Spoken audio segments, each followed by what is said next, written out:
Hmm.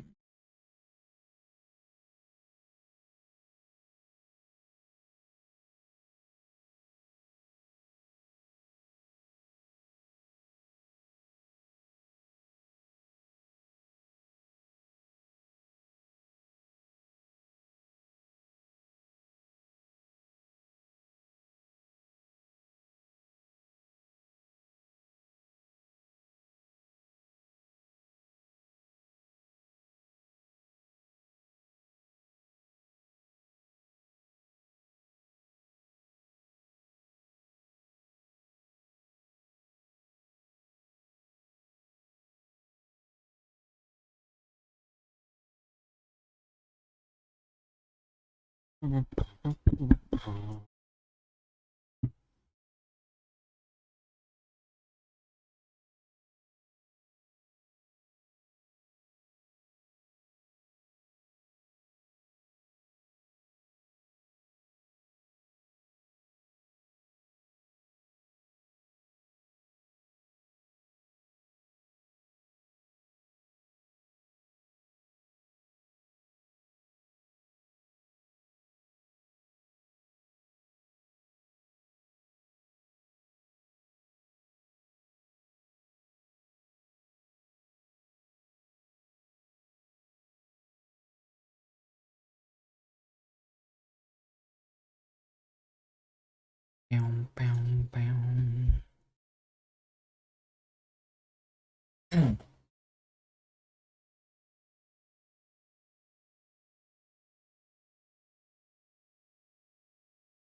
Wait, what?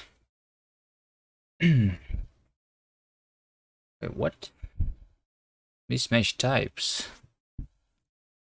What is wrong here? Cargo check.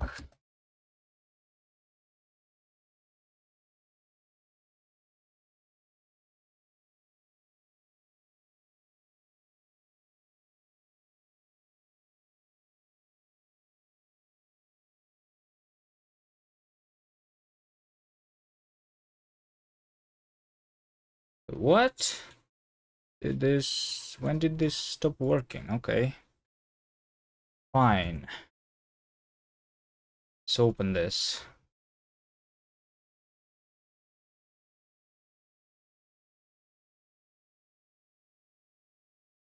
Oh, wait. It's because I have not committed changes and I probably disabled the patches. Cargo patched, cargo config. No, cargo config is there. If I show it, we have the engine here specified. All right. Okay, okay.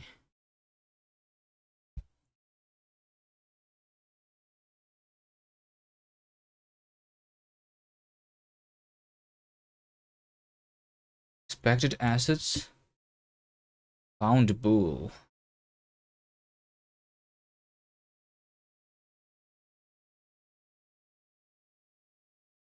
Type constructed contains bool due to the type of the arguments passed. What does that even mean? Hmm. Well, something was changed here, yes.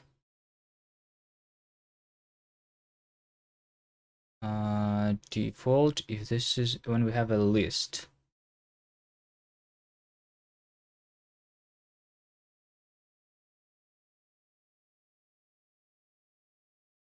Hmm.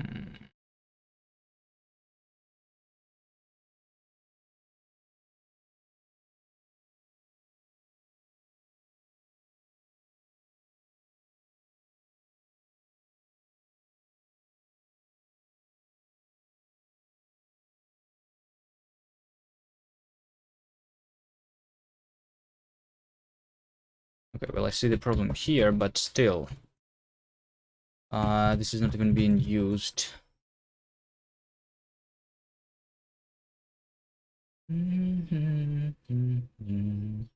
Expected config found bool. So this means that as the configuration, the options should be a config, but it was a bool. What? Option setters. Okay.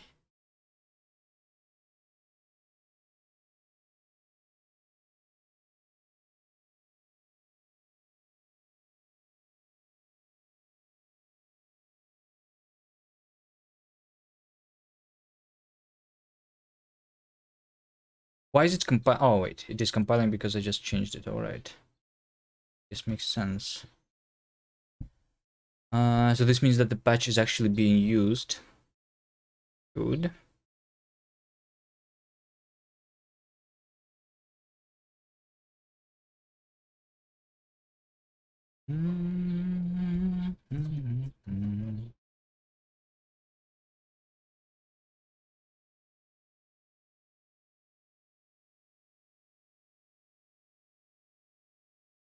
Expected RC sound found bool.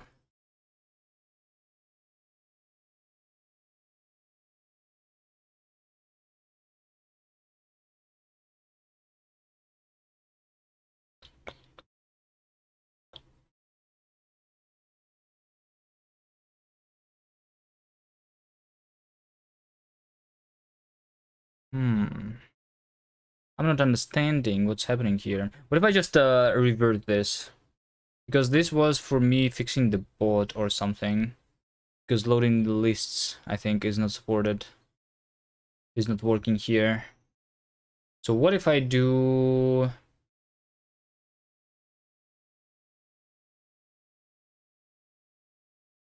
stash? And then try compiling. Then it's just going to work, right? Oh yeah, it actually is. Alright, well, I'm not sure. What did I break here, though? Oh, maybe it's the double braces?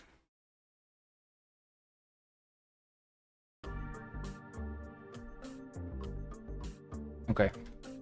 Well, anyway, we have a game. I need to work on the game.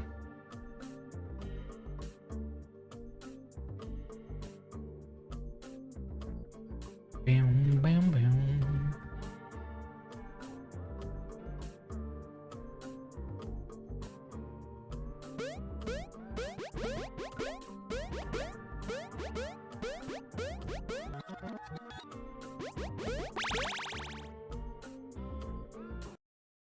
Okay, so this works.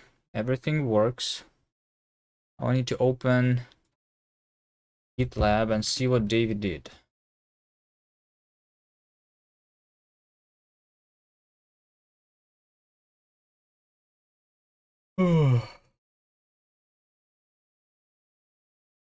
Bunch of issues have been opened. Custom level editor. Milestone. Disable parallel background effects in editing mode so the background grid actually aligns with the level grid. Oh, okay. Sure. Wait, we have different milestones. Main menu demo. Okay, let's take a look at the demo. Alright. Locked levels. Change Pigorli's face. Disable level editor in public builds. Camera should not move when you zoom in. In the most zoom in, you can zoom in. Okay. Well, yeah, it makes sense.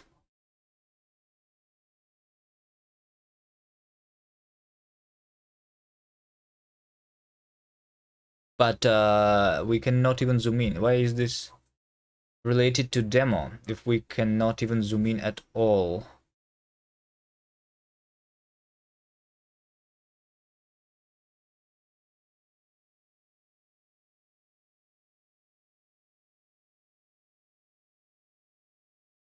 Why is this for demo? If we can only zoom in level editor.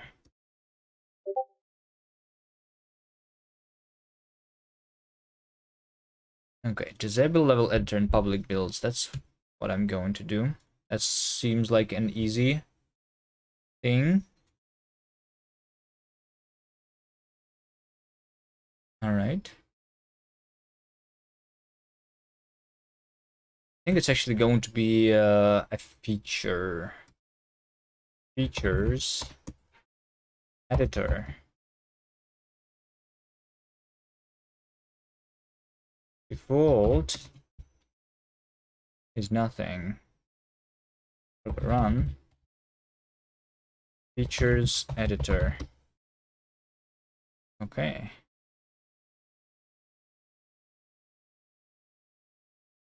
Course library. Let's see. So yeah, this one is only going to be there if the editor is enabled.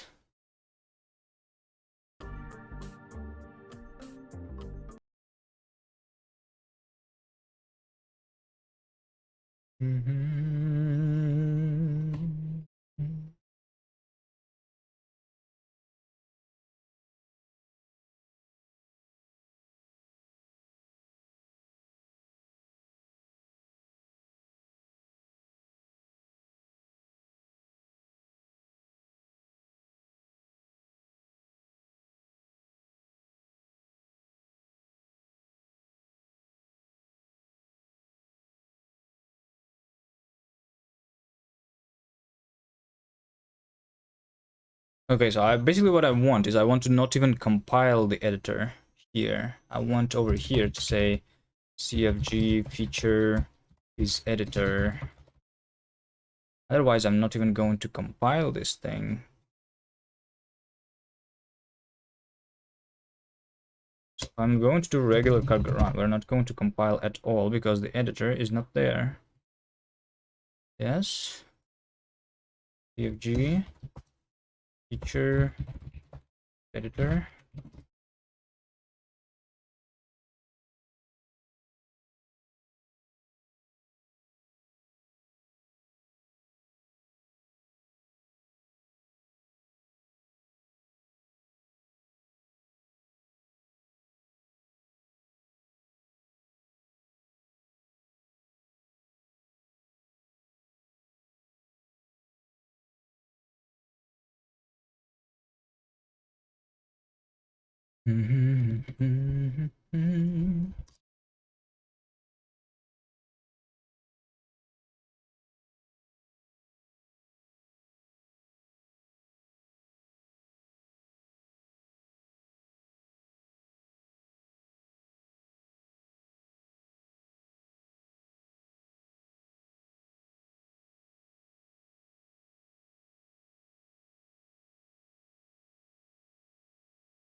Wait, what?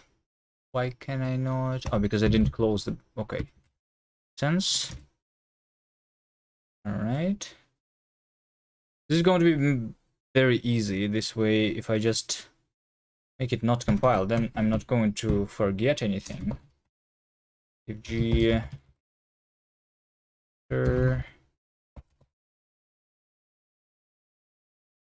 thing.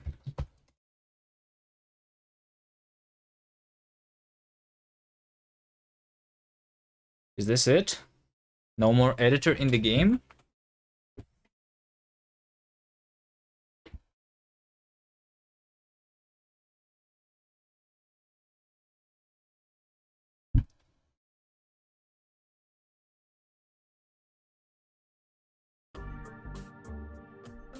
Okay. So yeah, I cannot press the editor button. Okay.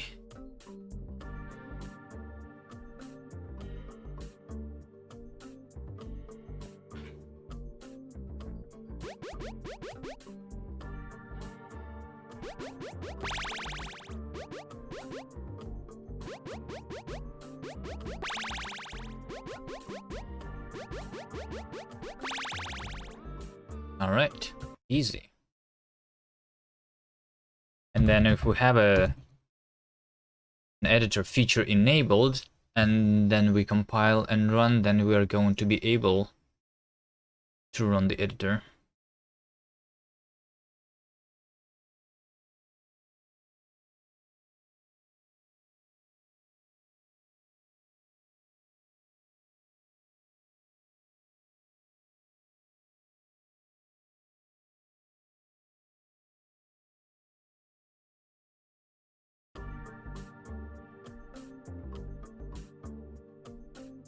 Yep.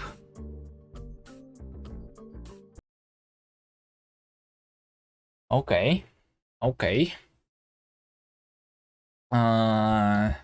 Make editor an optional feature. Close this thing, which is issue number 114. Done.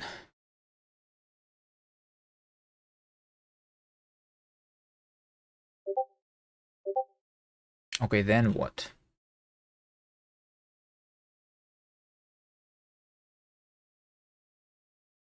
Switching player should be an independent move for undo. If you switch player and make a move, undoing the move will also switch back the player, which is not good. If you switch player and make a move, undoing the move will also switch back the player, which is not good. Switching the player should be an independent move for undo. Okay, I think actually this makes sense. Cargo run.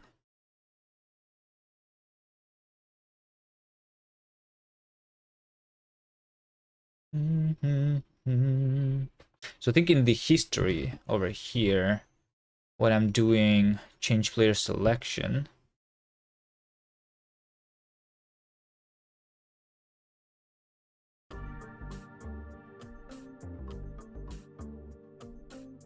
Okay, what is a good example? Let me see this level. So if I change the player and then I fall down and then I undo, then I undo and also switch the player back. Okay, makes sense. Yes, and we don't want this to happen. So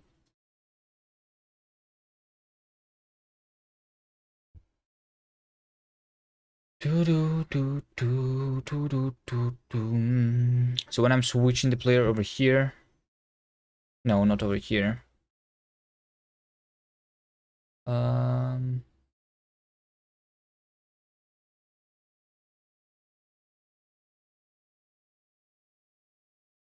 am I pushing into the history? History. Push.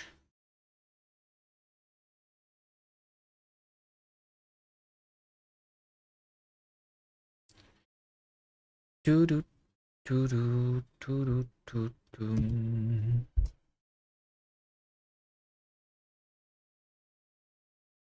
History is just a list of game states. Okay. Okay, so do I just push to the state here? Truncate. But I also need to truncate then, right?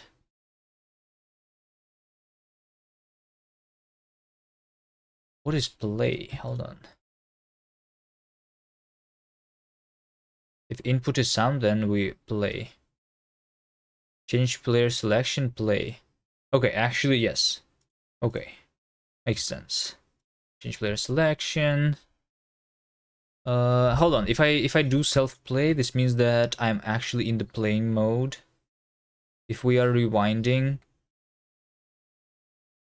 Wait, hold on. What does this mean? If we are rewinding, if time is equal to target time. Okay. Okay, so what this means is that I cannot switch the player while I am rewinding. Okay. Okay. Makes sense. So we here we just do self history push self state. Oh, state clone. Is that all I need to do?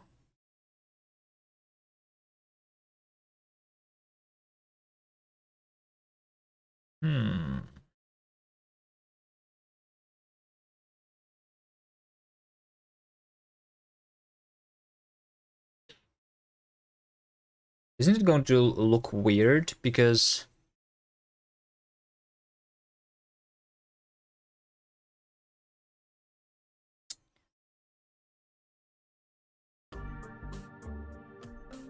hello, hello, hello.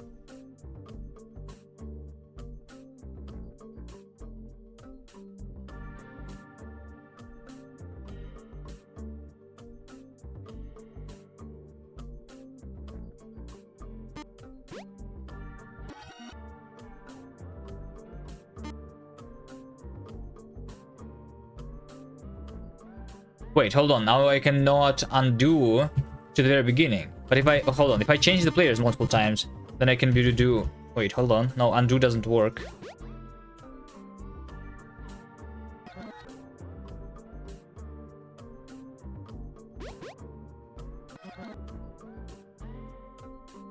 Huh?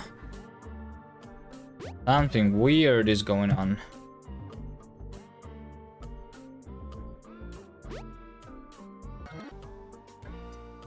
Huh?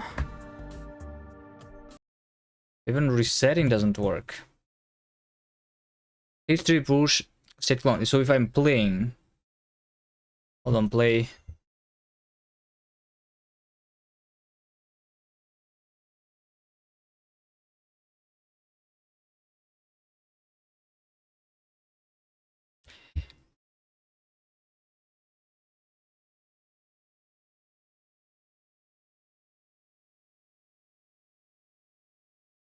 Oh, now I'm lost.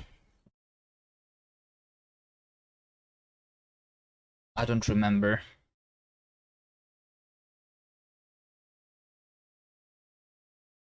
We change player selection.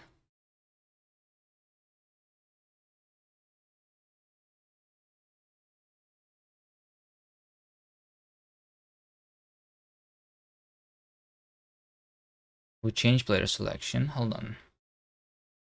I think this should. Hold on. Let me see. Old selection is state selected entity.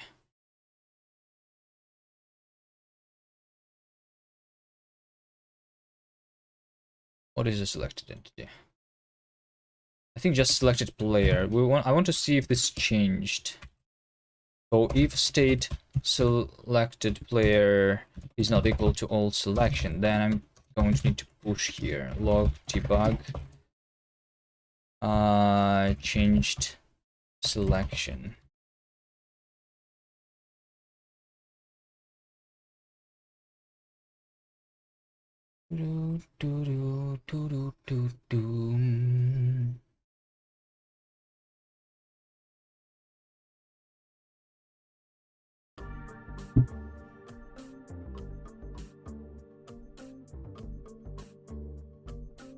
Okay, so I changed the selection here. Changed selection. Changed selection, which meaning that I have pushed twice. I can undo. I can undo, but I cannot undo anymore. Why is that?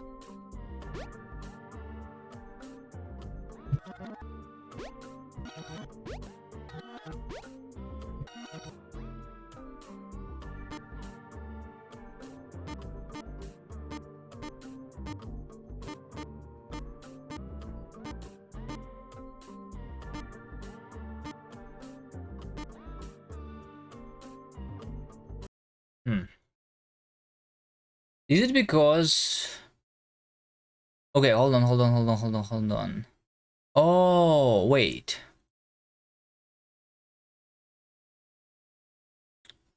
Hold on. Old state is state clone. I think I need to push into the history the old state, right? How does that work exactly? So when event has happened, then I clone the state into the history when something was changed. Wait. Update. And handler. Hold on. I remember nothing. So my history originally contains just one state. Okay. So if I do the first thing is just changing the player, then the second entry in the history should be the changed player. I think I did it right. So what is wrong then? State current. Hello, Rudev. Hello. How are you doing?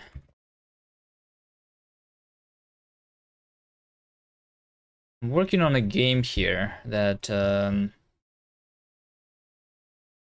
I can link it to you, I guess. We have we made a game for a game jam, and now we are trying to make it into a full game. This was made originally for a game jam. It's called Linksider. I guess I can just show it to you here really quickly. It's a puzzle game. And I'm just working on fixing some small issues here and there. So yeah, we have a bunch of levels here, right? And in this puzzle, you just need to go from the start to the end, like this. And this is how it works. In addition to regular movement, you can also get these effects on the player, which make you do different things. This one is doing a jump. All right. Here's some like undo and redo, right? That we did recently. So what I'm working on currently, like right now, is we have on some levels multiple players like this, right?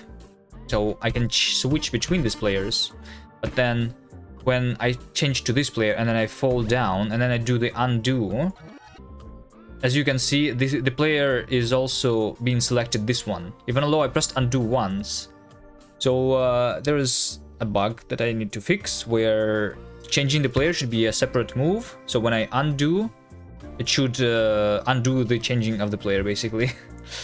Instead of doing changing of the player and falling down here at one big move. It's weird.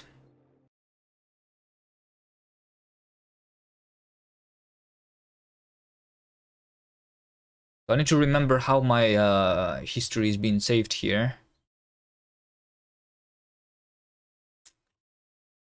Yeah, so this game is like based on events at this point. It was originally a turn-based game, but now we changed it. So our history basically consists of the snapshots of the game state at different points in time, in between the moves, basically. So one of the move is supposed to be changing player selection, which means that I need to push into the history the snapshot So that's what I did here, but it does not seem to work for some reason, even although I am pushing. Yes, I am. So I think the problem is that usually all the moves, they take a little bit of time. Yeah, there's a lot of different mechanics. There's so I only showed you the jump, right? But there's also the slide. There's the magnet. There's like boxes that you can push, like in Sokoman, and yeah, we're going to add more mechanics to it. Try to add the player idea, if it exists, to the history too. No, so the problem is, pretty sure that I know what it is. Let me show you. So here's our history, right? How do I do it? Something like this. Here's our history line. So this is time, right? This is time, and here is the beginning of the game, and then I did a move. So after the move happened, right, the time has moved forward. Usually, that's how it works right now. When you do a move to the side, it takes a little bit of time, but changing the player, it actually does not advance the game time, which means that the game history is going to, like, another point in history is going to be like at the exact same location in time, you know? So when I'm rewinding, I'm only considering, so let me show you. When I'm rewinding, right? Yeah. Look at this. I'm either playing the game or I'm in the rewind state. So when I'm in the rewind state, all I know about is the target time, right? But when we have multiple points in history with the same exact time, how do I select which point do I want to rewind to? Okay, so that is the question. This means that I want to not only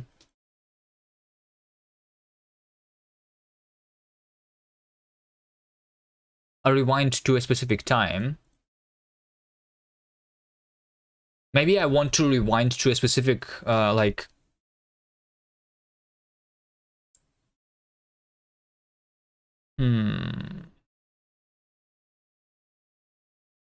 specific entry. So like change this into an index instead of it being a time, I think.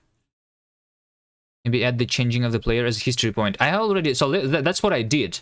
Like I'm the problem is that when I'm changing the player, right? It's a point in time, so we shouldn't have some metadata. So the reason I did this, the target time that I'm rewinding to is time, and instead of being an index in history, I think I did that so that I can rewind into between of the points. But now I'm trying to understand how do I specify this. Do you guys understand the problem?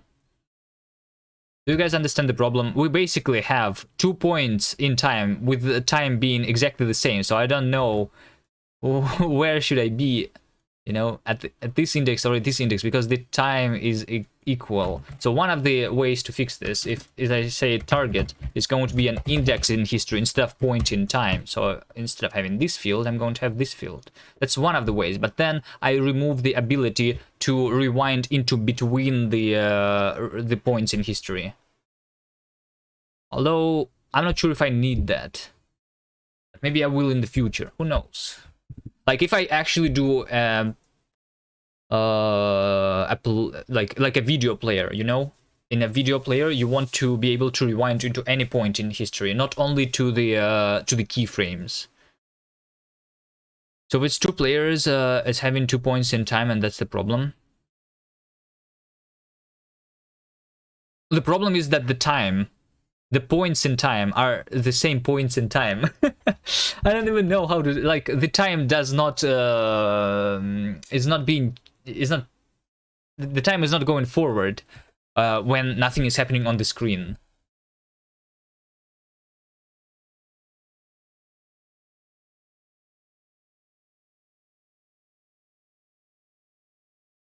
When nothing is moving, the time is not moving forward. But the index in the history is changing, right? Because I'm pushing something to the history. It's not a real time, it's like a virtual time. What makes it having 2 points?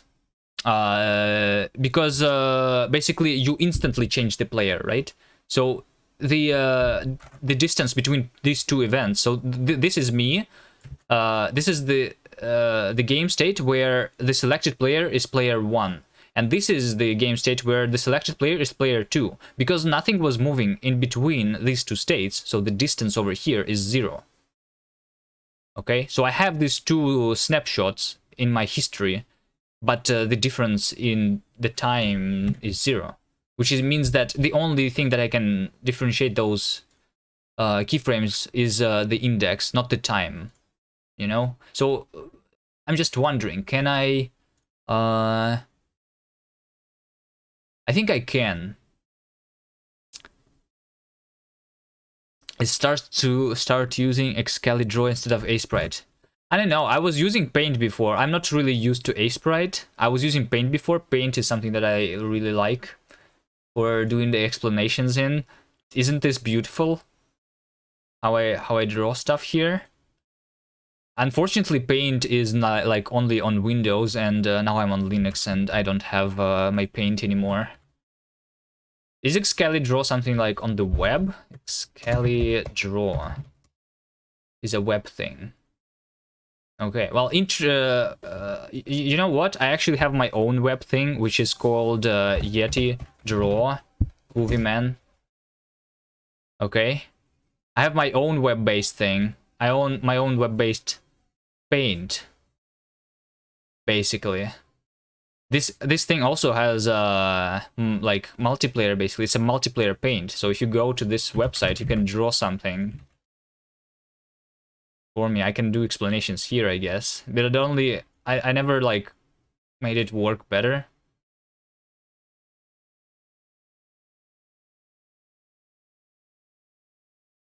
Link Cider.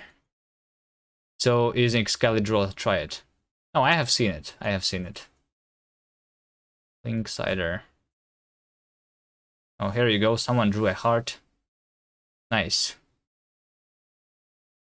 Vim is better. Alright, well, I'm going to use VS Code anyway. Excalidraw is just, I don't know. I like my Paint art. Anyway, let me just change this. That's why I say that it should have some metadata so you can differentiate between the 2 points. Yeah. So I think we should store both the index and the offset from that index in time, I think. So target is going to be a point in history as an index, and then target offset is like the offset in time from that index, okay? I think. All right, let's see. Target offset. So I'm going to say that target time is equal to self history at the target index current time plus target offset. So this is the time that we're actually rewinding to.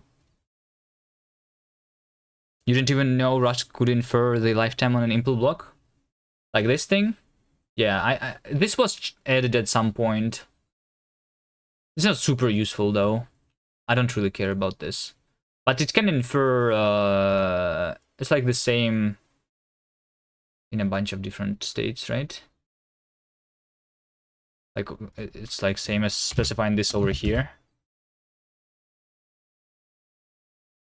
Better than?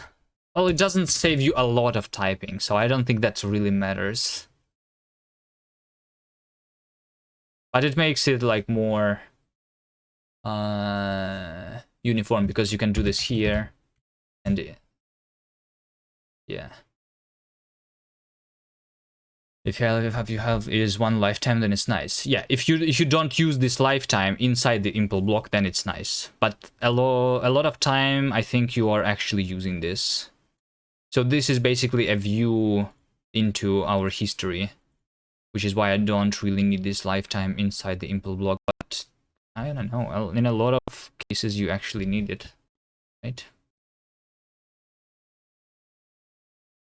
What am I working on? I'm working on this issue. Switching player should be an independent move for undo.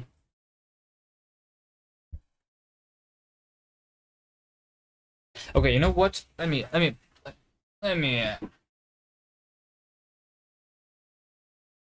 turn on the camera.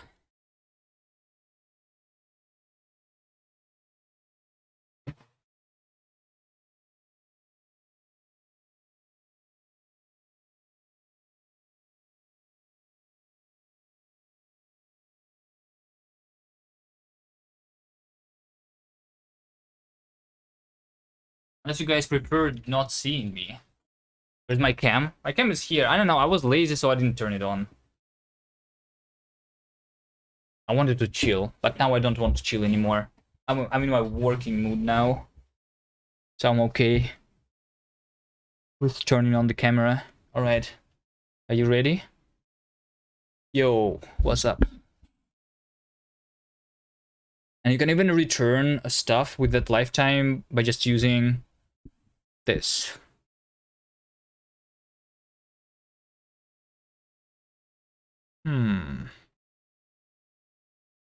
Wait, what do you mean? I think if you do like underscore, this is not going to be the same lifetime. It's a different anonymous lifetime if you do something like this.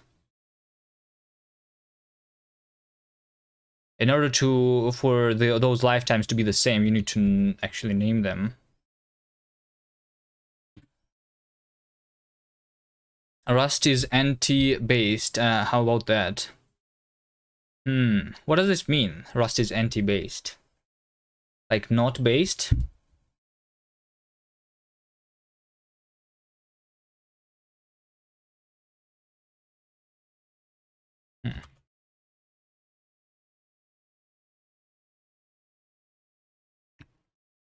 Rust is the based.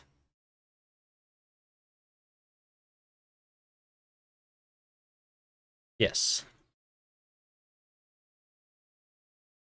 Alright. Hold on. So I was doing this, right? Target and target offset. So now when we are rewinding, we know more information about the target that we're rewinding to. It's a point in history plus some offset. And not just some time. Okay. Because we can have multiple points with the same time. So we need to differentiate between those. Okay, I did this over here. Let's see when I'm doing the play. Target time. If current time is equal to target time. So target time. No. Offset. If current time is equal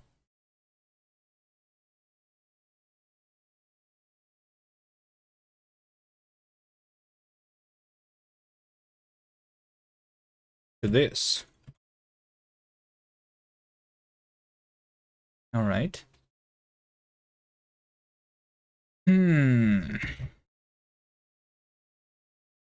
So Rust is anti-based for you. What do you use as your programming language? What programming language is based for you? Rust is giga-based. What do you mean? So we looked at Coca the other day. Coca the language, you know? I actually like the Rust is sad, Rust is bad. Yeah, JavaScript is based. No. JavaScript is bad. Assembly. No. Do you actually write assembly? Do you actually write assembly though? Use TypeScript at least. That's true. TypeScript is good. TypeScript is like 1,000 times better than JavaScript. You actually do write assembly. Do you write assembly inside Rust? Sometimes, to optimize your shit, because otherwise I don't see why would you use. Yes, inline assembly. Okay. Well, I don't do that. I don't do that. I don't need it.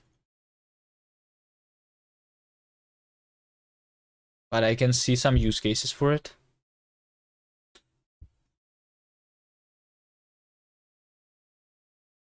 You write assembly on 6502. What is 6502? 6502. MOS technology is a little Andean 80-bit processor with a 16-bit address bus. Alright. Well.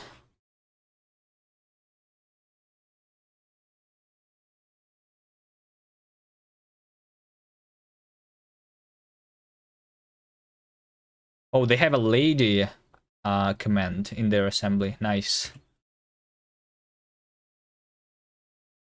Anyway, guys, let me do some work here. I'm rewinding, you see? And I'm rewinding into some target with some target offset, right?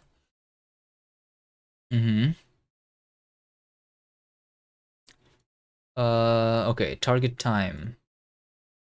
You know what? Why do I even need an offset here? Why don't we just specify the time together with the target index? Let's just do this. I think this is better.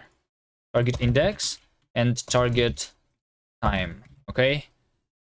Because why do I need to like calculate the target time every time? Why do I need to do this math every time? If every time the result is going to be the same. Target index, target time. I just don't do this.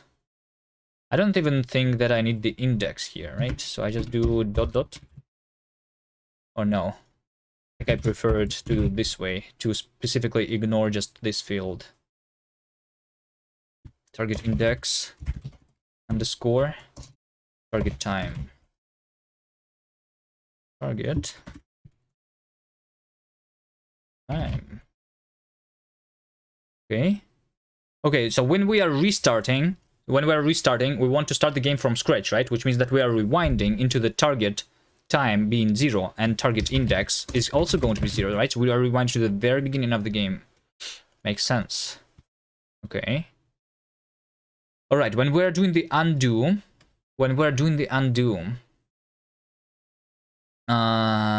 okay. Target index. Oh, look at this. We already computed the target index. Target index. This means that I don't need to calculate the index. It's actually going to simplify my code. I did a binary search before to figure out what my current index is, but I actually have it already here, right?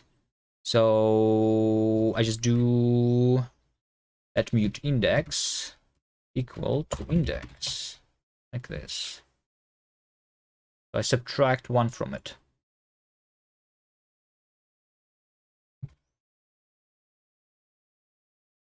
All right, and then I rewind to the target index, and target time is this. So yeah, right now I'm always rewinding into specifically the point in time that corresponds to the index, but technically the system allows me to rewind into between the frames. Target index, target time, history index. Hold on.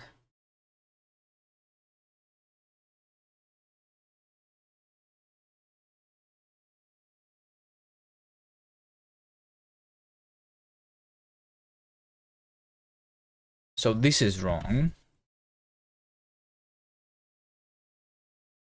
Yeah, this is wrong. But here I'm going to actually use target index because current time is equal to target time, and this is the index that I want to use.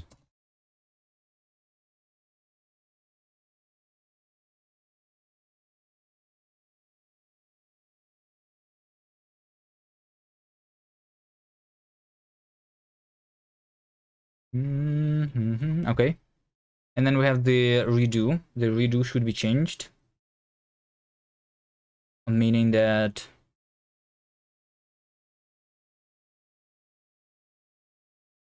it was at mute index. So over here, we do start with the target index. We increase the index by 1. We do this, we do this, we do that, and we just change the target index, just like this. All right. No, target index, colon index. What do you mean? Target time, I don't need target time here. I don't need this here. Wait, do I need current time? What is... Okay, well, I guess current time is needed indeed. All right. Do you think it's going to work first try here? Old state, state clone. This, it shouldn't be needed. What should not be needed? It shouldn't be needed that the code works. Current time is not needed. Okay, hold on. Let's go into this level. Okay, so I'm changing the player, right? I'm changing the player multiple times. And then I hit the undo. And it does not work. Okay, it does not work. Perfect. All right. What if I do the move and then I do undo?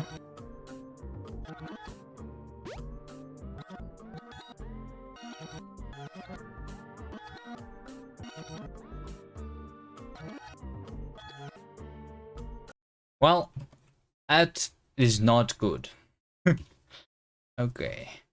I think it's because when I'm doing the frame here, right, I'm doing the history index current time. So this is doing the binary search, right? And when I'm doing the binary search, what does it do if we have multiple stages, multiple snapshots with the same time? And where works first try rule of programming. Well, with Rust, it's more often works first try in my experience. But we don't, like, right now we're working with logic that is not encoded in types, so... Yeah. Use index in searching.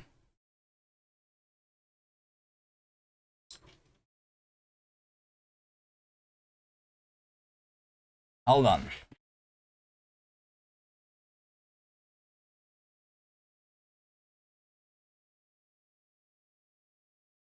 I think I know what to do here. If current time is equal to target time, then I do target index. Otherwise, I binary search. I think this is how I do it. I only do binary search if I am not, if I'm still did not rewind fully to the target time. I'm Rust curious. You used Haskell, so I know what it's like to fight type system, and then just works. Yeah.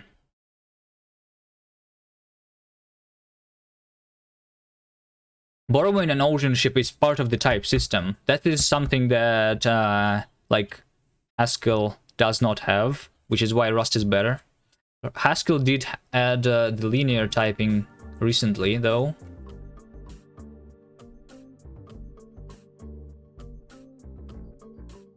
I don't know. I'm not really a Haskell user. I just read about them. Hold on, no. Let's go back to this level. Okay, so if I do this, and then I do Z. Oh shit! It actually works. Look at this.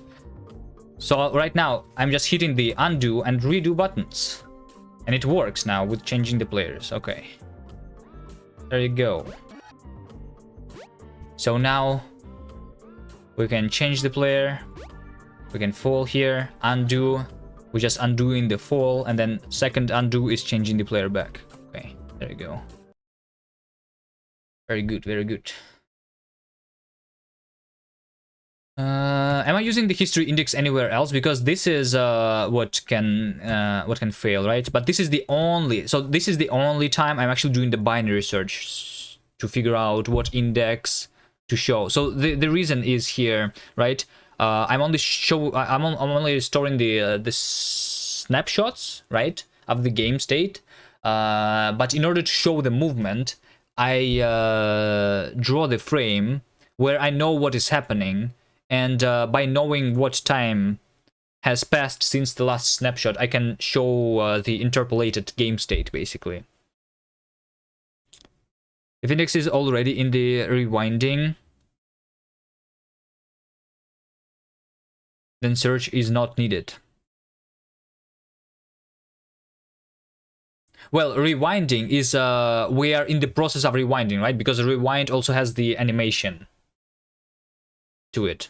So when we have rewinded properly to our target time, then the binary searching is not needed, right? Because we know the target index. But otherwise, we need to figure out what index is, so we do the binary search. Yep. Okay, that makes sense. All right. Should it be, Davey, what do you think? Should it be also with a sound effect here? So when we switch the player, we have the sound effect and visual effect like this, right? But when I do the undo, it actually does not do the visual and sound effect. I mean, probably should not have it, right? It's the same as the jumps, right? When we undo, we don't see the visual and sound effect anyway.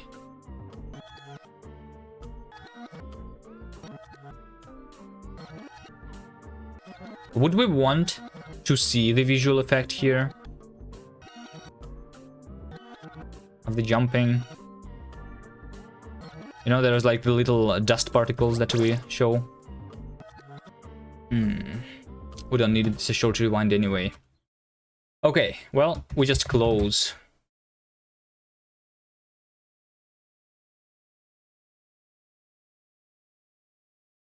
It's a good effect. Yeah, I really like the effect. We did it on the one of the last streams that we work on the game.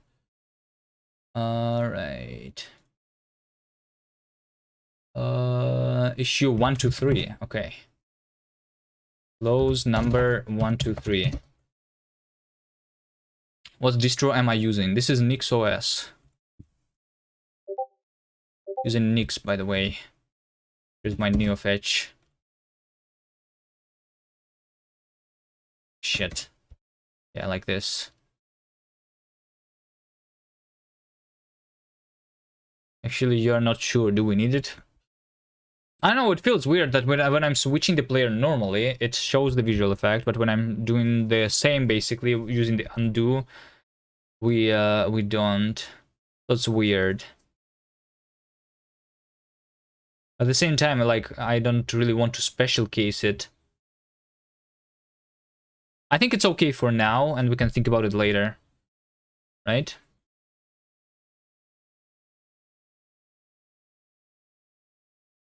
Okay, what next are we going to do? Did you do some new levels, Davey? Are we going to check out some new levels for this game right now? Did you do new levels? I didn't merge your branch. You were working on the game, were you not? Get pull. Yes, you brought present. Easy. Okay, let's check out the new levels. Git merge origin level design. Conflicts in a cargo lock. Cargo lock. Accept all current. Easy.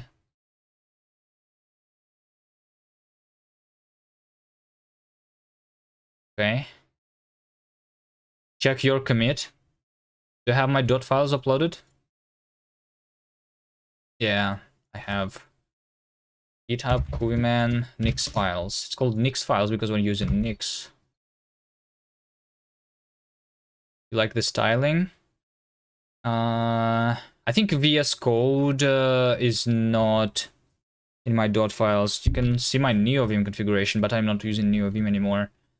And yeah, I think also my GNOME configuration is not like Nixified, so I don't have this in the repository. I need to do this actually at some point. The Linux styling. You mean like this? This is just GNOME, right? And I have some like plugins here, like this eye over here that looks at my mouse. And also this one is pretty nice, I think. That shows the visual effects when I'm closing, like this. Whip. I like it. I like my animations. Alright, but this is not in the dot files because, yeah. I think you can see what plugins I have installed here. It's, where? Home, packages. Where's my GNOME plugins? Home?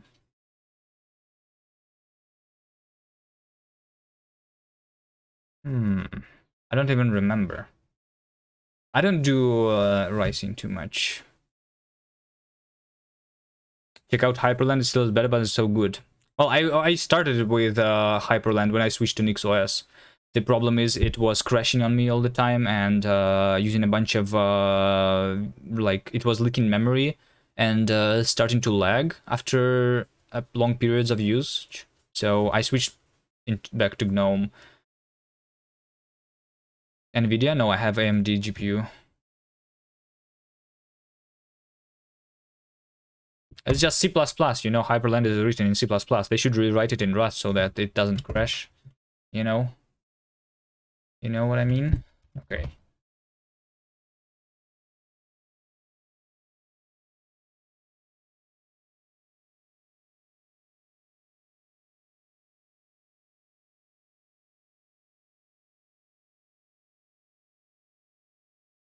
Okay, by the way, Davey, I also now if you want to work on the level editor, you need to pass in the editor feature to the compiler, which is not enabled by default.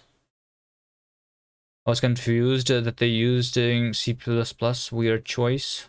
Oh, if that's what they know, that it's not a weird choice, sometimes you just want to get the thing done using whatever language you know. If they don't know Rust, but they know C++, it makes sense.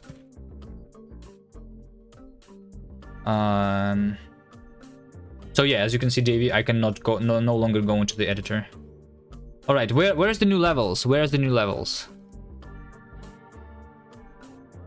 Bam, bam, bam, bam. This is old levels, right? Yeah, I've played this one. I played this one. Last stage, this one. C++ is shit though. Well, I mean, yes, but if you know only C++.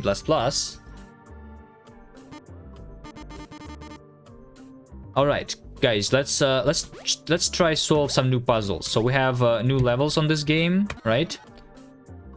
So as you can see, I cannot just move like this because when moving into the exit, I need to face the correct direction. So I need first to do this. So yeah, this player is activated, and now I need to make this player work. And for this player to work, I need to rotate it twice in the very beginning, like this, and this one to the right. Okay. Okay, nice. This level is always about double goals. Nice. How does shooting yourself in the foot when using C++? Yeah. Well, before Rust existed, it was a trade-off, right? It's either speed with C++ or it's like, I don't know, safety, productivity with other languages. But now that Rust exists, C++ no longer makes sense, in my opinion.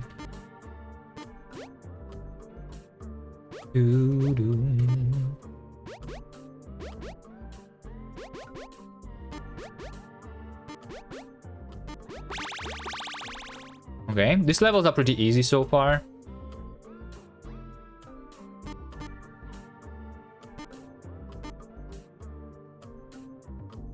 What does this box even do here, Davey? Why does this box even exist? This box cannot be pushed.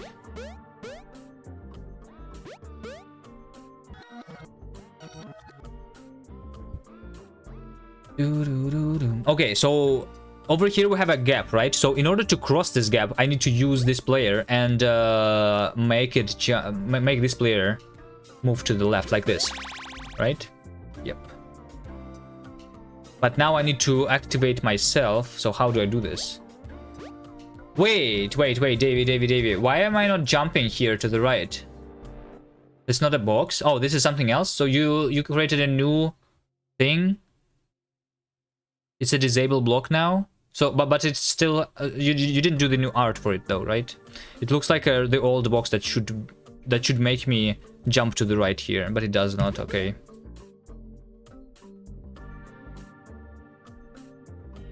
Hello, Ricky.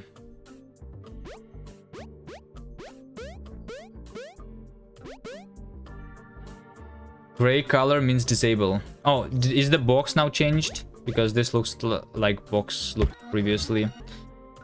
Okay, this level is impossible, guys. This level is impossible. I don't see how am I going to solve this one. I complained about the old disabled block. Oh, okay. So now all the disabled blocks are this color. All right. Maybe we instead switch these players, right? Is that what you want me to do? I think that is what you want me to do. So that I make this player jump to the left and this player go into the end goal. All right, this is a good level. I like it. I like it. You need to actually swap the players. Pretty pog. Okay, so this is the disable block.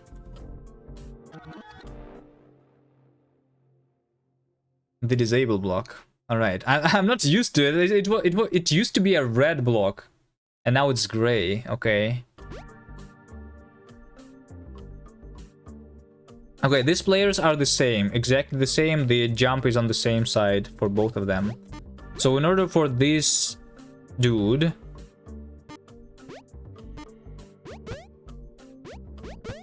Wait, hold on. Wait, hold on. Huh?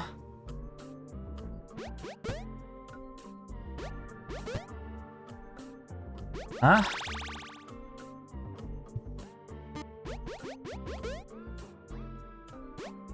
Rust? Yeah.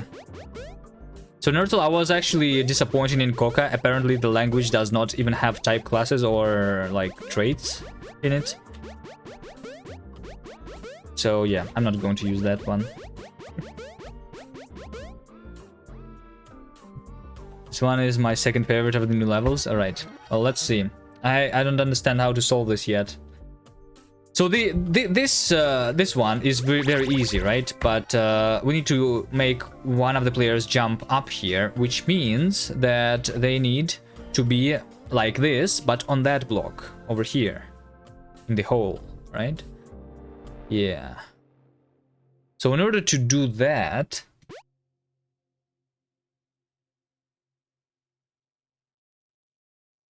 to do that, that is impossible.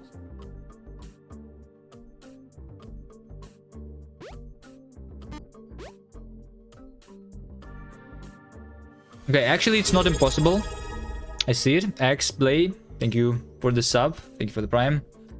Nice, nice, nice. All right, I see the solution actually here. I see the solution. Do you guys see the solution? So I'm going to rotate to the right here so that my guy is going to jump to the left, and then we're going to fall down, and our jump is going to be on our right side, which means that I'm going to touch this guy over here and push this guy 2 blocks to the right. So this guy is going to be jumping up and down over here, right? Actually, it's not even going to jump up and down. I think it's just going to jump to the right because it was going to the right over here. Let me just show you. Let me just show you. I just press the right key here, like this. You see? That's actually a very good level. All right, I like it. Okay.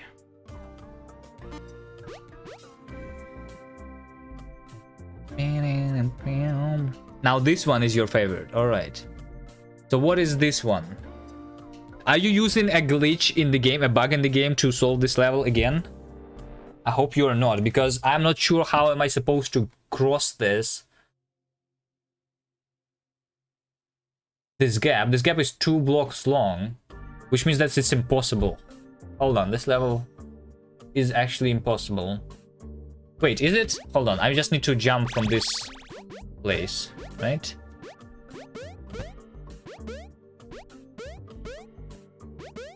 Well, not like this, obviously.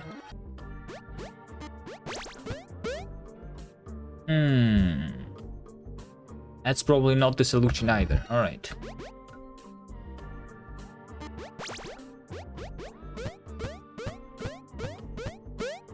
Oh, shit.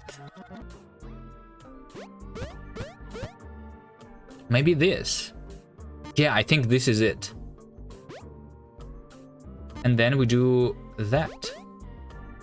Hold on, but I'm rotated incorrectly. How do I rotate correctly now? That's the problem. Because as you can see, the goal says that I need to be facing down. Like regular. But when I'm jumping here, this guy can be rotated like easily. This guy. Now I cannot go up again. Does this mean that I need to push the other guy there? I think that's what it means, actually. Hold on. I need to move this guy down. So I need to do...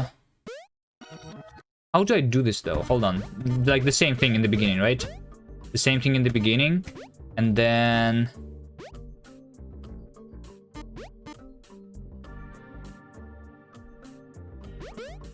No, that's wrong. Rotate. Hold on. No. Wow, shit. No. I want to be here, but rotated. Like so that my jump is on the top. If my jump is on the top, then I can use this jump to make this player jump up.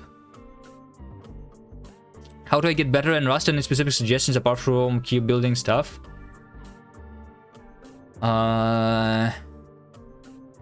Did you read through the book? Or did you just try to write Rust immediately?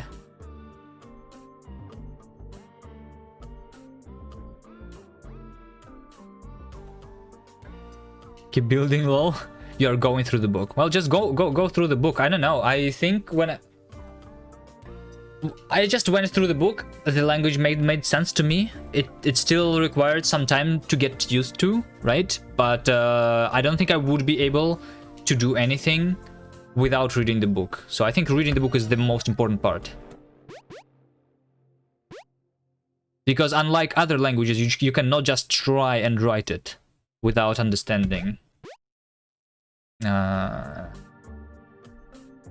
But I don't know. Other people have done it differently from me. There is Rust by example. I never did it.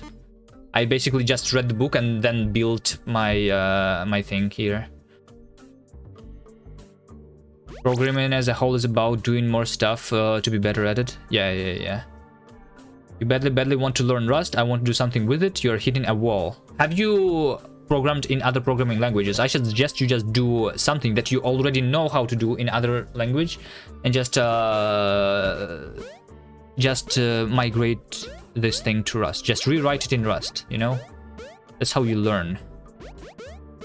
That's how I learned. So like initially when even after I read the book, I tried to use other libraries, but I could not understand like the documentation and everything. So instead I built my own library from scratch, and that's how I learned the language.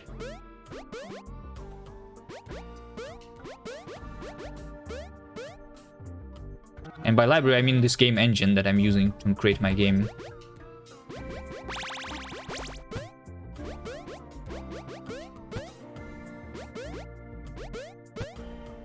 Many people learn Rust by rewriting common utilities. Yeah, we have a custom game engine here.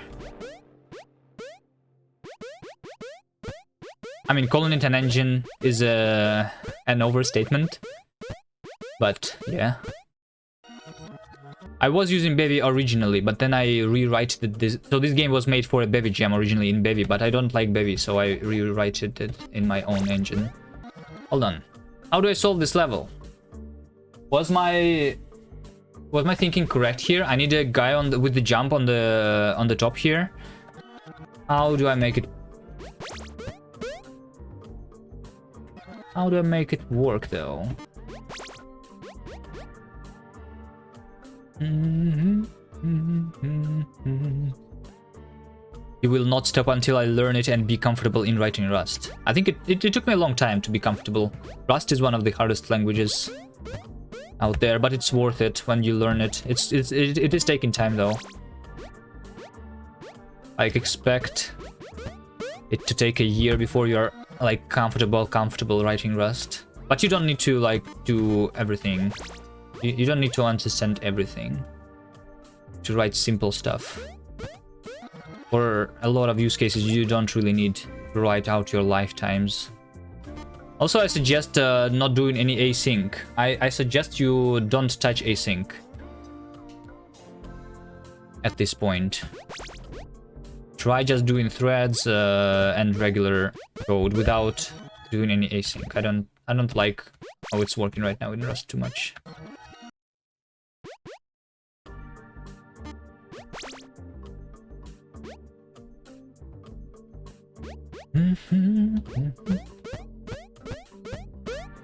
Okay, well, this is wrong. But doing this, I can...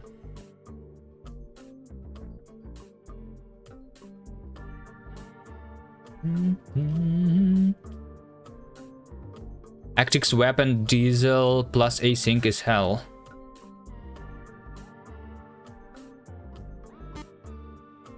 Well, I have written stuff using Actix web, but I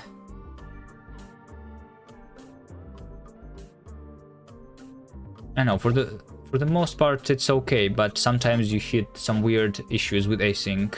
Async is not ready yet, basically, is what I think.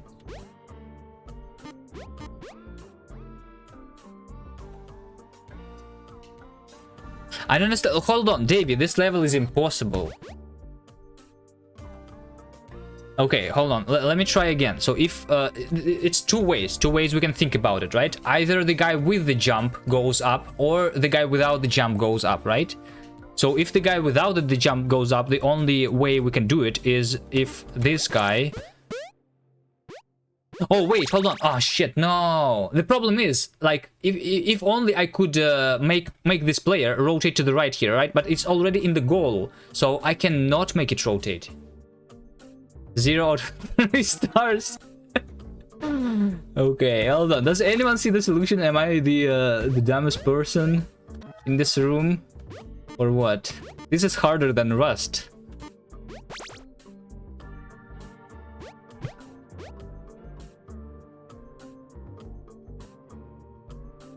The other day I met a dude who is at least 50 plus years and he kept bashing so much at me for trying to learn Rust, humiliated for being a full stack dev, and told all this can be done with Modulicious framework. Can you rotate right in place before the green thingy? I can. Oh wait, hold on. That's actually yeah, all right. See, we actually have a smart person in chat. Hello there. You said it 2 times? Well, I'm not very good at reading chat. Okay, so now we just do this, right? Okay. Oh shit, wait, what? Now what? Now I'm stuck. Okay, I need it on a different side of this guy. Maybe on the right side? I think on the right side would make sense.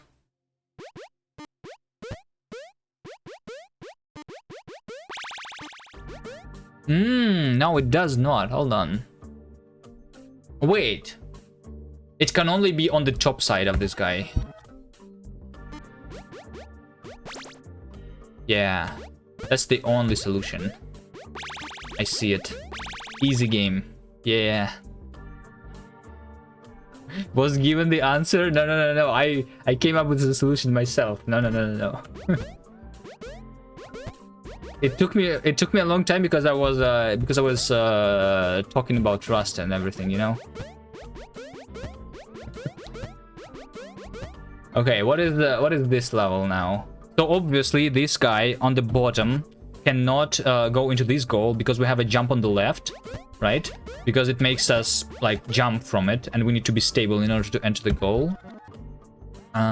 Which means that this guy needs to go to the top.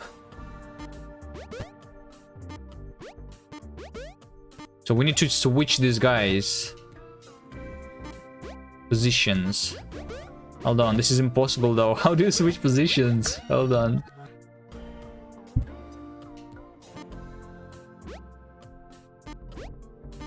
Another impossible level.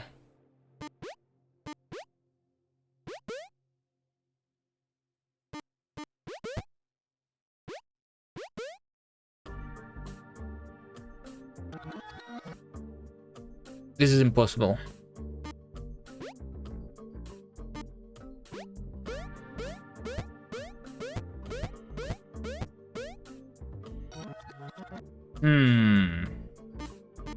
Well, actually, that's exactly what I do. I jump to the right, and then I do this, and then I do that. Okay, easy game.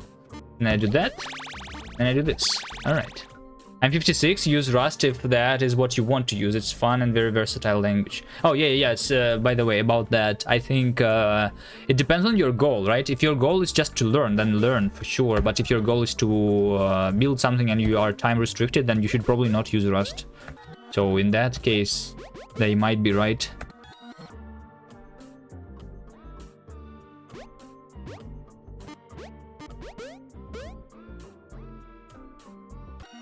Every level is impossible until it's possible.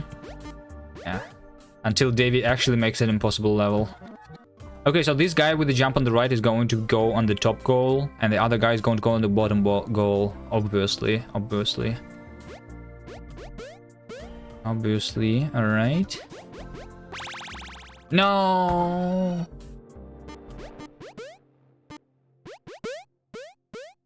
Oh, that was not good. That is also not good.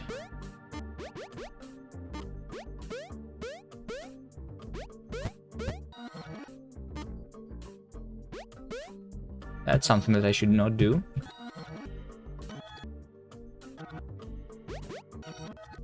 Can I switch this guy's switch places? That's probably what I should do, right? That's always the solution. Just switch the places between the two guys. And then this block over here, I think this exists for a reason. But I'm not sure what that reason is yet. Maybe I jump there? Hold on. Wait. That's all. Wait, hold on. This level is the easiest level ever. All we need to do is just switch places, right? And then make sure that this guy does not go into the goal.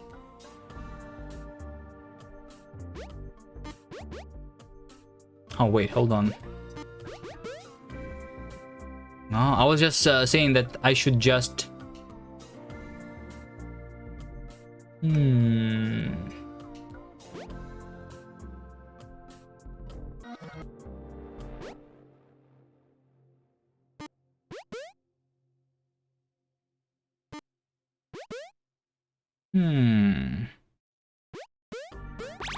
This? No, not this. Okay, hold on. This level is so good. Easy, hold on. I think if there was just one more block here on this horizontal platform, then I would have solved it. But we obviously need to switch places, like obviously, right?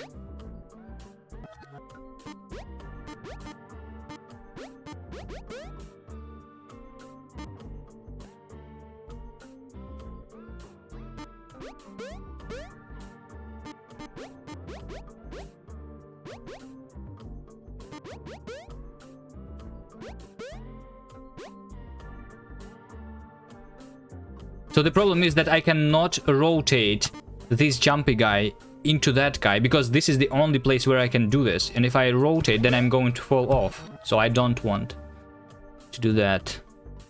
And I cannot do this rotating into the other guy in any other location, I'm pretty sure.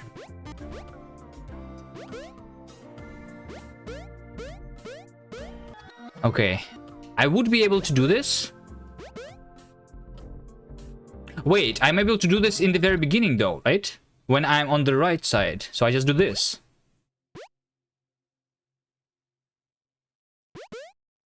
But then I cannot jump over and I cannot switch places. Shit, this level is impossible, Davey. What? Hold on.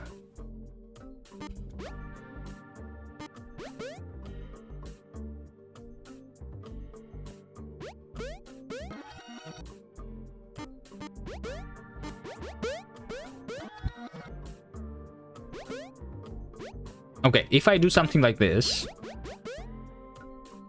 then I can do that, which does not let me do anything good. This does not do me any good. This does not do me any good.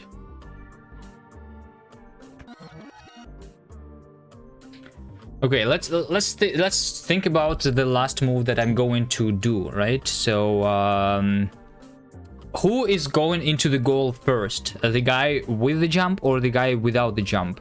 If the guy with the jump is over here, right? Then the guy without the jump needs to already be down there. Which probably means that the first guy that needs to go into the goal is the guy without the jump.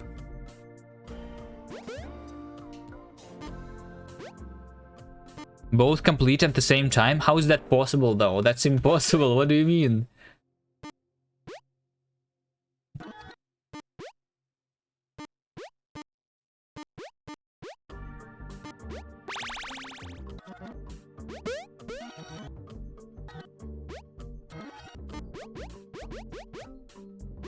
What if I just do this?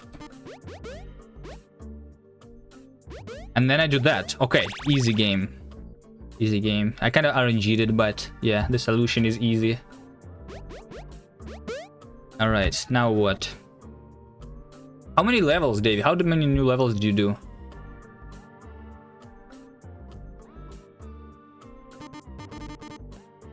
Win without thinking easy.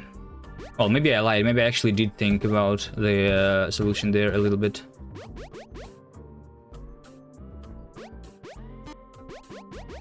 Okay. So I can do this. Obviously, to jump over the gap. And then I can do this.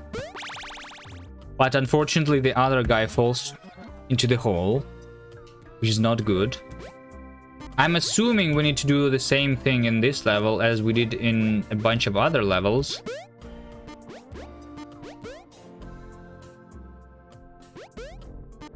Which is just switching places like that.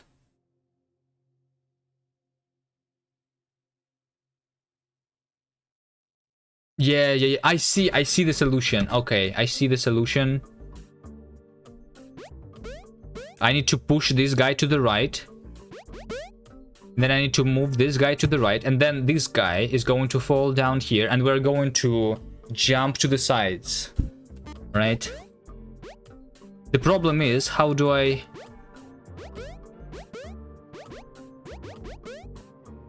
Hold on. I need to be up here. And then I need to jump from this wall to the right. Right?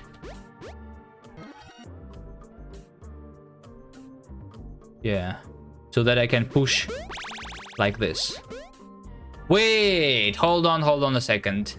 But this guy needs to be to go in this goal. Oh shit.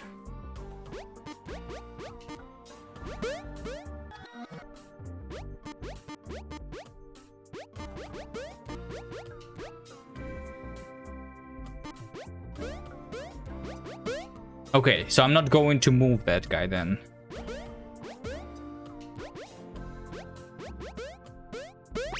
Yeah. Easy. Now what? I'll have two guys with the jump.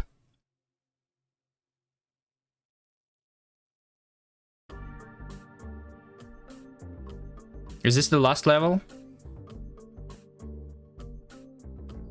I didn't really count. Okay, one guy needs to jump up and one guy needs to jump over.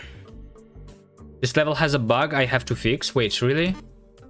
Our game does not have bugs though. What do you mean? We have 0 bugs. Sure what you're talking about.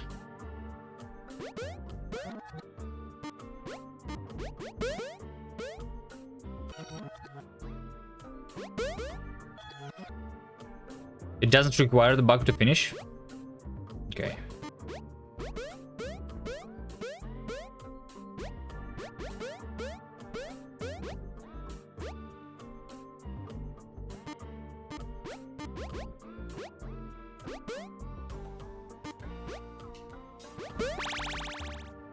This is a bug, right? Wait, hold on. This is not a bug. But we need to solve this. So because there's two conflicting moves over here, right? There's two conflicting moves here. Because when I'm rotating to the right here, I have jump on the bottom and I have the jump on the right. So which way should I actually jump? I think it's RNG on this level, right? This is the bug. They should both jump. No. But the guy on the left, where should it jump? To the up or left? Because the jump is on two sides.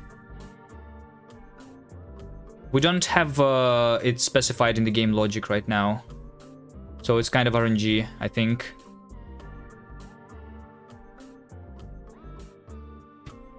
Not this one, but this is still a bug, Davey, I think. Right now it looks alright. But isn't this actually RNG if I go to the previous level and then go to the next level? Is it still going to work? It still is going to work. Well, I can take a look at the code. Is it actually RNG or like what is the priorities here? Anyway, let's see. These guys are the same, right? They both have the jump on the left, so it doesn't matter who goes where. But what we need to do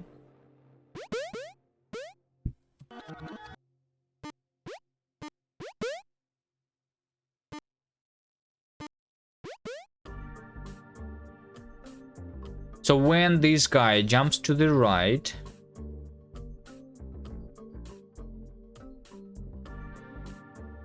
it should be because of that, okay. But when this guy jumps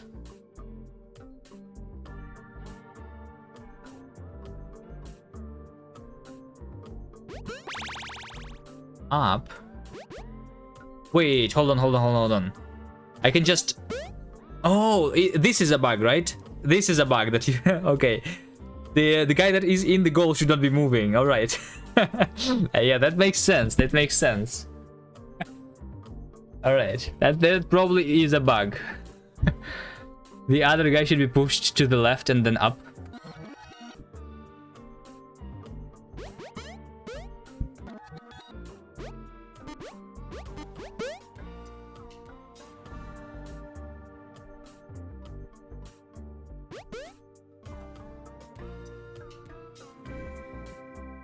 No. I'm pretty sure that so in order to go up here in the correct rotation, I need to jump up from the left here, not from the right. Because the only way, and I mean, if I use the guy's own jump power, at least, right? So if I go from the right, that means that I'm doing a move like this, which means that after I jump, I am upside down, right? But if I jump from the left to the right, then I'm landing the proper way.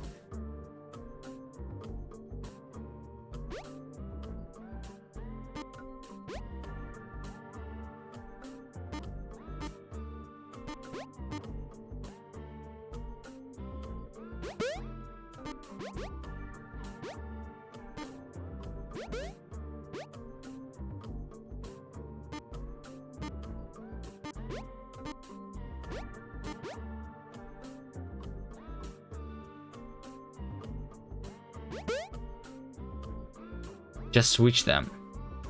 Wait, can I switch them? Hold on. Switching is usually the solution. All right. It doesn't matter though, right? Does it? Does it matter? So I think the problem is that it's like on the chess, right? We have basically like black and white, the odd and even, because your rotation is fixed when you are on a specific cell always, right? And the distance between these two guys is 2, which means that when this guy is on the same spot, it's going to be opposite direction. I'm not sure what I'm talking about.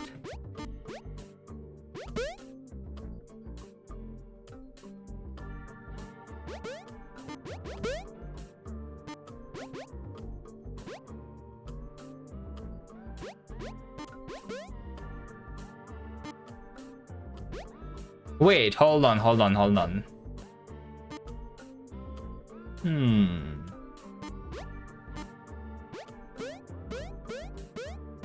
Does this help me? If I do this?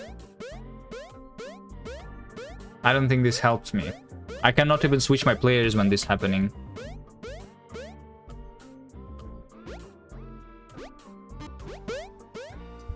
This obviously does not help me. Yeah, I don't even know how to switch them.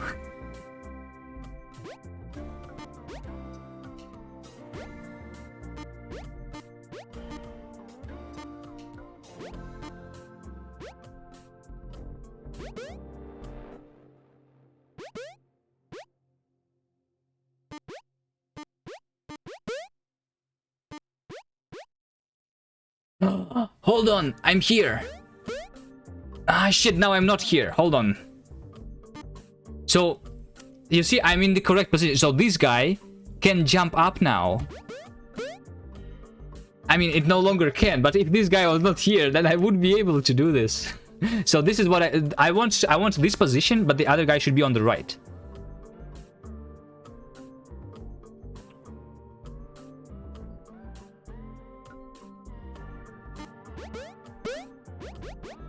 Hold on. What happens?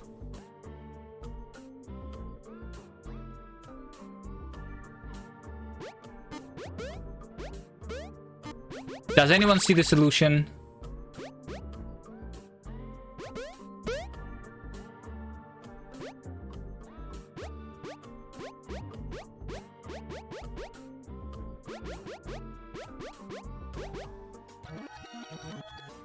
This game is impossible.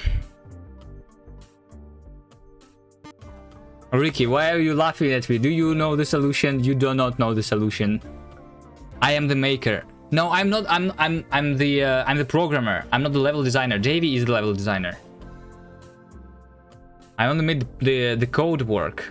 I made the logic, but not the levels. Oh, David does see the solution. Yeah. Does anyone except for David see the solution?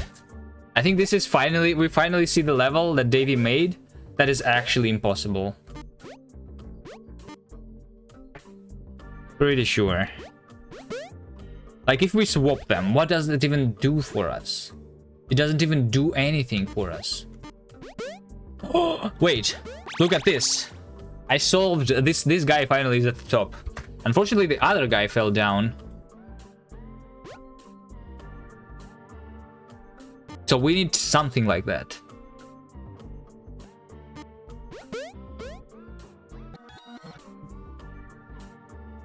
The problem is... Wait... I think I know.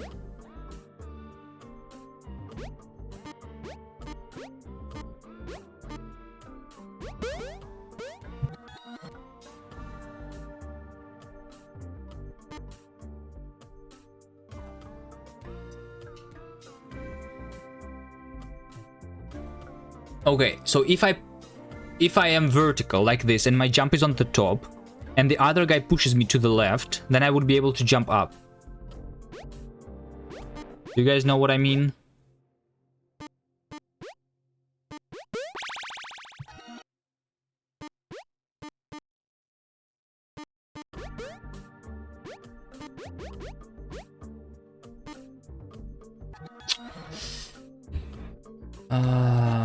Why?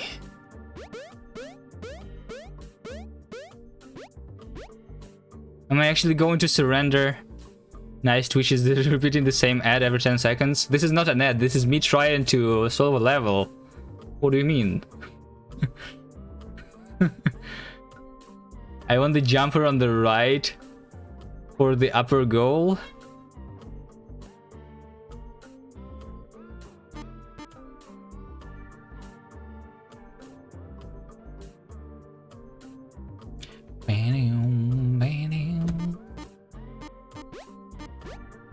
Jumper on the right for the upper goal.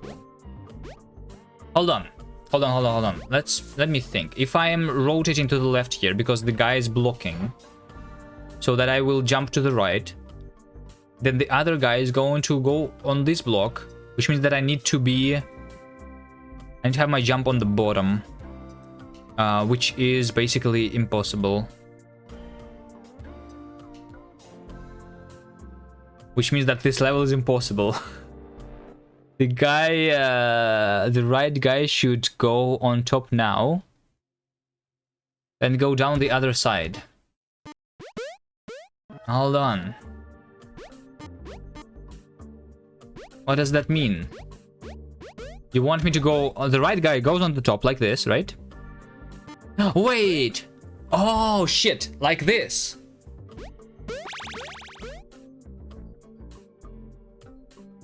But the problem is, I was not pushed to the left. If I was pushed to the left, instead of jumping back up, I would solve this level. Davey, is this a bug? So as you can see, when I'm falling down here, I'm not being pushed to the left. I jump back up.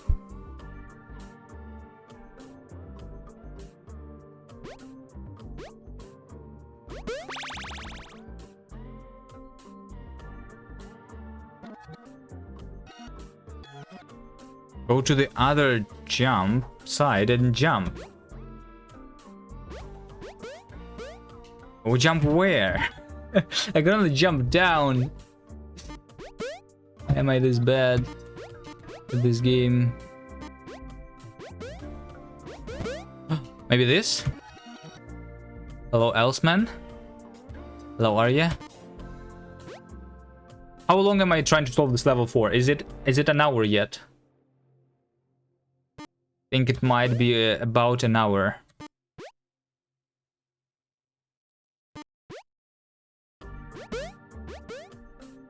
At least 20 minutes. Do you actually see the solution? Alright, tell me what button to press right now. We have right, we have left, and we have undo, redo. We have switch the players, and we have restart. There's also the Alt F4, which I am almost about to press because this level is too hard. Twitch plays Linksider? Yeah, exactly. We make Twitch integration for this game now. Probably not a bad idea because a lot of streamers are going to be very stupid. Just like I am being right now, right? Alt F4 is looking good. Hold on.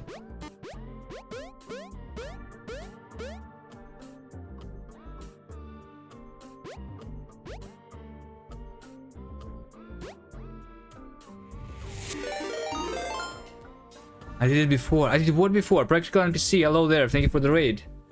I'm trying to solve the puzzle level in my own puzzle game. And I'm doing this for 20 minutes already. So hello guys, I'm working on this game. This is a puzzle game that we have. We can go left and right. And we can jump and we can rewind. And we need both of these players to go into the goals. I solved the upper goal before. Do I need to solve the upper goal? And that's... I mean, the only way I solve the upper goal is by making the other guy fall down, though. Which is something that I don't want to do, right? Like this. So now I have solved the upper goal, right? Now that I have solved the upper goal, the problem is that the other guy is out of bounds. And Linksider is not responding. Hold on. This actually makes our game crash, apparently. Okay, I probably need to fix that. Okay.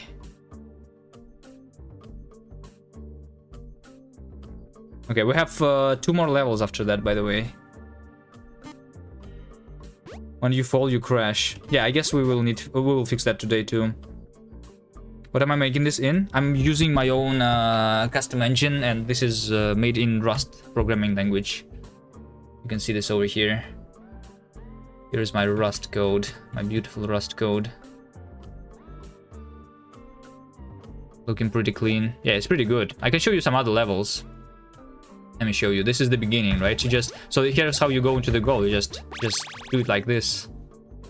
And then we have a bunch of different power-ups that you can collect. Like this is the jump that you have seen, but you can collect them. On that level, we start with them, but you can actually collect them on all the 4 sides. You can have different side effects.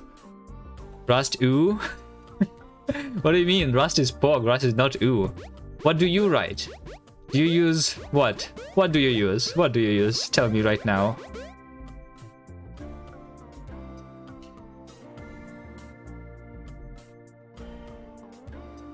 Okay, here's the slide. We have the slide powers. What else? What other game mechanics we have? We have these boxes that you can push, like in Sokoban. All languages. Like all of them. So what is the best one? If not, like... So you don't think Rust is the best one, right?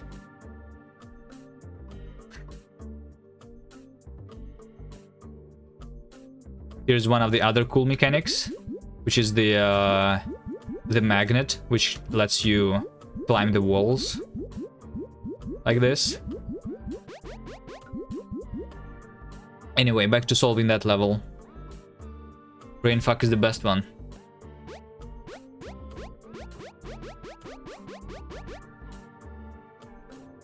Okay, so...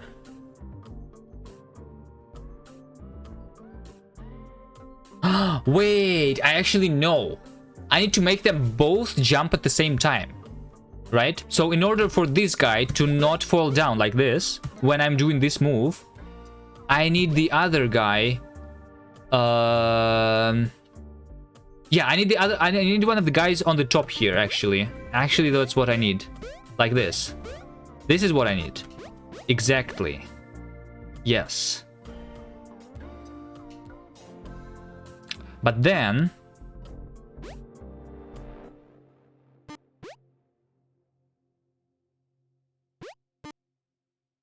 Hold on.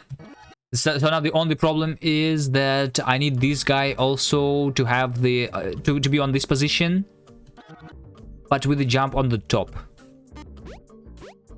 Is that possible? This guy needs to be like this, and the other guy needs to be at the top. Oh yeah, like this, like this. Look at this, guys. I'm going to solve the level right now. Are you ready? Are you ready? So I do this move. Oh shit, wait, what? Wait, what? Hold on. What happened? Hold on, this actually is a bug, right? So this is the bug that I need to fix. Right? Like, why did this is, yeah. Hold on.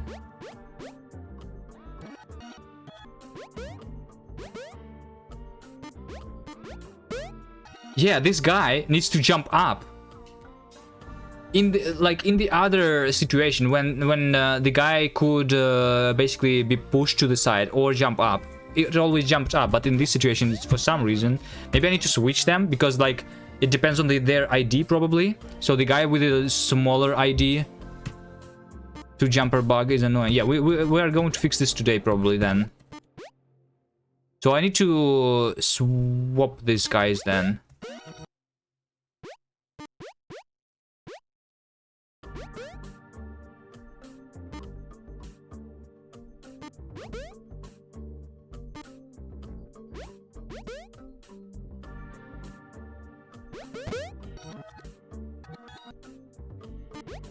Or is it going to work like...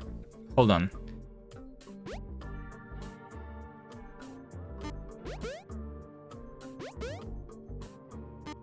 Okay. So now I have swapped them. It still is not working. Wait, what? Davey, can I solve this level without this bug? You said that the bug is not required to solve this level. Hello, bad co-op. Thank you for... Bash is better? No. No. No, Rust is better. I don't agree. Vim is better? No. No. VS Code is better. Rust rules? Yes. Also, you had it? Why did you rewind? What do you mean? What did I have? I see racism a lot here. What do you mean? The language racism?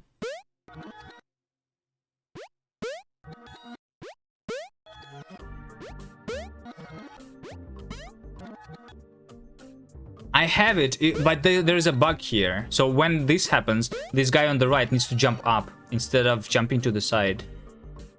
Did I steal your rewind effect, which you stole? No, I did not. I actually did not copy your code. I looked at it. I didn't even look at your code. I only looked at your visual effect, and then I coded this myself. You know? Because I'm smart. I know how to code and not steal other people's code.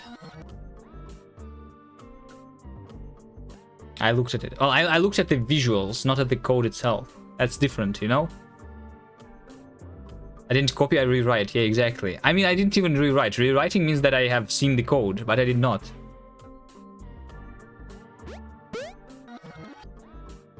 Jay, what should I do? Should I fix this bug and then? Maybe if I go back and then go into this level again, then I'm going to be able to solve it. That's probably how it is, right? So, like, it's going to work right now. No, it's not working still. No, it doesn't require the bug. Are you sure? Are you trying to make me try solving this level for 1 hour more? You want me to...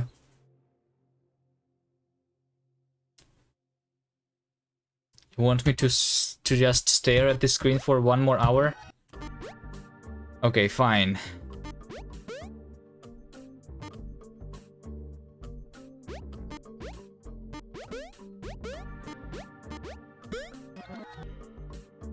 Only 45 minutes. All right, guys, you should help me. You should help me. You know this game, right? You know what we can do. We can only jump here.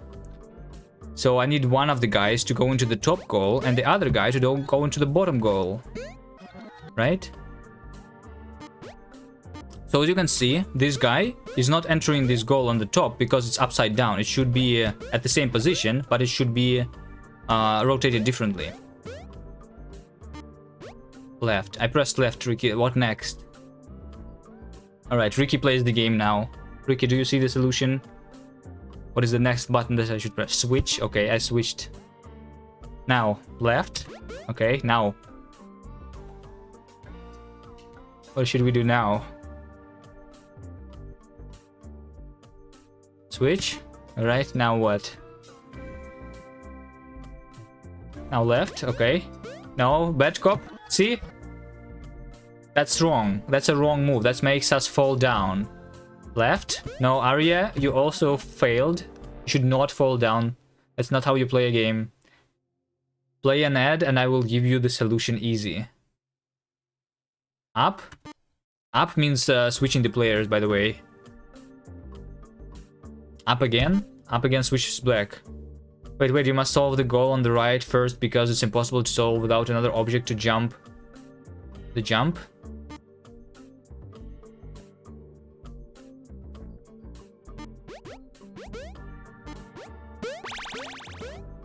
Okay, I solved it. Spacebar? Spacebar does nothing in this game. Okay, so I solved the right one, and now what do I do? Yeah, they do little sleeps. Like if I don't touch anything, if I'm trying to solve the level for too long, they're going to fall asleep. Yeah. Game is looking good. Yeah. We need to fix a couple more things, and we can put the demo out. Now push yourself back to the right one, like this. Oh shit! Wait, you're actually right. Okay, easy. Okay, I solved this level myself, by the way. I did not require any assistance from chat. I'm smart. Thanks for believing in me. Now what? Wait, hold on. This level is actually impossible. Look at this. We have a 2 block of a gap, but our jumps is always... well, actually, hold on. Actually, I know how to solve this. It's not like that. Oh shit, it's not like that. Not like that.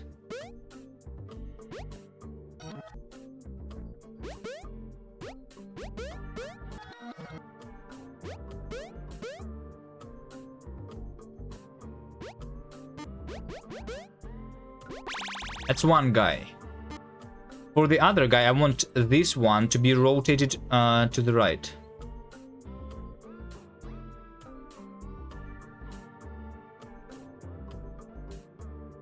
Yeah, I know I need to restart. I need for this guy, I need the jump on the left. And if this guy's jump is on the left, then the other guy will be able to jump to the other side after it falls off, you know?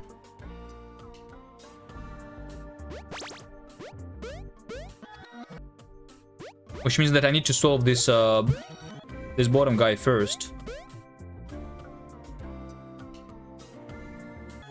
I need the left.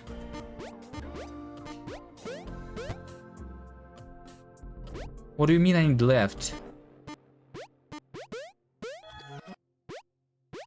Okay, there you go. There you go.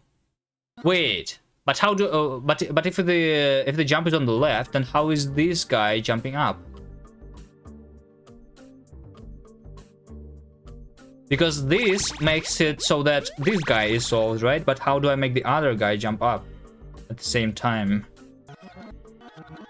I'm not looking at chat. Just unsolve him. I'm not looking at chat.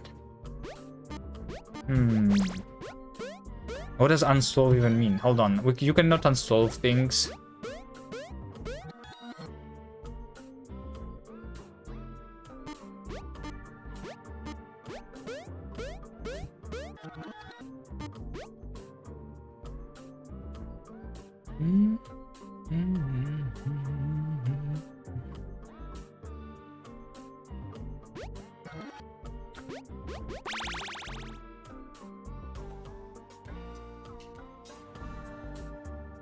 Let's say that the jump guy does not go into this corner. Then I can make the jump guy itself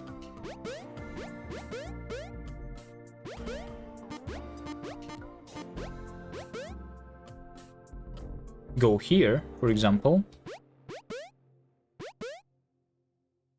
But why? No. Should you get food or go to sleep?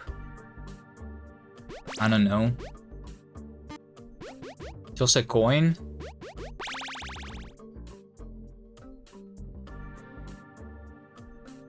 Just like you did the first time, then rotate the one with jumper.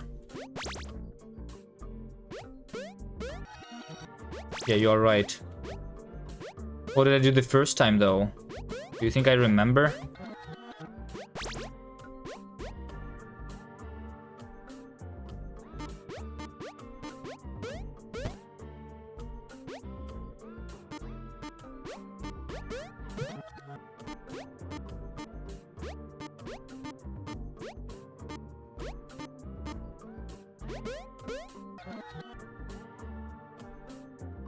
Solve the one at the top. Yeah, no. I think so. I need to. Yeah. I need to. I need this guy like this.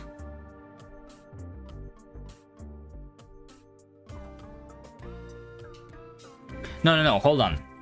So in order to solve the one at the top, I need this guy rotated so that the jump is at the top. Right? Then I will like make the other guy jump up here and solve the top one. But the problem is, how do I rotate this guy when the jump is on the top? So that the jump becomes on the left. It's literally impossible, because if I rotate to the left, then I'm going to just fall down. You know what I mean? So like if I'm here, if this is solved, then over here, if I rotate to the left, I'm just going to fall down. It does not work.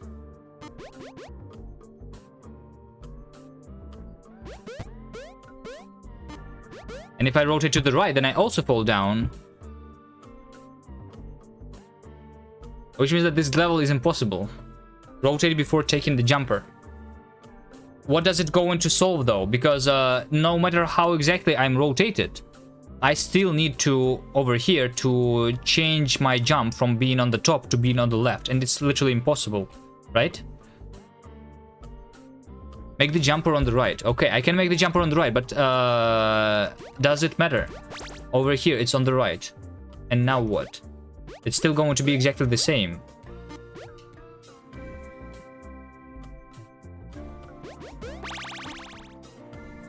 Because if I, over here, if I rotate to the left, I'm going to fall. If I'm going to rotate to the right, I'm going to fall. Did you think that if I'm rotated to the right here, I would enter the goal? I actually don't enter the goal if I am unstable. So, in order to enter the goal with this guy on the jump, so because I need to be rotated like this, right? My jump can only be on the top or on the left.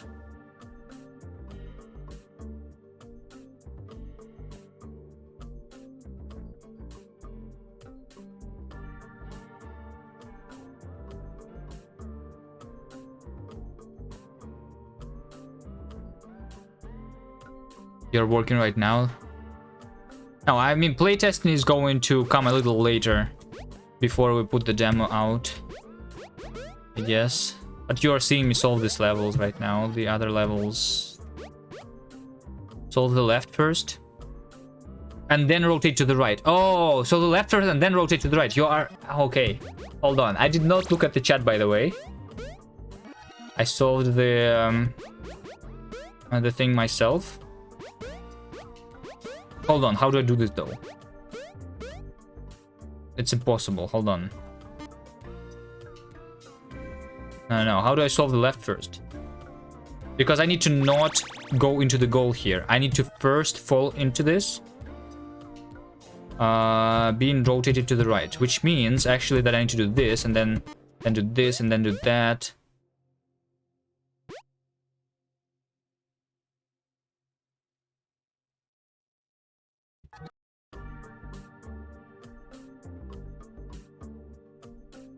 Is this your game? Yes. This is my game, but it is not the level... I mean, I worked on this together with Davey. So I'm trying to solve the level myself. I have no idea how to solve it.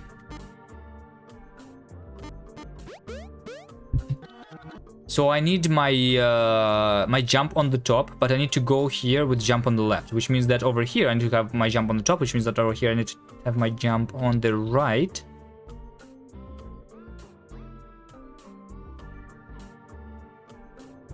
Rewind.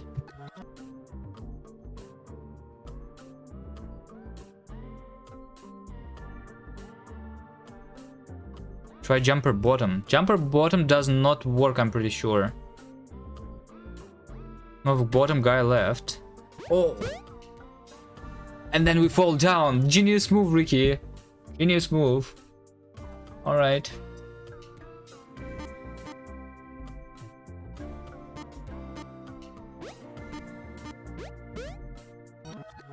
Move right, guy right. Like this. The third block go on the right. Hold on. Maybe try using both as the floor. Okay. Maybe. Actually, maybe. Actually, that's a good idea that I did not try yet. Okay, so we are going to move these guys like this.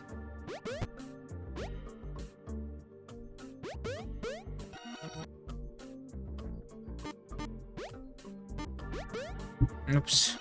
Well, this does not work. Can it jump sideways while falling? Yes, it can. So, like, I can, for example, do this.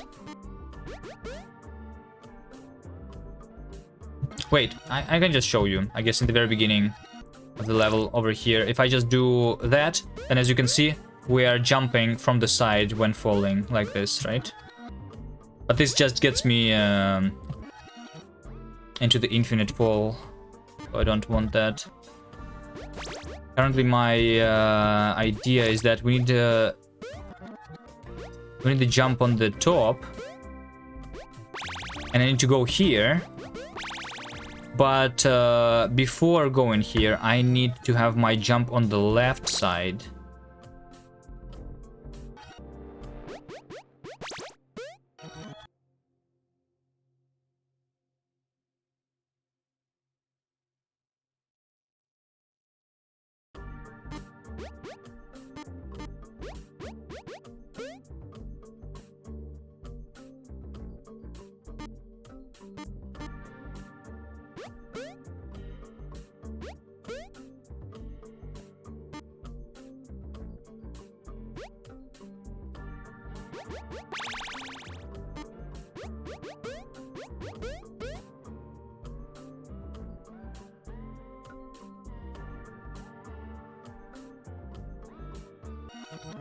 Rotate jumper on the right of the first block. Hold on. Hold on. Tell me the buttons to press. This is the very beginning of the level. What should I do? Should I switch the character? Should I press left? Press right? Left? Left. Now what? Left? Left doesn't work after that. So after pressing left, what do we do? Up, up, down, down, left, left, right? No. It's not a cheat code. Up, up, down, down, left, right, left, right. Okay, hold on. Left. What do you mean left? Left doesn't work, Ricky.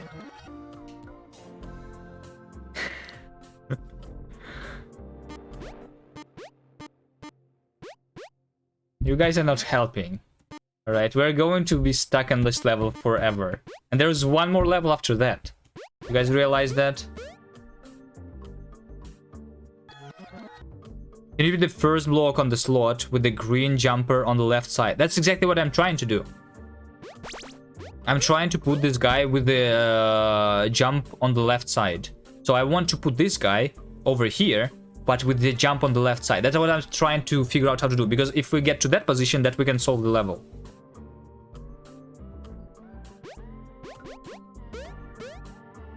In order to get into that position, jumper on the top is the key. Yeah, I agree. I agree that the jump should be on the top, like this. That is true. I agree. But still, how do I get into this position with my jump being on the left?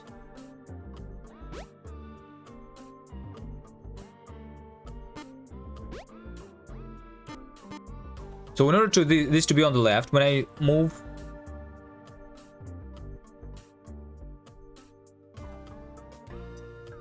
to the left, so I move from this block to the left, which means that my jump was on the top. So I need to be on this position with my jump on the top of myself, right? But how do I get there? Because this is not it.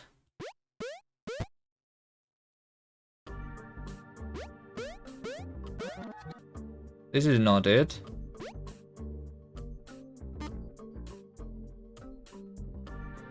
Right, right, left, right, right, left, left. From the very beginning, is this game released or not? No, it's not. It's not released. You can try playing the current, not the current version, the old version that we did for a game jam.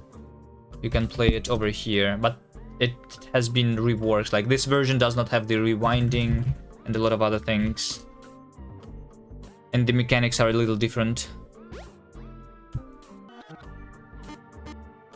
It's going to be on itch and then on Steam too, when we make the demo working. There's not a lot of stuff left to do, I think. Using NixOS? Yep. Hello, Rinks. How it goes? Well, I'm trying to solve the level. So far, the chat has not been helpful. And I'm still stuck on this level for like 1 hour already, I think. I did like 10 minutes of coding today, and all the other time we spent just checking out the new levels that David did. This level is impossible, apparently.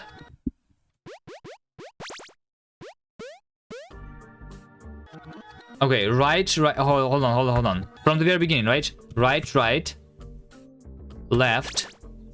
right, left. Like this. Okay, now what? Did I do this correctly? Right, left. So you want my jump to be on the right side? I'm pretty sure that is wrong. But anyway. Right, left. Right, left from the beginning. And this gets me into this position.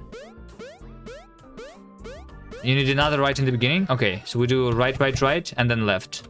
And then right, and then left from the beginning. Yes, okay. Yeah, because you need your jump on the top, yeah. I already did this. But now what? So I'm jumping infinitely like this. And what do I do that next? That is where I'm stuck.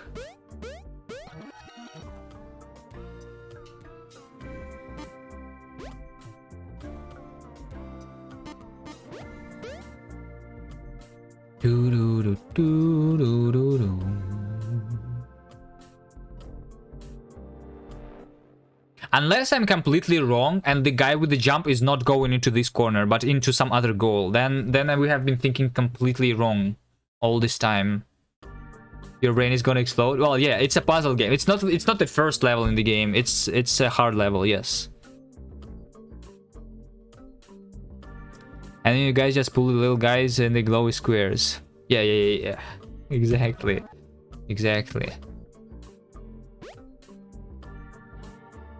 I expect the guy with the jump to be in the lower left, you think? No. But how does the other guy then go to the top? So let me show you. If I make this guy like this, right? Then one of the guys can jump to the top using that jump, right? But at the same time, there's another possibility. Wait, how do I even do this? Soul Burn, hello there. Thank you for the raid. How are you guys doing? How's your stream? So many raids. I think I have been solving this level and we have been raided 3 times already during us solving this level. Is it solvable? I'm pretty sure it is, yes. Okay, welcome raiders. We are playing this game. This game is the game that we're working on. So we're playing it, but I'm going to do some coding later. I'm trying out the new levels that Davey designed for us in this game. And we are really stuck. I need some help.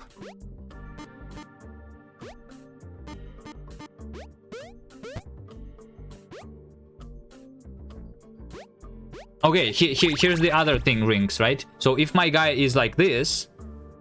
Wait, hold on. What did I just do? I need to do the same thing. What did I do? Okay, I understand. Hold on. I need to do the same thing. Look at this. I'm going to solve the level right now.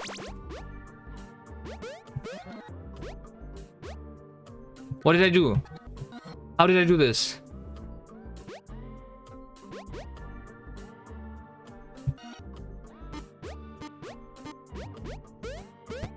Okay, I rotate to the right, and then I rotate to the left, and then I rotate to the right, and then I rotate to the left, then I make one of the guys jump to the side using this guy, and then this guy rotates to the right, and then I use it to jump to the top. Alright, this actually Yeah, alright. Easy game.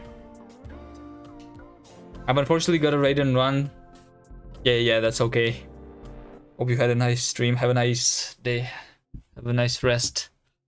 Okay, and this is the final level that we need to solve. This is the last of the new levels.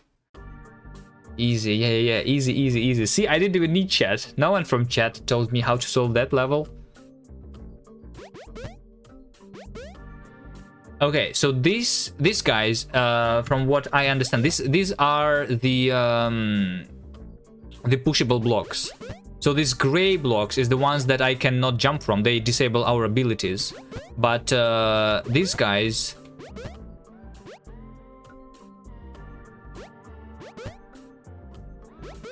I can push them like this. You see this? They are pushable blocks. How many minutes until this is impossible? No, probably 1. Okay, I'm still exploring though. So what do I need to do here? Let's see. What do I need to do here? I need to make one of the boxes fall off from this top. So they are magnetized to the top right now. So I need to... Have I heard of the world's hardest game on Cool Math Games? No.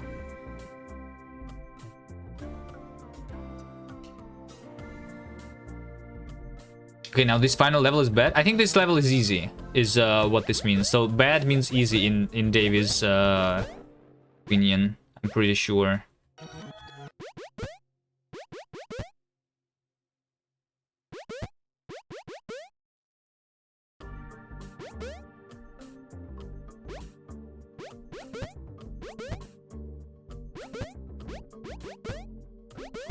Okay. I think I know what to do in this level, actually. This level is actually easy, yes. I just need to push this block. No. I need to do it the other way around, though.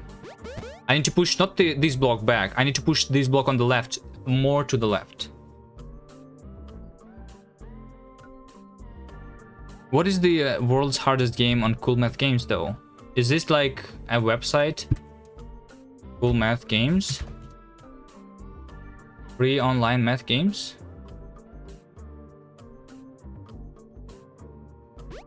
That's a website. Okay. So we are here, and what I need to do is I need to go into this position. I need to go into this position from the left. Not from the right, like I'm doing right now. Square puzzle maze game? Like similar to our game or what? Okay, like this. Easy. See? Oh shit, wait. They are also pushable, these blocks, apparently. Okay. I did not expect that. But alright.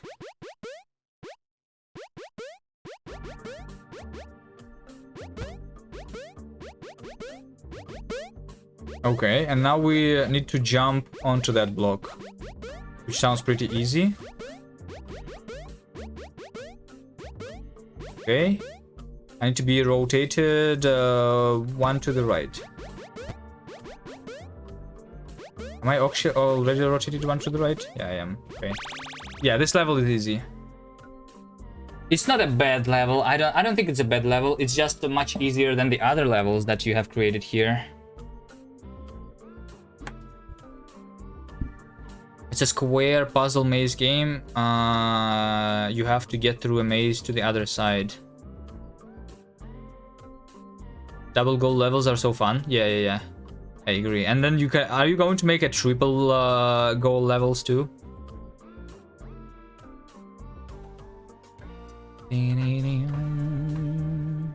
I also was thinking like that we can do it literally. Oh yeah, we have one already over here with 3 blocks. Like you know how in this level, in the last level, you have these pushable blocks. We can make the mechanic where the thing that needs to go into the goal is not the player, but the block that is not like controllable yourself. So you need to push it into the goal. Linksider Battle Royale.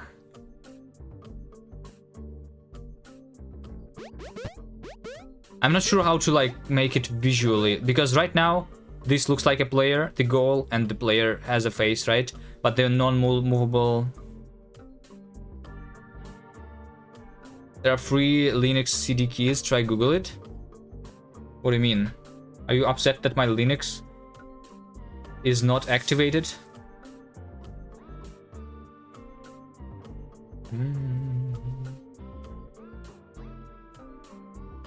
I don't know what to tell you.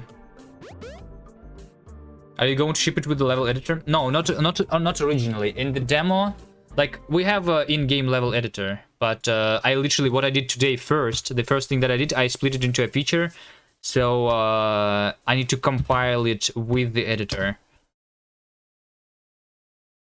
But in the future, yes, we will make it public. It's just not super intuitive right now, I think. We need to polish the editor a little more.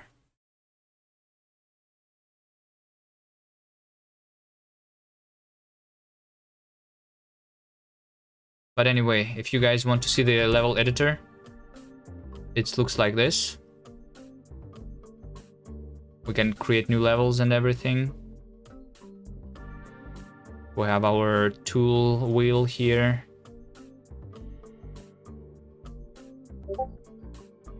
Dun, dun.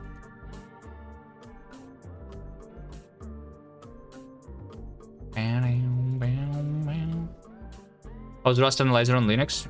Pretty well, unless I'm using Vim, so don't use Vim and it's good. Probably Vim's issue. Vim is bad. Don't use Vim. VS Code is better. Right. Why not use JetBrains? I actually don't know. I used JetBrains for a couple weeks. Very back in the day, when we didn't have the Rust language server. But was it called the Racer or RLS instead of Rust Analyzer? And it was bad. So back then the JetBrains was better. Not sure if it's better right now. JetBrains, I don't know.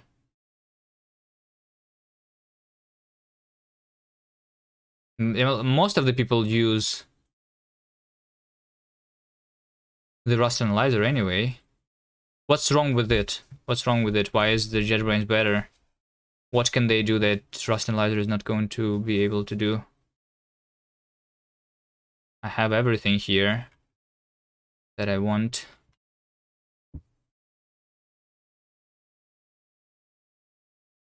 I'm gonna do your Rust stream in Eclipse just to trigger you.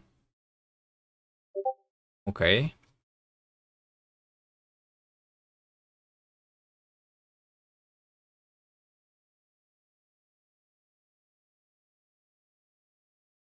Is Davey pushing some new levels? What is this? What is Davey doing?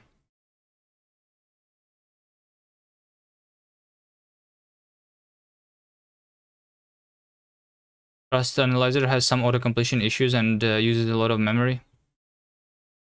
Okay. Yeah, maybe. I don't know. I think the reason I switched from the JetBrains back into VS Code is because it was stupid.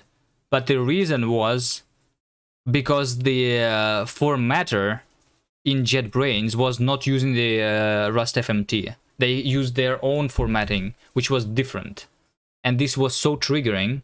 And yes, I know I could change it, but when I changed it, I needed to bind it to a different short key. And yeah, I just rage quitted and moved back to the RLS, even although my code completion became worse. I still prefer to use VS Code.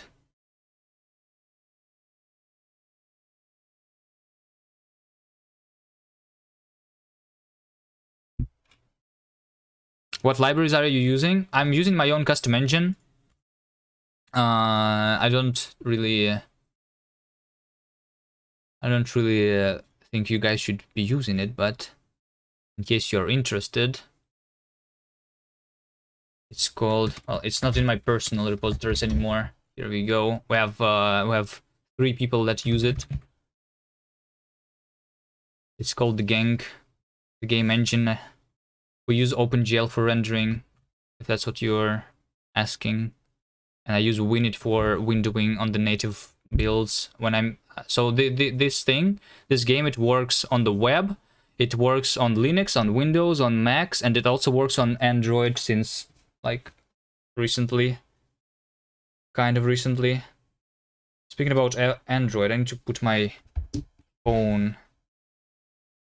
because it's 0 charge. Okay, give me a second.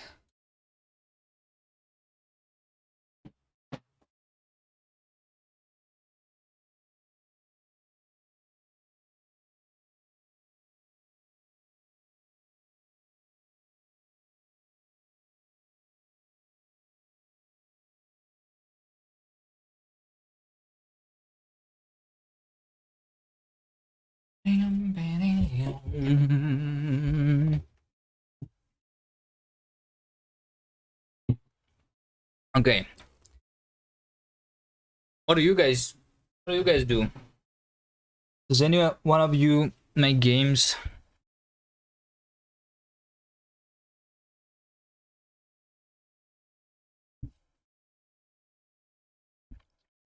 Do you guys use Rust?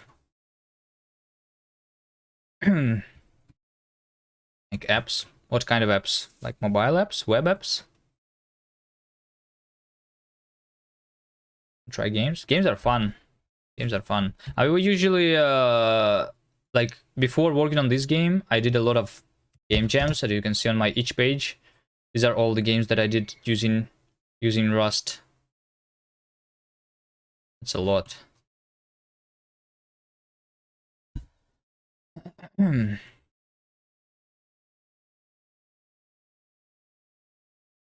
Would participate in game jams usually, and this game also was made for a game jam originally, so... But now I'm trying to make something bigger than just a small jam game.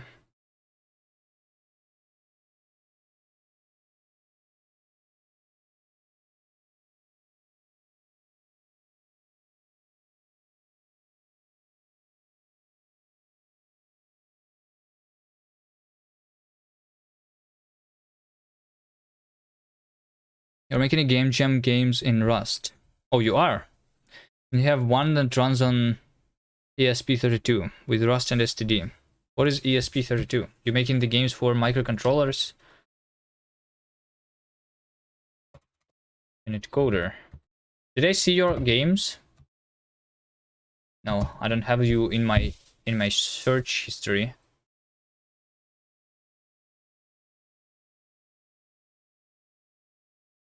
Did I create any terminal game? Well, not in a long time. Why would I make a terminal game if I can make a game with graphics?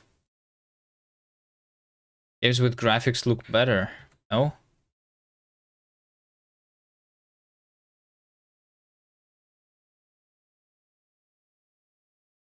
Anyway, what are we doing now? Is Davey here? Davey, we need a plan. Where's our plan? Milestone demo. Let's see what we need to do. Let's see.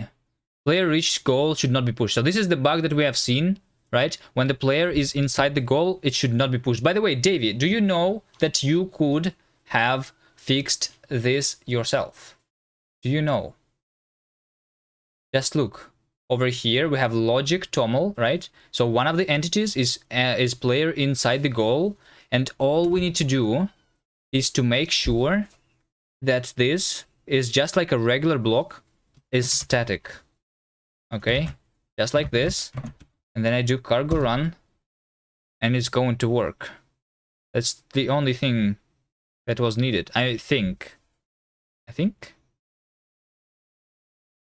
Unless it's going to make a bug, because maybe static means that I'm going to pre-generate something and it's not going to be visible. Let's try this level, right?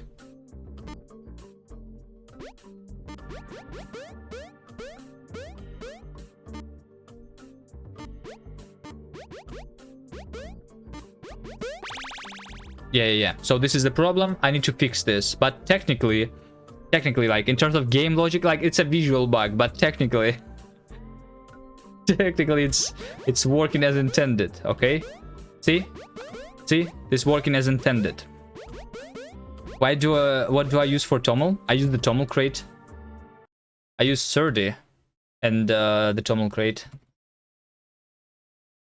Great Sayo Tommel. This one. No. Doc's Arrest Tommel. Yo, not Yom Tommel. This one. And it works with Surdy. Easy. Okay, so we need to fix this visual bug. That is it.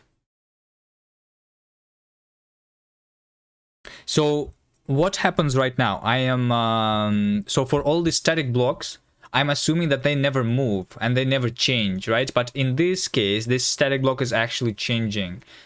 So I think we need what? Do I see if this static things have changed? Isn't it pushable false? No, pushable means that I can... let me show you. Pushable is a different thing. Pushable is like in Sokoban, where you don't even need the jump power to push something over here. Like you don't even need the jump power, you just push it, you know, by moving into it. It's a different thing. This is what? How do we call these things? We have crates and we have boxes, right? So this is a box. It's like a light box, which means you can see by a hole in the middle. But in the other level, over here, this is different. So this one you cannot push, but you can still use your jump power to make it move. It's like different.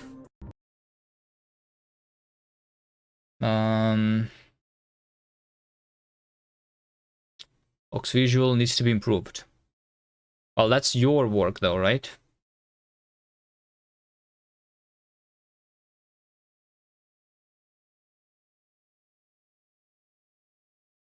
Okay, let me think. What does static even mean? Static means that it cannot be... So I was using it to just pre-generate the level mesh. But technically, we can change it. Do I like it? I think it's okay, yes. What's wrong with the... What's wrong with it?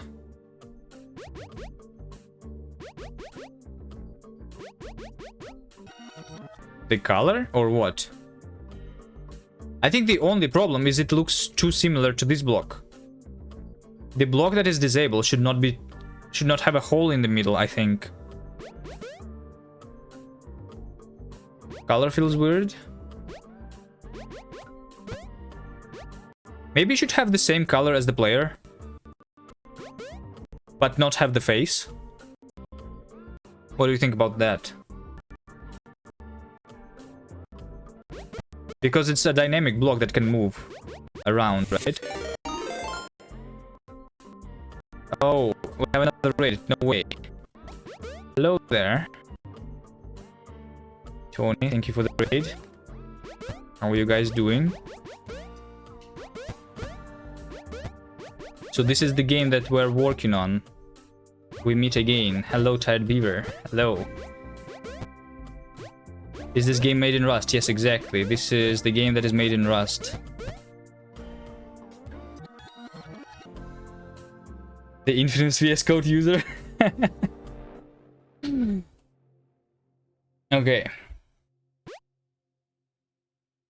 Time to beat this game entirely to show chat. Alright, so for the Razors specifically, I'm going to show you guys this game from the very beginning. Alright.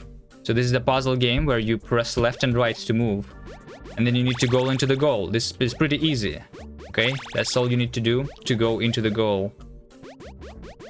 Someday you will try Rust, not the game. Rust is a good language, you should try it. And then in this game you also can put your powers on the sides of the player. Over here, this green thing is the jump power, which allows me to jump. And then we have other mechanics too.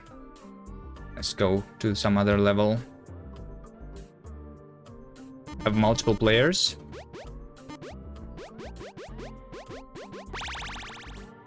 We have slides.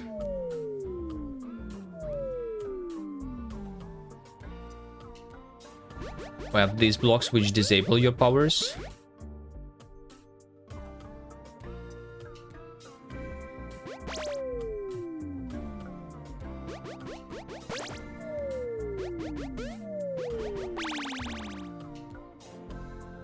And some other stuff.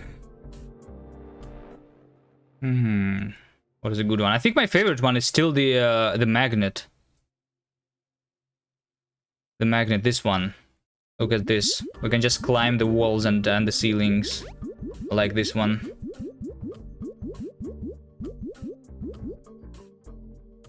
Okay. So yeah, this game is made in Rust. And we're working on it. And I use a custom engine for it too. Alright, so what we are going to work on right now, we are fixing some small bugs. Specifically, right now, I made a little change. And now when the player goes into the goal, it disappears.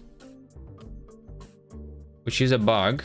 So over here, we have a goal with a level with 2 goals. So both players need to go into these things. And this player disappeared. But it should still stay in place. This is the bug that I need to fix.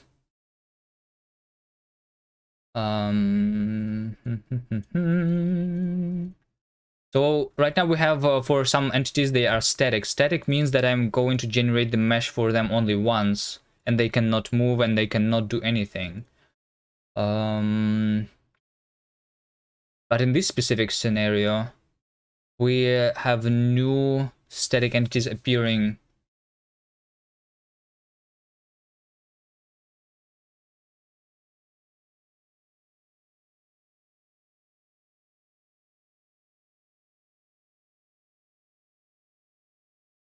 So one of the ways to fix it is just if we go into the renderer, I'm creating the level mesh. So this is just iterating over the static entities to create the level mesh once, so that I don't need to draw every single thing every frame. Like, I cache the static part of the level basically. But that cache leads to the problem.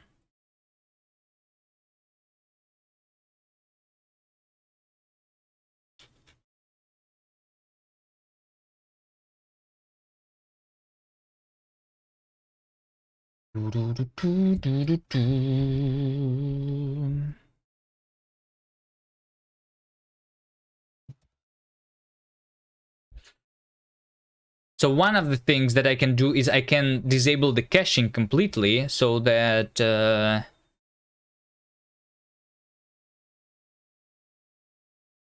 even those parts of the level that are still static, I treat them as dynamic.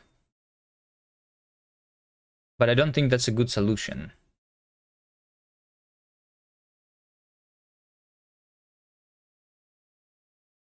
The better solution is just to generate Rust supremacy. Yep. What are you guys doing on Tony's stream today?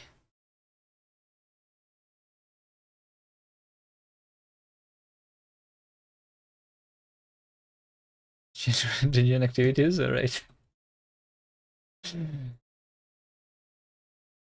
Working on JavaScript stuff, nice.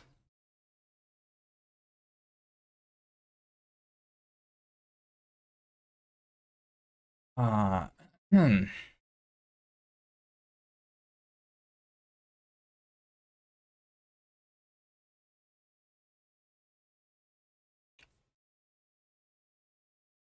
All right. Well, I don't know how to solve this yet. What would you do? Do you just disable the cache? I need to invalidate the cache basically, right? And regenerate the mesh. That would be the smart move, I think. Or I also can introduce a different kind of block, which is so like the blocks, the regular blocks, they are not moving at all, right? It's just this player that is in the goal is the only thing that is appearing right now. So I can make it like a different thing, which is like not static. Wait, Tony is off. What the fuck? Well, it happens. Your streamer sometimes needs to rest, so they cannot stream 24/7. You know, sleep is not needed. I don't know. I'm pretty sure everybody sleeps, even you. I mean, even I sleep sometimes.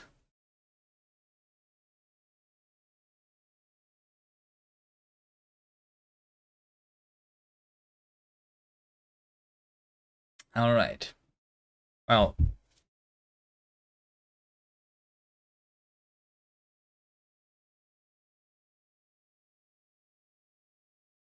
That's not a good thing to do, though. Why would you do that? Just so that you don't sleep? Tired beaver? Wait, what? You do the same? No, that's bad, guys. Don't do that. Matches Rust cocaine, true? No. Here's my Rust code, you can... right?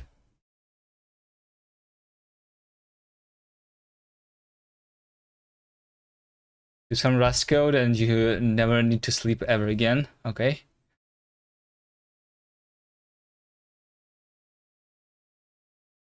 Hold on. Let me be productive for a second here. I didn't do anything like today in the 3 hours of streaming. Opinions on OpenGL, Mr. Kuvi. Well, I'm using OpenGL. OpenGL is nice. OpenGL works. So yes, I say yes to OpenGL. The only thing that I see as an alternative to OpenGL is WGPU, but it is new and it is Rust only.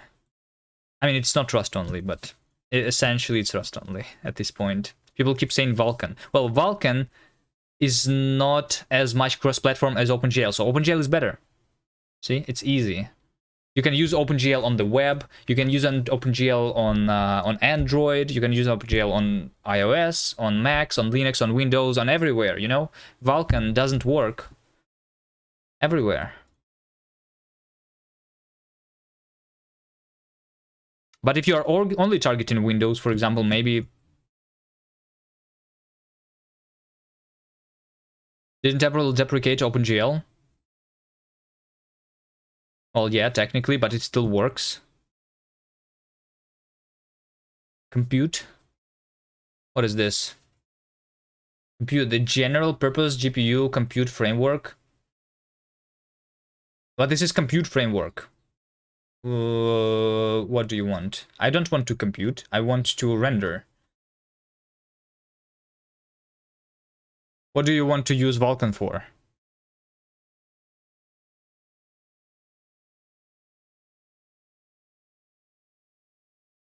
Also, this is C++, which is, no.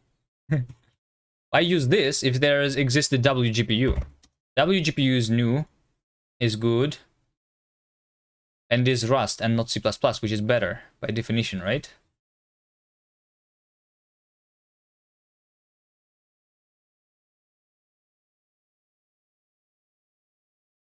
And I'm pretty sure you can do compute using WGPU too. I've seen recently on the Rust Reddit, they did Rust. Hold on, maybe if I just go to Reddit, Rust. Burn WGPU. Did you see this? New deep learning cross-platform GPU backend. So they use WGPU to create their like their machine learning stuff.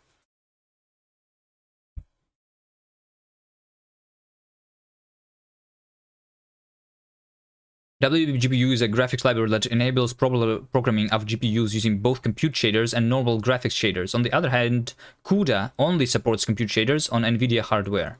So see, CUDA is bad, WGPU good.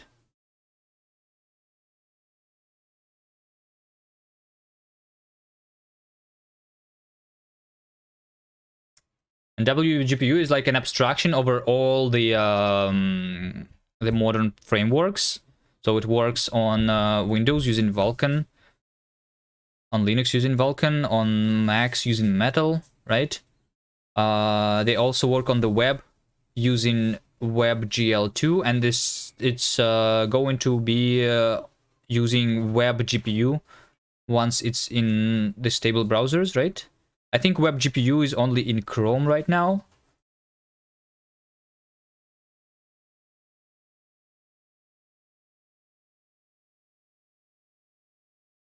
Okay, anyway, back to our project here. So,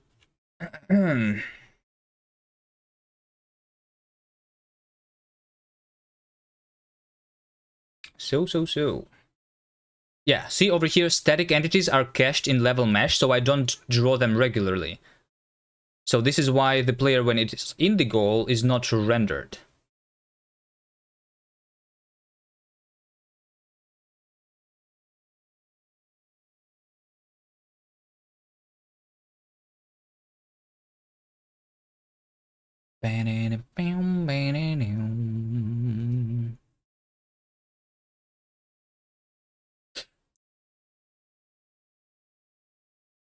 Let's see what static does. Properties. Wait, why can I not go there? Struct properties. Over here. So we have static. Where is it used?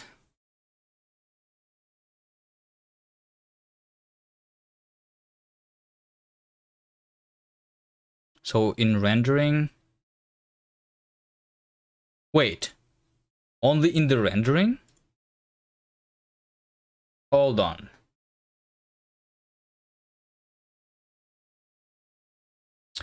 Hold on.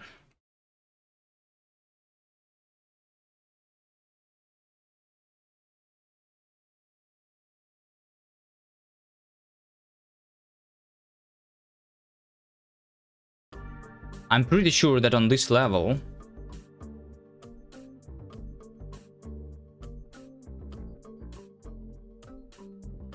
this one,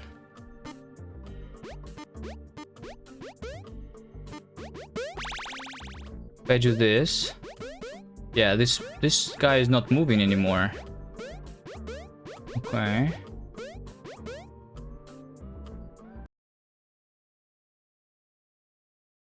Player, block trigger player, block trigger static.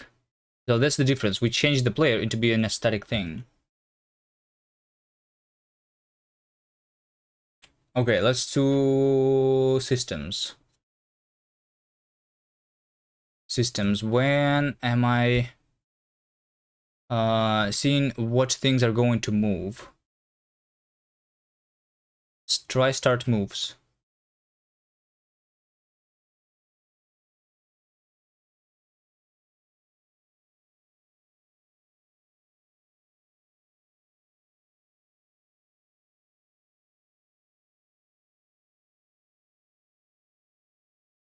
Wait, is it not in the references because it's inside?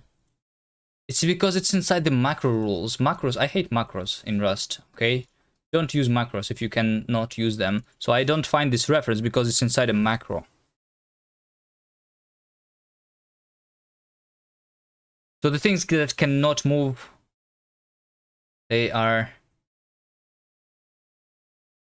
static. I think I can introduce the new property. So static is still going to mean that it's going to be cached.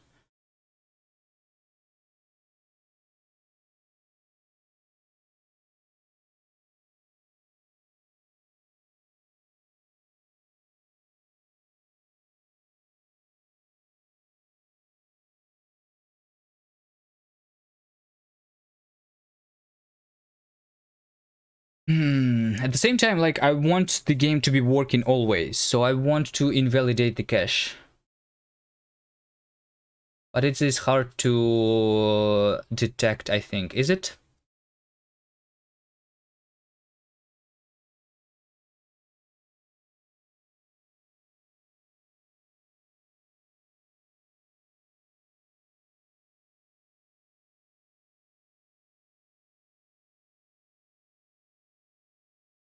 Okay, I know another solution. I know another solution, but I don't like it. I don't like it. Like, I need a key to my cache, right?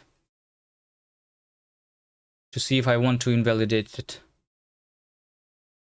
And the key is all these static entities on the level.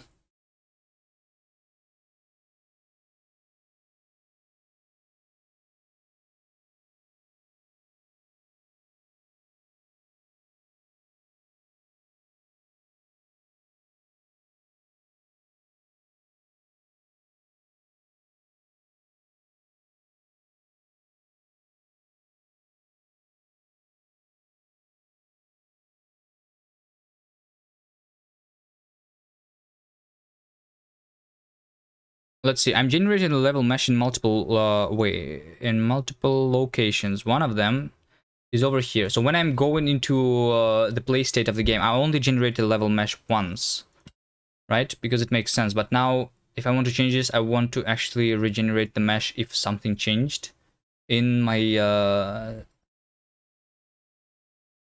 static things.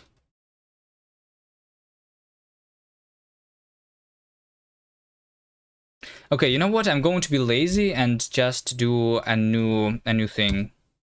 Let me just do movable false. And movable false is same as static true, but I don't say static true here because I don't want this one to be inside the level mesh, inside the cache. Maybe I should say that static is like cache. Let's remove the static and only have a movable. And also have cache true. So cache means that I want to cache this thing. There's cache means that there's no new blocks that are allowed to spawn in the middle of the game, and no block should be removed in the middle of the game.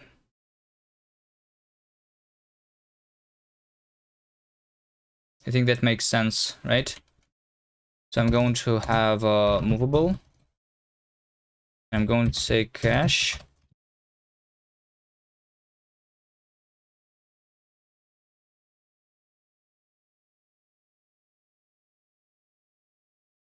Okay. So when we're ending the move, we are inserting that the player is not movable. Still haven't activated Linux. Yeah.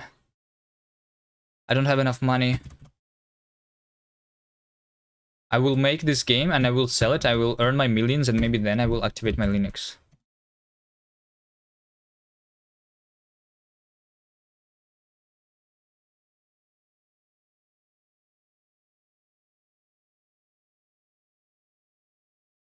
Assert entity is movable. Or not. If not movable, then continue.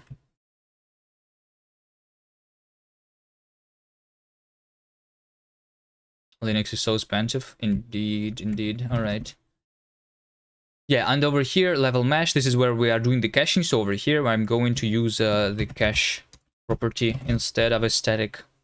So we split the static into movable and cache. But maybe I still will want to... so yeah. Maybe I still want...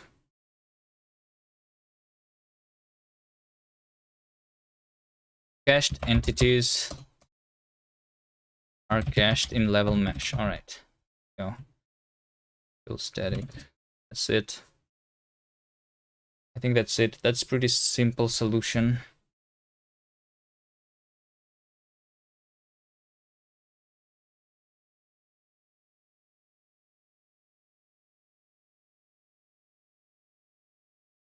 Have I tried this open source operating system called Windows? I heard it's free. Yeah, I used it before Linux. It was activated for free. Because it's free, right? That's what you're saying?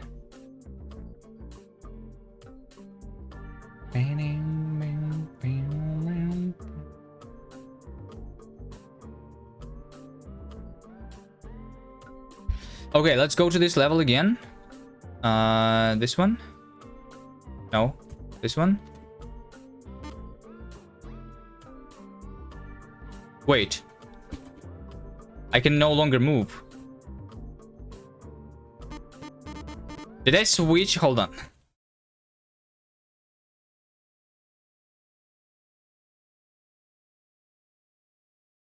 Hold on. Did I make it wrong? This cache true, this cache true, movable false, cache true, movable false, cache true. I went static. Is my player static now or what? What happens? I cannot move.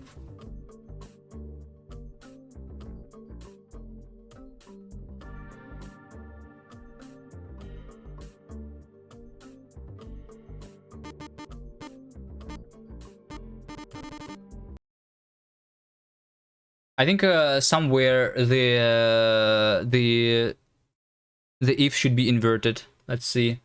Probably over here. So if entity is not movable, then we say continue. So we make the entity not move. If it's not movable, it makes sense, right? Movable false. Oh, wait, movable is false by default.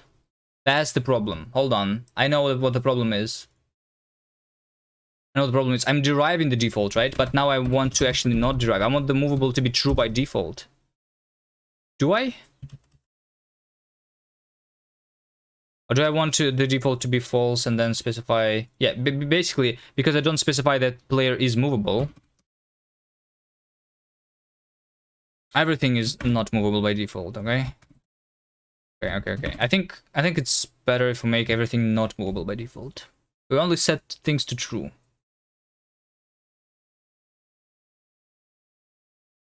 Wait, but pushable. Hold on.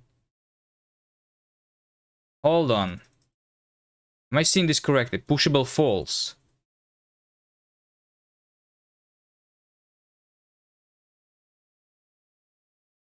How I tried open source operating system called Arch Manjaro.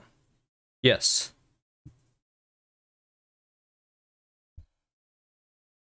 I used Arch. I tried using Manjaro. Manjaro, I used it for like about 10 minutes. Actually, more longer than 10 minutes. Probably half an hour. And then uninstalled it and went back to Arch. I don't know. Manjaro is not good. I don't remember exactly the reason, but it seemed very wrong to me. Yeah, Arch is good, but I'm using NixOS now, so NixOS is even better than Arch. But it's weird. I use Arch, by the way, yeah. How about Among OS?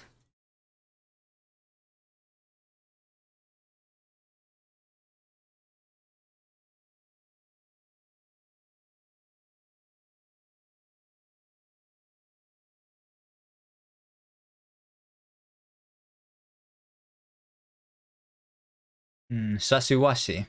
Okay. I found my new main OS. No one.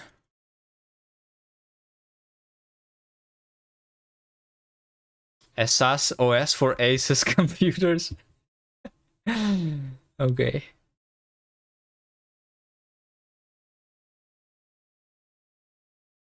Future is declarative. Yeah, NixOS is nice, but Nix, the language, should be different though. So I cannot really recommend NixOS to other people. I want the language to be better. The Nix, the language is like the nightmare. Future is Arch.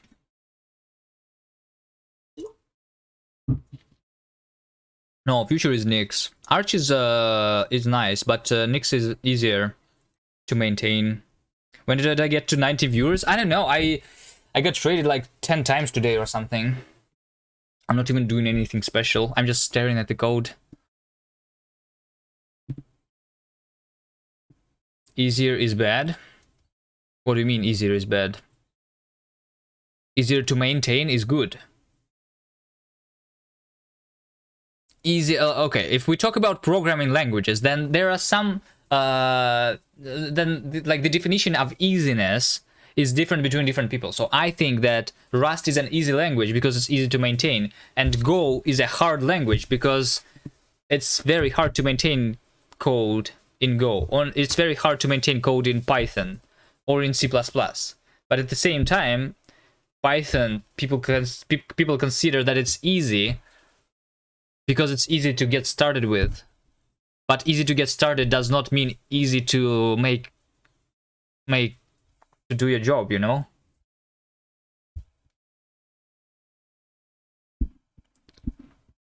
And same is about operating systems. You want it to be easy to maintain, not easy to like install. So like Windows is easy, right? You just install it.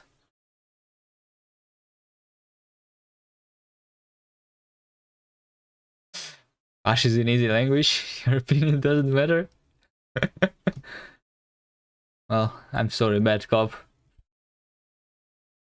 Bash is an easy language. No, it's not.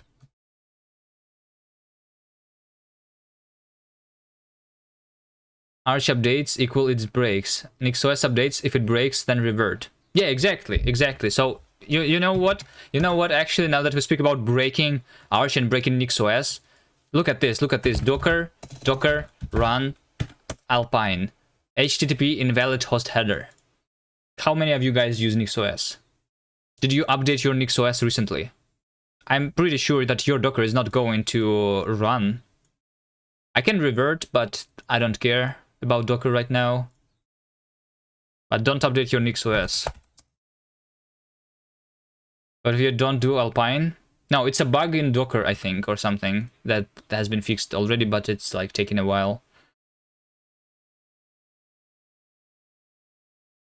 Docker HTTP invalid host header. Look at this. This is just a very recent, like the issue that was opened last week.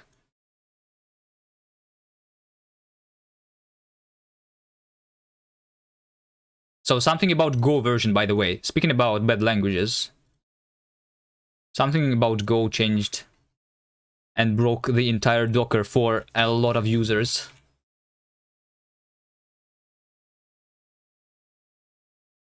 I think. I'm not sure. I didn't actually read this. I'm not sure if that's what happened. By the way, Kubiman, I noticed you didn't like my tweet. You think I use Twitter? You think I use Twitter? Twitter is like weird because I need to not just open it and do some weird shit to go on Twitter. I need to use Chrome instead of Firefox.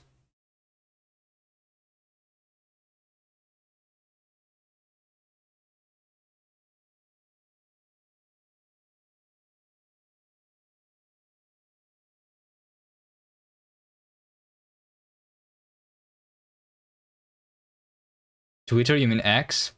Did it change already?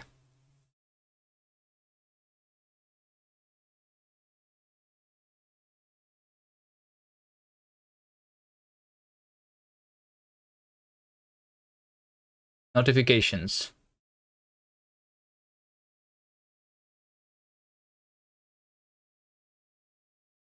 Hey, what is this? What is this? Who is this? Bluebeam Studio? And I'm here. Well, if I'm here, I'm liking it. I'm not sure what it means though. The gang. Shout out to the inner circle. Apparently I'm in the inner circle of something.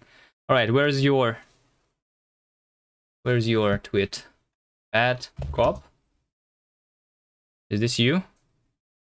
I think it's not you. But cop underscore? Alright. What is your tweet? Hi chat. Is this what I'm supposed to like? Hello? I put way too much effort into this. Cut my stream into pieces. This is my bash command. Look at my script I'm reading. All of the data from my shell scene. Wait, this doesn't even rhyme.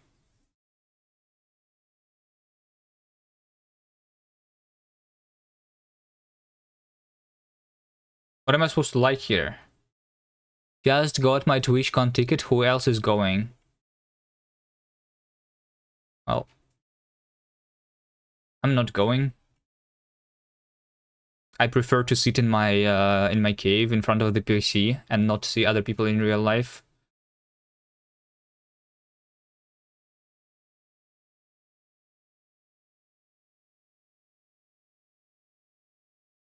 Cut my stream into pieces. This. Oh wait, do you want me to read? Do you know that I hate reading? And you want me to read? Okay, what does this even mean? Hold on. This is cipher. What is this? Cut my stream into pieces. This is my bash command. Look at my script I'm reading. All of the data from my shells. Cin. What is Cin?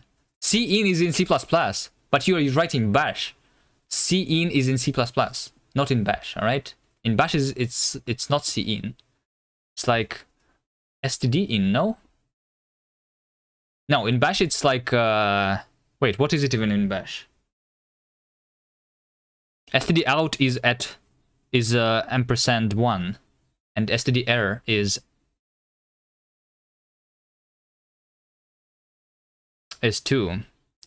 Docker works for me. I don't know why not for you. That's weird. Am I unstable? No, I'm on unstable NixOS.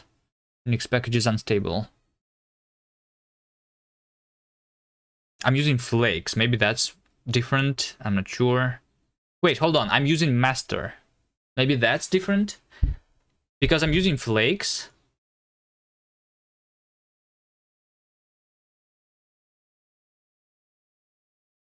Look.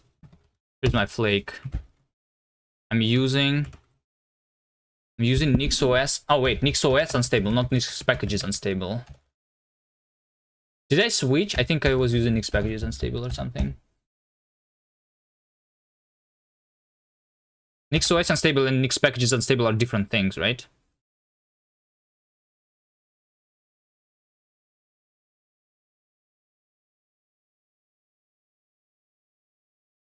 I was pretty proud of rhyming reading and scene. Is reading and scene a rhyming? Is pieces and command also a rhyme? Is that your definition of rhyme?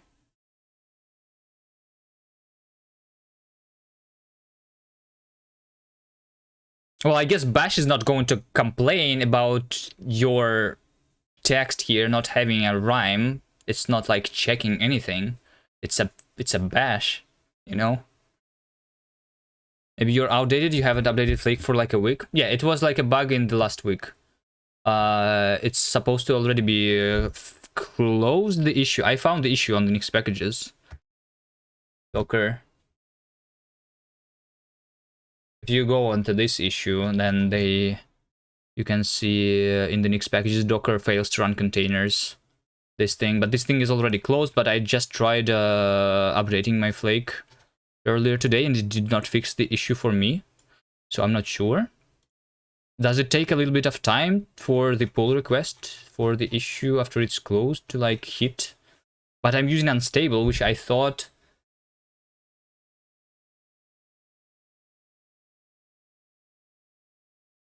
Well, I mean, it's different from master, for sure. Right? There's Nix packages unstable. And then there's NixOS unstable. And yeah, see, NixOS unstable has only been updated 2 days ago, which means that this patch is not there yet.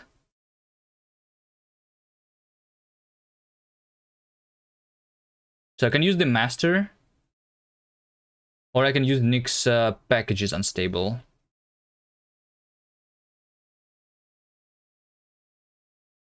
Which was updated yesterday.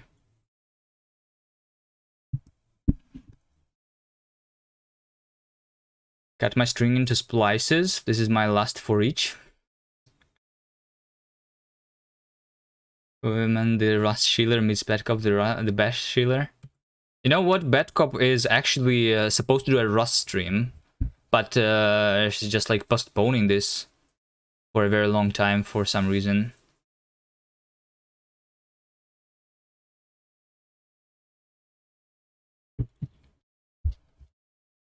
Wait, I did not read this through the very end. Would it be wrong? Would it be right if I made a big pipeline and I wrote it all in one line? WTF, this isn't right. Why did it print $50 signs?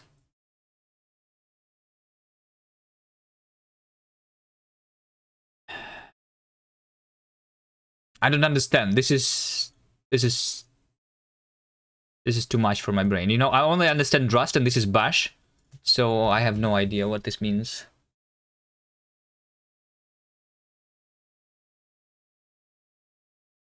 I have Crawlbar in my forehead? Wait, what? Oh, it's behind my head. The song is called Last Resort. Oh, it's like you replace some words. Okay. Makes sense, makes sense. Okay, hold on. How am I not able to move in my own game now anymore? And also, pushable is false by default.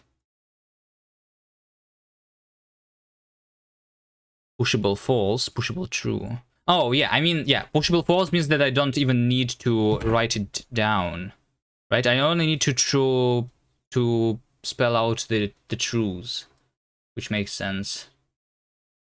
Okay, let's derive the default again.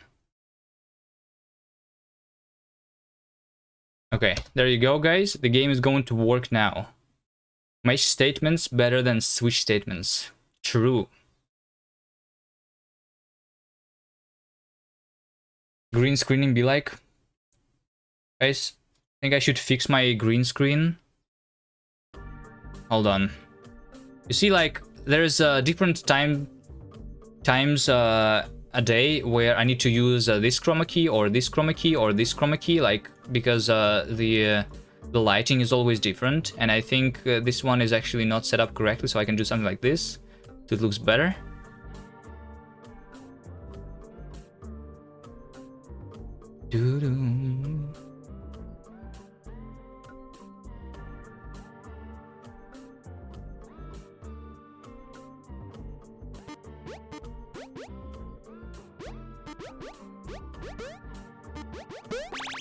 Okay, there you go. There you go. Now I have fixed this properly. Am I using OBS for streaming? Yes.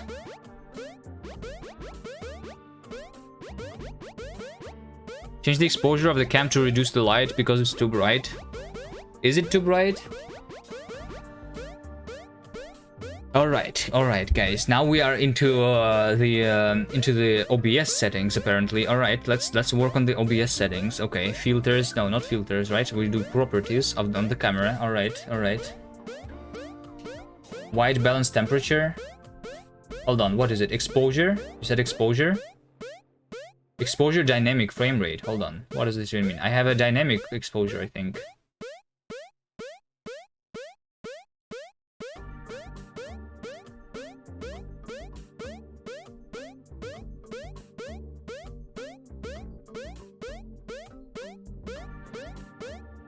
Why is this text field so small that I cannot even see the number that's inside there? Hello? Who made this software? Why do I only see 2 numbers here? Can I make this thing like bigger? Okay, let's do this. Does it do anything? Doesn't seem like it did anything. NixOS issue? No, I think it's the OBS on Linux looks different than OBS on Windows. Change it to manual and do it manually. Manual mode.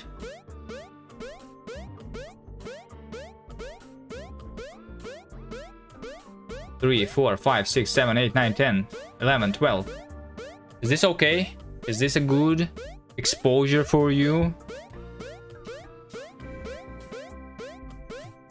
But then I need to fix the green screen, right? The green screen is like, the green screen is the worst. So like it looks like this without the green screen. I also cut the corner here because there's like some sun and that you can see through the window. So I cut the corner here using the mask. You cannot see it right now, but like it's in the morning and it's a little earlier. I need to cut the corner. Okay, how do I fix the chroma key? I need to like change the color here to something else. Like maybe this color is going to work better. Who knows? Does this look good? Okay, I think it looks okay. But like as we go further through the day, the lighting is going to change, and I will need to change my chroma key settings anyway. Move the cam to the right.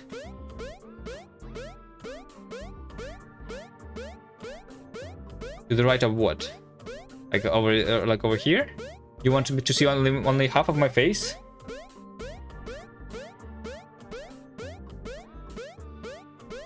Raster sees sunlight for the first time. Reaction. Hold on. What do you want? You want to see to do this?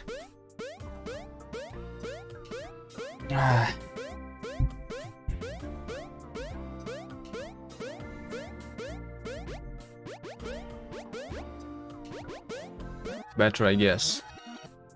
It just takes so much time to like fix this. You know what? Why doesn't someone, one of you guys who knows coding, right? Why don't you write the extension? You can see the green flickering, right? Over here in the background, yes, I can. Like, okay, it's because the chroma key is bad. Look at this. If I show you my camera without the chroma key, right? You see that this color is not uniform, right? So like in order to fix my green screen, I need uniform lighting behind me, right? But this I'm too lazy to use this, right? I'm too lazy to do this. Instead, I think there should be a program that is like that does not have the fixed color and chooses the color that is close to this color, but instead, like in Photoshop, you want like to click on this pixel and select everything that is like continuous region. You know what I mean? You know what I mean? It should not be just a single color. I want to select a pixel and do a magic wand. Change the similarity, so we change the darker color. The problem is that if I change the similarity to be more, then I try to cut some of my head here, you know? So it's actually worse. Like I need to combine multiple chroma keys, and then it's like sometimes looking better. I don't know. It's hard to do though. Like I cannot completely disable this because this color is darker and different than this color. You know? Why doesn't someone draw, make a good... Just make a cool VTuber. Yeah, I can. Also, like, one of the things that I was doing before is there's another thing that I can do, which is called background removal. So those of you guys who like the AI stuff, here's what we can do, you know? So, like, instead of it being a green screen, I can do AI shit, but it also works like shit, so I don't know.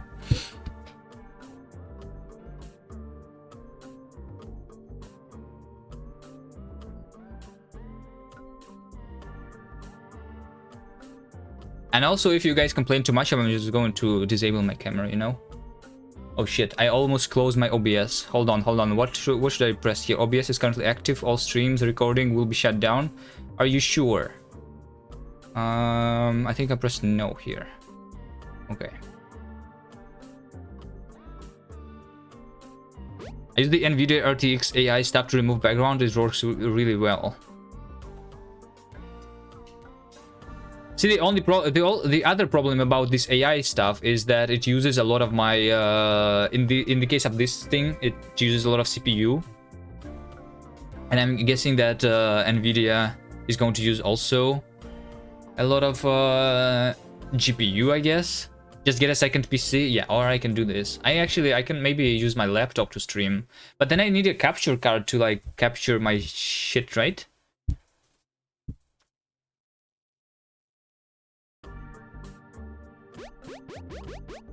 Anyway, green screen, like proper green screen is always better than AI. Like bad cop, your like background removal is, I guess, better than what I have here, but it is still worse than good lighting with a good green screen. Wait, what happened? Hold on, my code panicked. Wait, what? Hold on. Assertion failed. Value is finite. Wait, did we fall down? What happened? What happened on the stream right now? Why did I crash? Just used Max over SSH.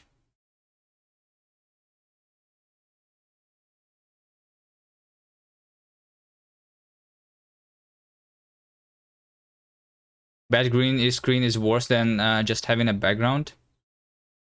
I don't like how it looks with the background. Yeah, I guess. Maybe. I mean, my green screen is not that bad, right?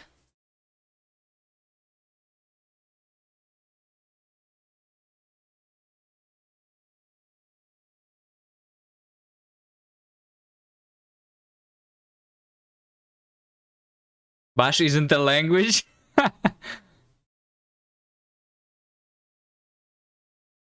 Is Bad Cop here?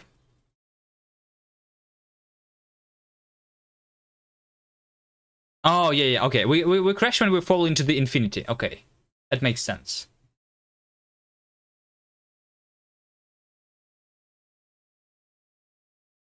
It's a vital function, good save.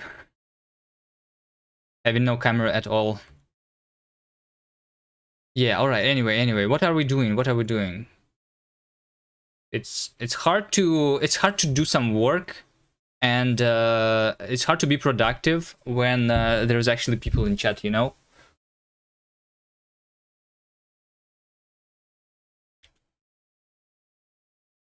Marginally bad green screen just causes people to comment on it all the time. Oh, so now it's our fault. No, hold on. I'm not complaining. I'm just saying that I'm not saying that it's bad. I'm saying that I made almost no progress, you know, except for panicking. My values are not finite anymore. I fell into the infinity.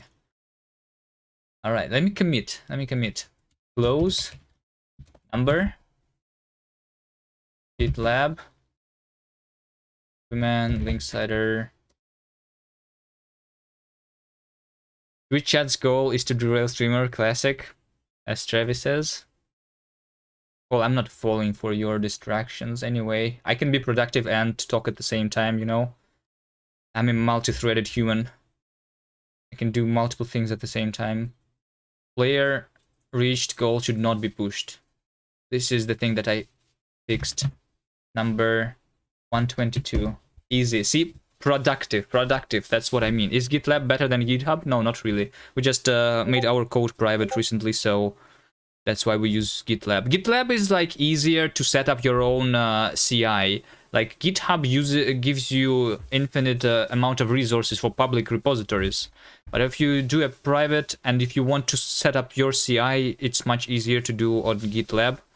In my experience, at least, because GitHub, you need to like set up virtual machines, but for GitLab, you can set up Docker executors. You can set up like plain SSH, like plain shell, like Bash executors. You can set up virtual machines. It's like a lot, like the CI system on GitLab. I think I like it more. I think you get CI on private repos because you have well, if you pay money. Yeah, I don't have money. You see me, I am streaming all day long. I'm not even earning anything, you know?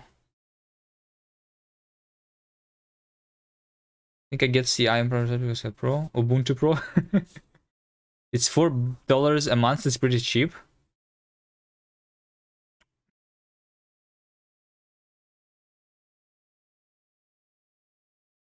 Okay, let's open calculator. So if it's $4 a month and I use it all the year, and then I use it for 10 years, then it's going to be $480, which is I don't know like how much money you have, but I don't have a lot. This is a big amount of money for me. And yeah, I don't want to work for 10 years, you know? $4 a month if you can pay. Well, I mean, it's $4 a month for this, and then $4 a month for something else, and then $4 a month for something else. You know, I'd rather just use my own PC to run my CI. It's not. I don't need too much resources. How do you host the GitLab runner? You mean you want me to give you instructions? There's documentation that you do. Just do GitLab runner register something. I don't remember.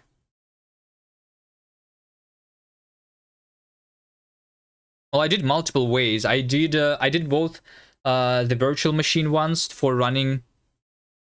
I hosted them on my own PC. I hosted it on my PC, on my laptop, on some other shit.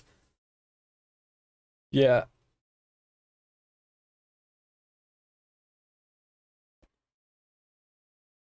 Stop gaslighting his financial situation. No. I mean, I can't afford it, but at the same time, it's a problem. It's a problem just paying for things sometimes. I'm pretty sure. I'm not even sure if I can pay GitHub. That's the problem, you know. I'm Russian, and there's a lot of things that I cannot do.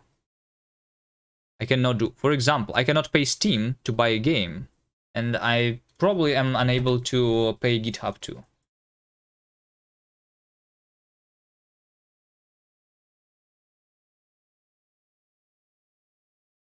Cannot even activate Linux. Yeah, exactly.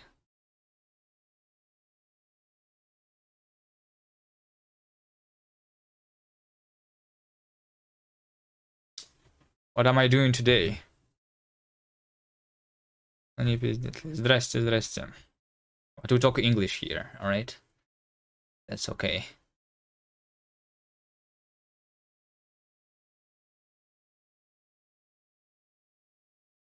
What are we doing today? Oh, we're working on the game. This game, Linksider. We're working on it. We just closed an issue and we're going to close another one. Let's pick the next thing that I'm going to do. Milestones. So we're going to work towards publishing the demo of the game. So here's a bunch of things that we need to fix, right? So right now we have a Pigorli face as our loading screen, for example. What do you guys think should our loading screen be? Here's the Pigorli face. This is our loading screen, but we need to change it into something that makes more sense.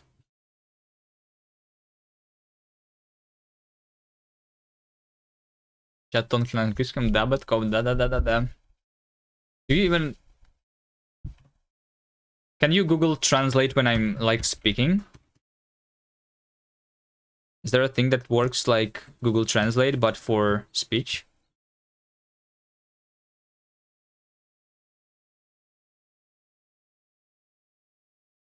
Maybe? Yeah, maybe.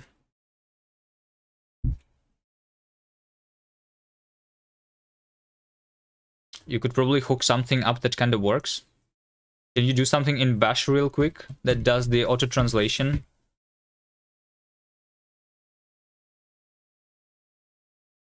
Google Translate itself got that stuff on phone at least. Oh, really?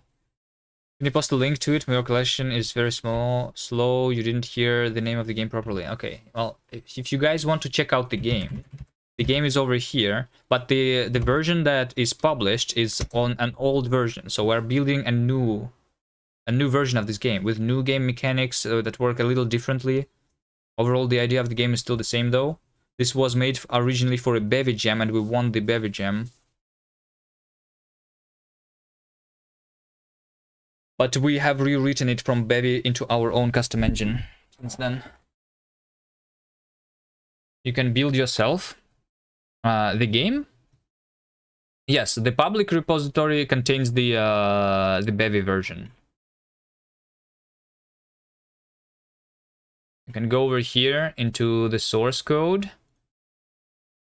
This on GitHub has the thing that is made with Bevy. The current version. The current version is in a private repository, but so you would probably not be able to build it. But I think the plan is we will make it public, but after we release the game. The code will be published at some point. We will make it open source. Say something in Russian. Привет, привет, здорово. Плохой полицейский. Как дела? Did it work?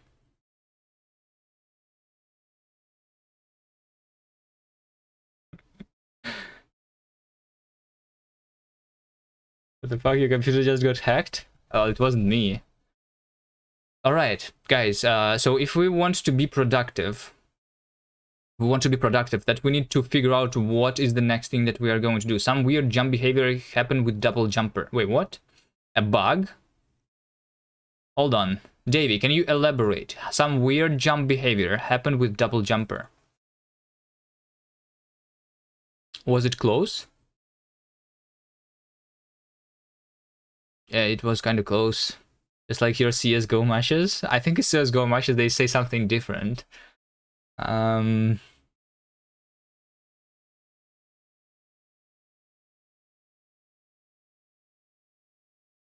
Yeah, it almost interpreted this correctly, but the second word, it's like it's almost the same, the similar and similarly sounding, but it's not cool. It's another version of a hello, which is like more of like informal hello, I guess. Suka lamao. Yeah. All right. In the dumbbell jumper level, can you... Okay, what exactly is the level? Which one? Coming up back from updating your system, and yeah, Docker doesn't work. Yeah. But it is going to work in Nix packages unstable, as we can have figured out. NixOS unstable is a different channel, and it has not been ported to NixOS unstable yet. I think I should use, like, I should not use unstable channel of NixOS.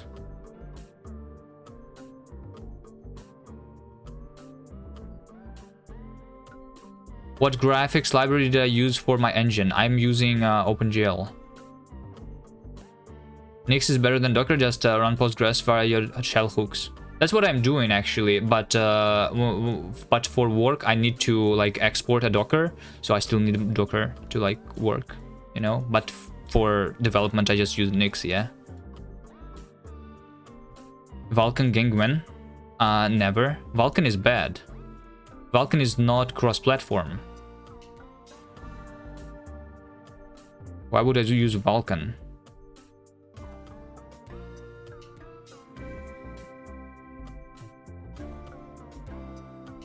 I can pin system to older commit. Yeah, I know. You can also use some packages from one version of... with Flakes, it's very easy. You can use some packages from one commit, some packages from another commit, like different packages from different channels. Yeah, I know. And you can update your Flakes separately. I think one of the things that I think the way I want my NixOS to be set up is that like there's a base system that I don't really like care about, and then we overlay this stable base with unstable packages, and those are the packages that I want to be like the bleeding edge. Like VS Code, I want my VS Code to always be updated, or my, I don't know, my Rust compiler, right?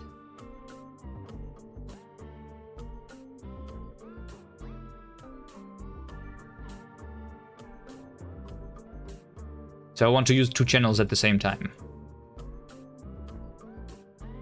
I thought WebGPU abstracts over those APIs. Yeah, exactly. WebGPU is going to use Vulkan, but I'm not going to use Vulkan directly, right? So that means that that WGPU gang might be a thing eventually, but not a Vulkan gang. WebGPU better than WebGPU? Alright. Okay, hold on. Where's Davey? Davey, did you answer me? In the double jumper level. It's the issues you found in the double jumper level. Oh, wait, hold on. Are you saying that we don't have the thing? The... How did I do this again? Like this, right? So when I do this, why am I jumping to the right? So basically, the idea here is, let's create a new group, test. Let's create a new level, test. Let's open this level. So we have a player, and we have on this player the two jumps on the bottom and on the left, right? And we basically can jump both ways. What should happen? What should happen when this is our game state? Where should the player go? So right now, apparently it goes to the right. I think it goes over all the sides of the player in order, right? From side number 0 to side number 1. I think side number 0 is the side on the right. Side number 1 is side on the top. Number 1 is on the left. Number 3 is on the bottom, which means that this one is more priority, which is why we are going to the right. But on the other hand, if I was to instead make a player that is rotated like this, right? So then the right, which is the side number 0, is going to be facing bottom, then I'm going to jump up. Okay, so that's the problem. We need a proper...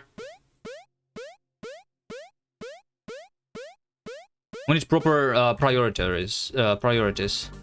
Async checking. There is nothing async about this logic specifically, if you're talking to me.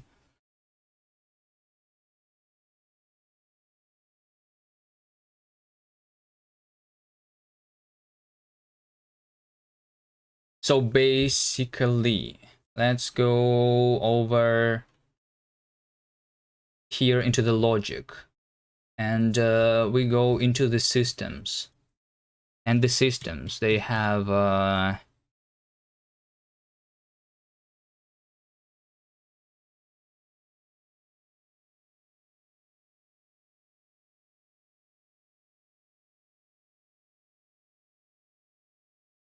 we have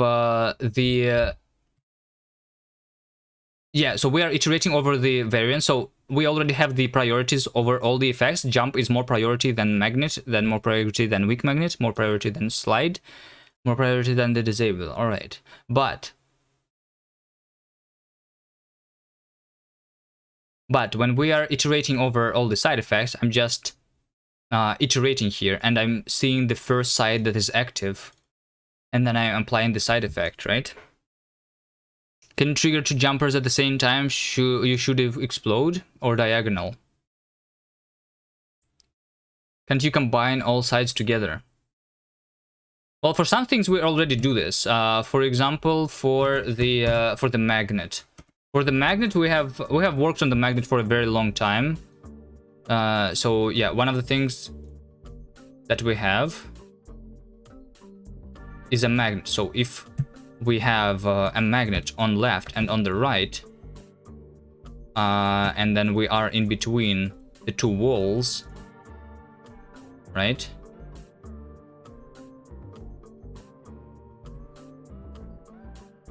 Then I'm going to rotate in place. Where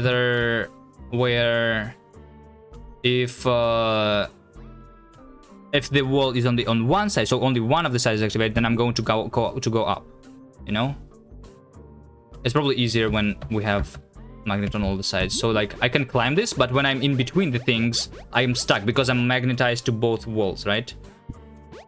So for the jump though, the opposite, if we are walled on the opposite sides, it means that we are not going to jump at all, right? So for the jump, the problematic thing is when we have diagonal.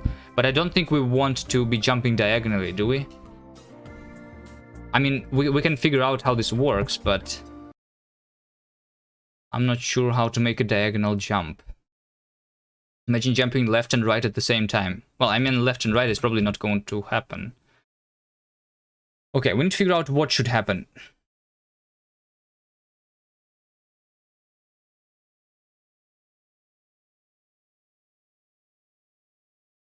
What should happen? But we can also just prioritize the vertical jump to the horizontal jumps, and that's it. That's one of the easy solutions.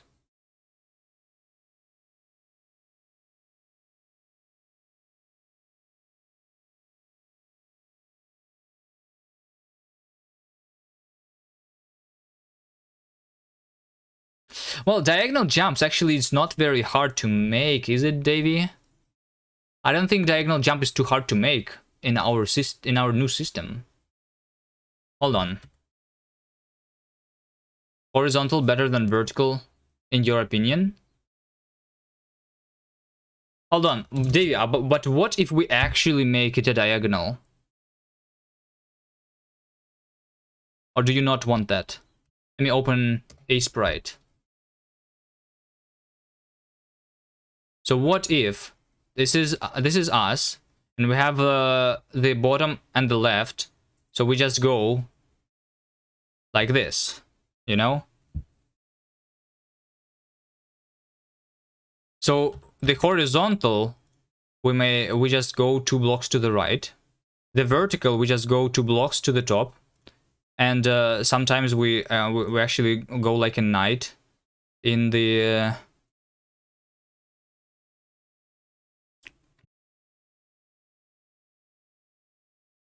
In chess, but we can just go diagonally. It's not too hard to make this, I think. Check for diagonals and then up, down, left, right. Make a vector and add them together. No, but the question is, do I want this? This might break some levels, especially like this level that we just was solving not so long ago.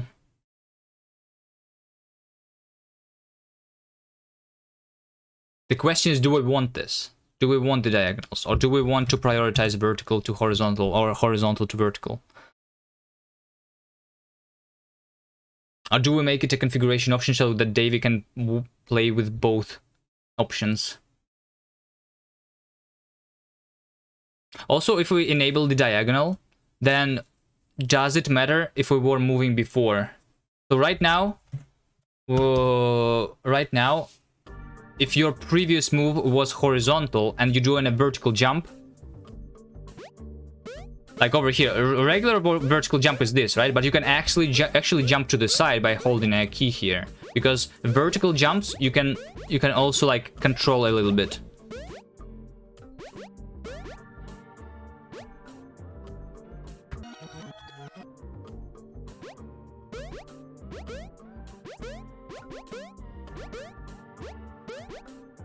Wait, Davey, what is this level? This level is impossible.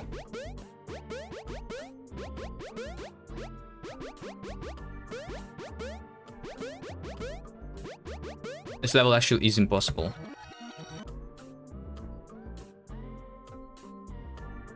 That's the whip group? Okay. Okay, so what do you think, Davey? Do I make it a configuration option so that we can play with both and see what we actually want? Let's have it here. Jump, and jump is going to be allow diagonals. It is going to be true or false here in the configuration.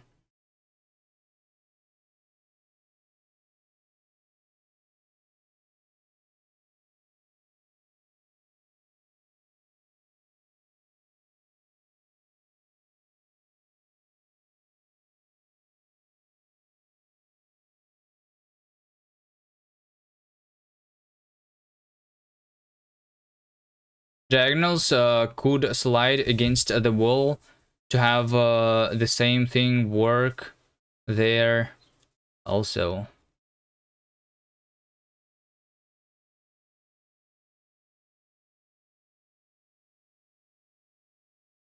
If we are doing a diagonal move, should we be rotating? Or should we not be rotating?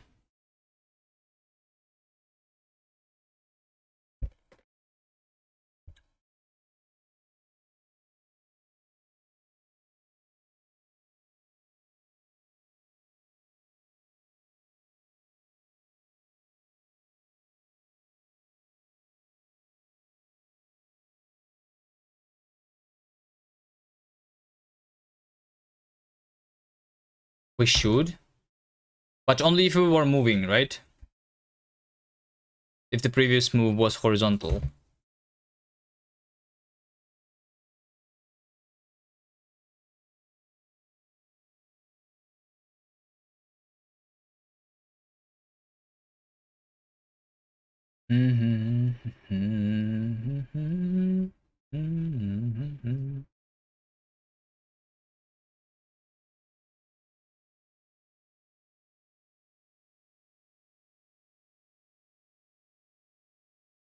Sliding against the wall is also interesting.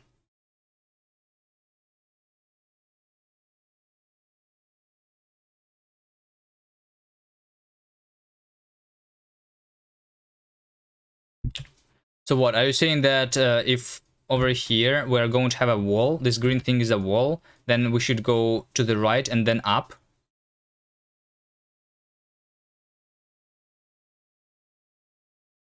I don't think I like that. I think we should be blocked by this wall and that's it.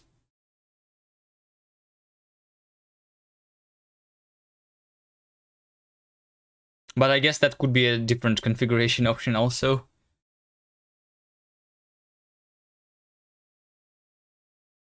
Or we can say that it is friction.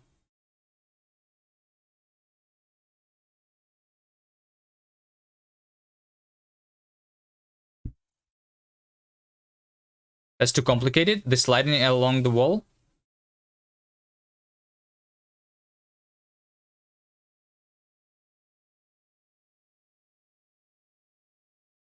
We're going to split eventually our jumps into several moves anyway, eventually. Because right now, like, you remember this? When two entities are jumping into the same block over here,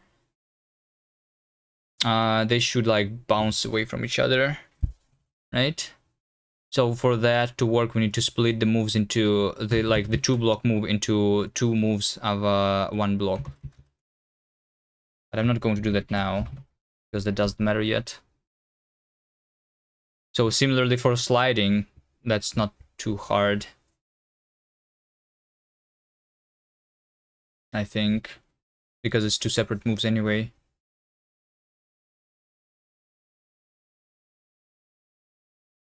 But whether we want it or not,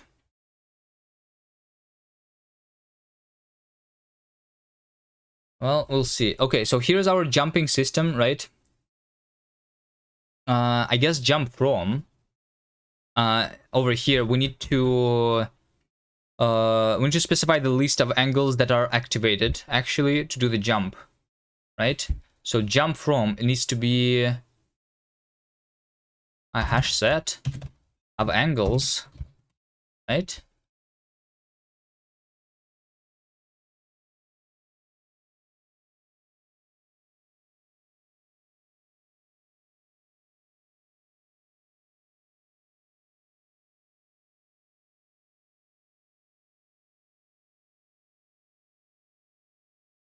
So right now it only works with one, and we need to make sure that it works with multiple.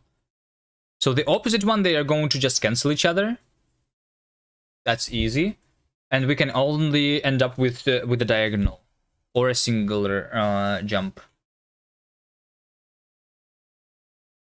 Okay. Let's say over here, jump from is equal to jump from into iterator next unwrap. Okay. I'm going to change this just so that it compiles, because I need to fix the other errors first. Yeah, the configuration needs to be clonable. Okay. And also needs to have a debug.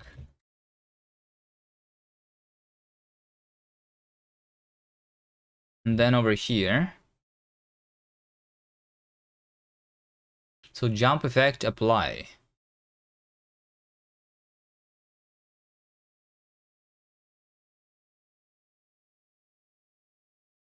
So I think it's going to be the same for all, right? So angles is what I want here. It's going to be a hash set of angles here and there and everywhere.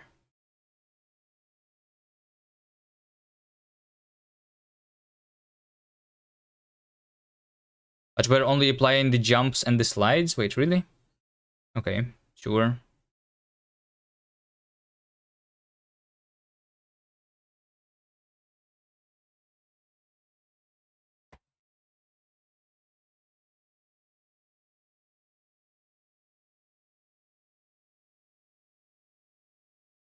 And slide system, over here we say side is down, but I actually want hash set. So for the side, for the sliding, I already know we can only slide on the bottom.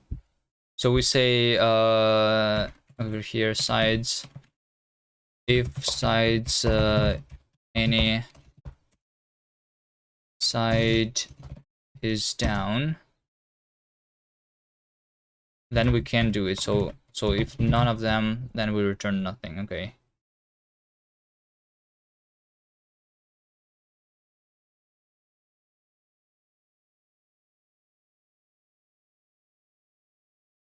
Okay, and now we do side effects.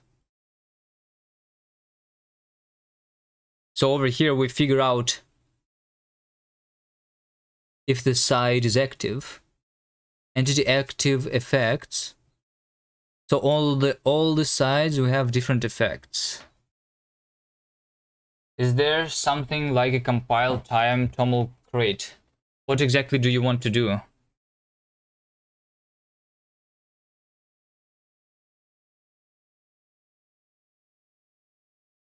I'm not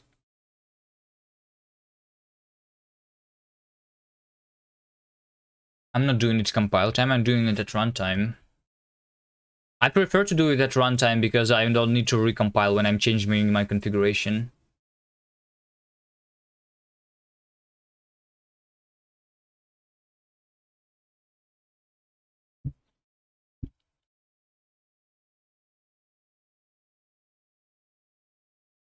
I can include string, but for toml into struct. Well, technically you can make it using it like using a macro, I guess.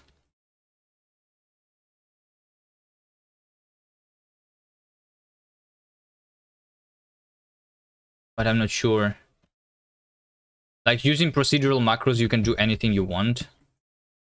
But I have not seen people do this. You can just include string the toml itself and then runtime parse it. I would do that. But you have to ship your game with all toml config files. Well, I also need to share my game with all the levels and all the pictures, you know. All the textures also need, and all the sounds need to also be there. You know, there's a lot of things here.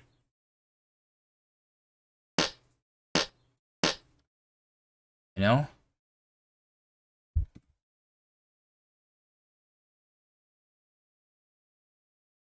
It's called assets.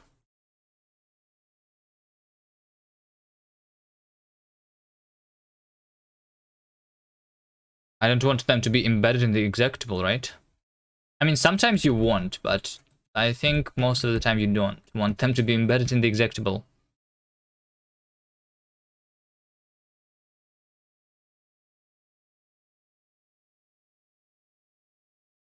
Embed is a lot easier since you don't really have file system. Oh, because you're working for the microcontrollers. Okay. But you can still embed with include string and then parse it runtime. But I guess if you're on embedded, then you want then you don't want to do it in runtime. You want to like okay, because it's going to take time, right? Because your device is probably slower than the PC. Okay, yeah, you can just do it in proc macros then.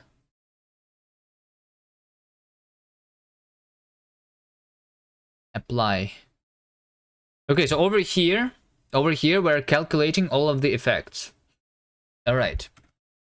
Let's see. So I want to do entity active effects. No, entity active effects. State config entity ID. So I'm doing filter map here for side and effect. If effect is equal to effect filter, then some side, and then we collect that. Look at me doing some iterator shit. Does that look good? I'm not sure. So this is the sides for this effect. We are going to collect this into a hash set. the angles.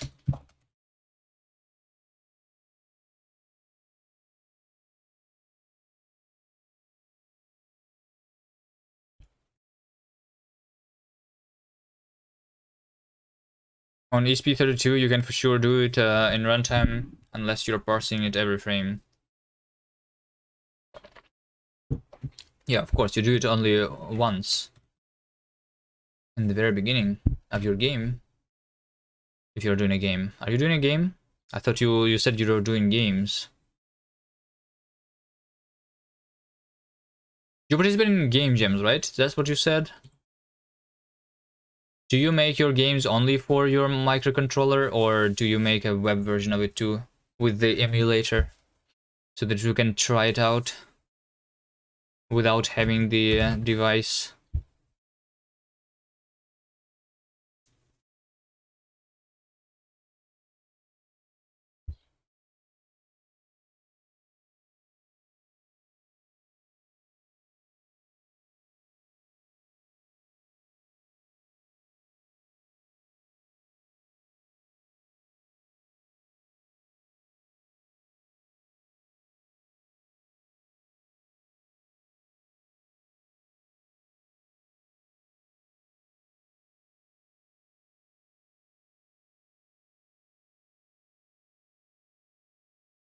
All right. Well, now we just need to fix the jump. And it looks like that's the only thing that we're going to need to fix. All right. So we have all the angles that we need to jump from, right?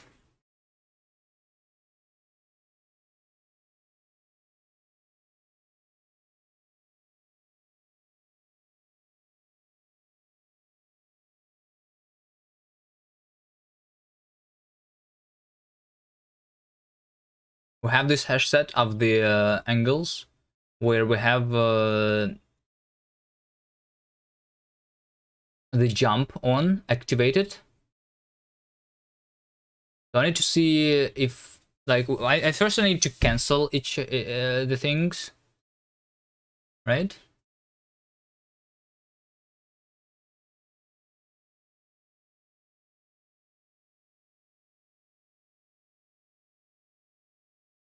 So basically we do jump from iterate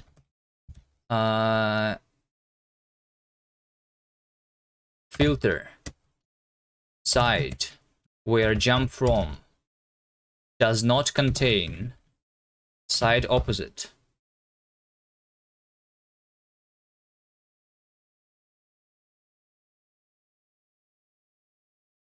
Contain is not the correct thing here.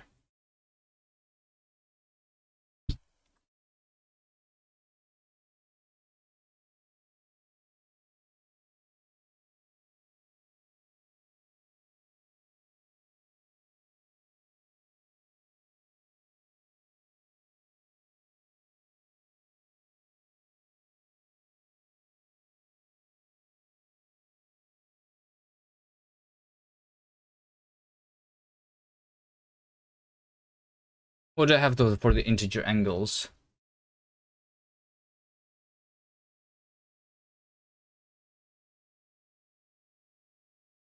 So I need to subtract them. Like this. And then normalize. And this should be equal to the 0. Okay, so here we go. We're filtering those that are not being cancelled by the opposite side. And then it should be a maximum of 2. Right? Sides jump from is equal. I'm going to do another hash set. Why not? I'm going to recollect here. Let's do the copied.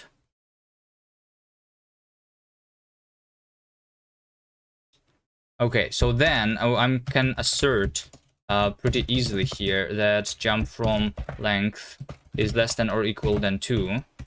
So yeah, Also, we can immediately say that... Well, I guess we can do match jump from length. If it's 0, then we return. If it's 1, then we jump regularly like we did before. And if it's 2, then we do something else. And if it's something else, then it's unreachable. Right? Okay.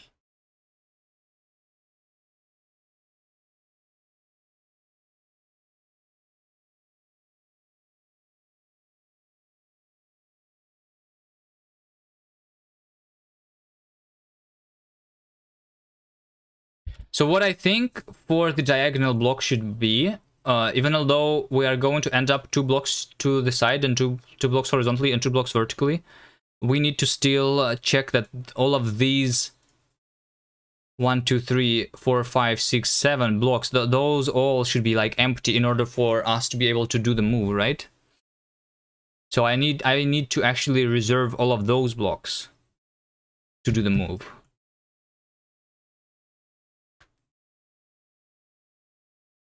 So in order to do the first one, I need to see that this, and this, and these 3 blocks, they should be empty. And if they empty, that we can move to this green one. And then we do the same thing again.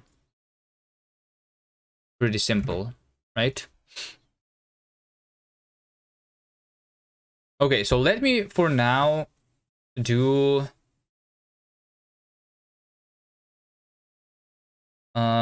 do a copy pasta, right? By the way, hold on, Davey, or anyone, right? So let's say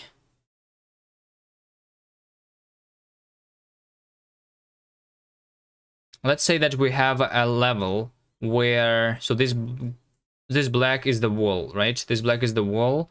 So I'm standing over here in the bottom left, and the wall is like this. And we have jumps on both bottom and the left side. Where normally we would make a diagonal move, what should we do here? Diagonals. Well, I'm like trying to implement the diagonals, but at the same time, like over here, we cannot do the diagonal. We should still jump, right? Somewhere. Or should we stay in place in this case? If we have jumps on all the sides, what should happen? And we have 2 ways to go.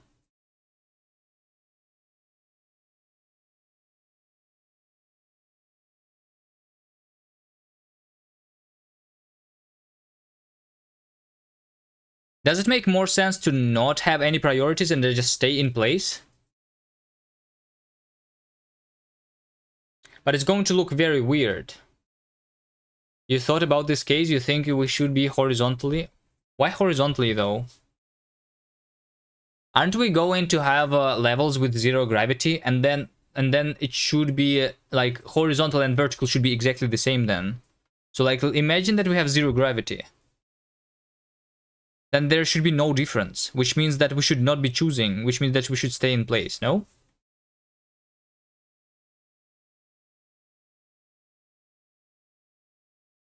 Would depend on how you went into the corner.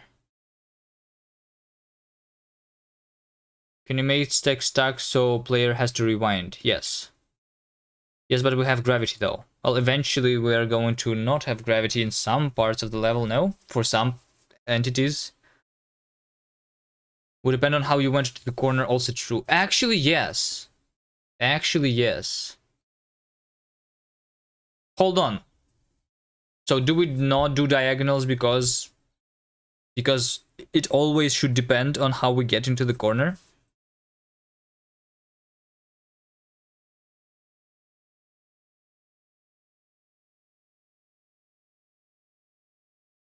But what should it be anyway? You don't like diagonal? Okay, why am I implementing it then? Hold on.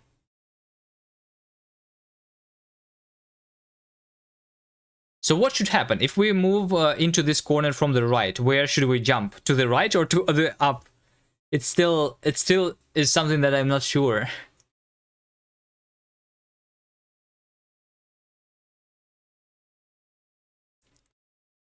What makes more sense?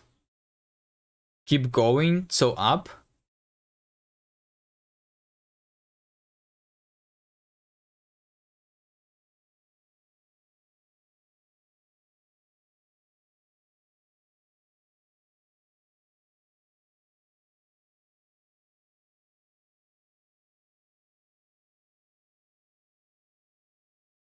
So what you're saying is that we prefer the direction that we did not come from.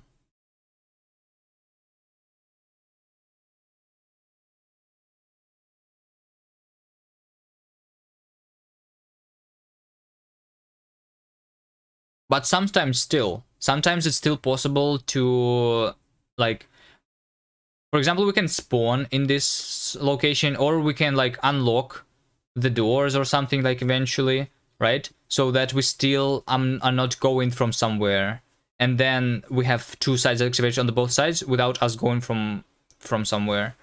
Then what should it be? Then we should still have a priority. The horizontal priority. Okay. Why is it horizontal? What is you? Why did you think that it should be horizontal and not vertical, though?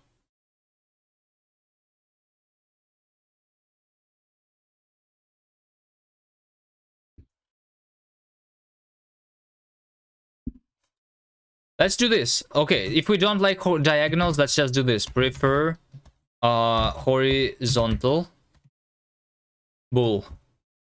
Because there's gravity. Because there's gravity, so there's like more pressure on the... Wait, hold on. If there's gravity, it means that that we press the button on the bottom of the player with more pressure than we are pressing the button on the side of the player. So it's pressed more, you know? So it's like it's having a priority then. So we're going up and not horizontally. Yes. What do you mean, yes? You literally said the opposite thing. You said that horizontal should be preferred. But I'm saying because of the gravity, it makes more sense to go vertical, but then not horizontal. Are you sure that it's a yes?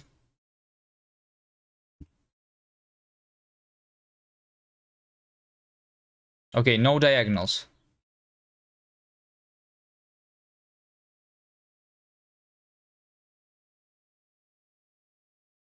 No horizontal is when you start in the place.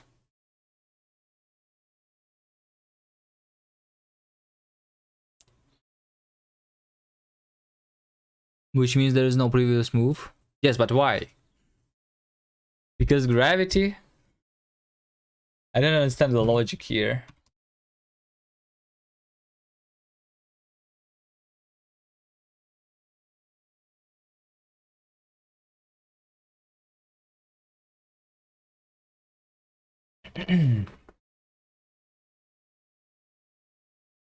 Yes, because of gravity. But what does it mean because of gravity? What is the logic? Because like I was thinking about it, like, right? The gravity means that our bottom button is pressed, but on our side is just touching the side, right? And it's not being pressed as much. Which means that we should jump up and not to the side. We should make vertical, not horizontal move.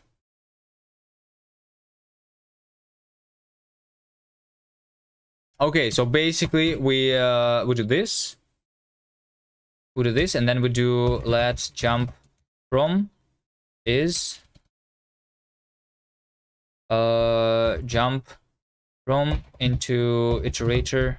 Wait, actually I don't even do it to iterator. We do int angle, right? Because we do over here minimum by key.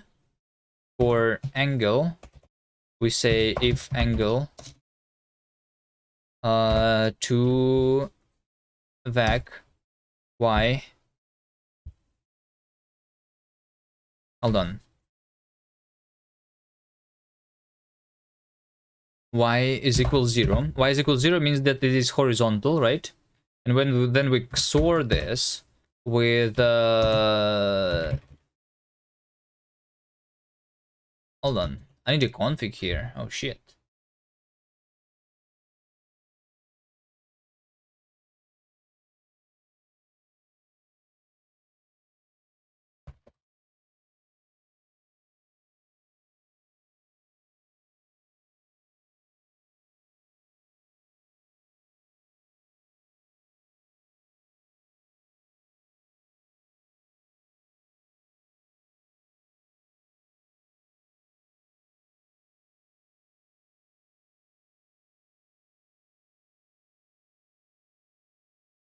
Config, prefer horizontal.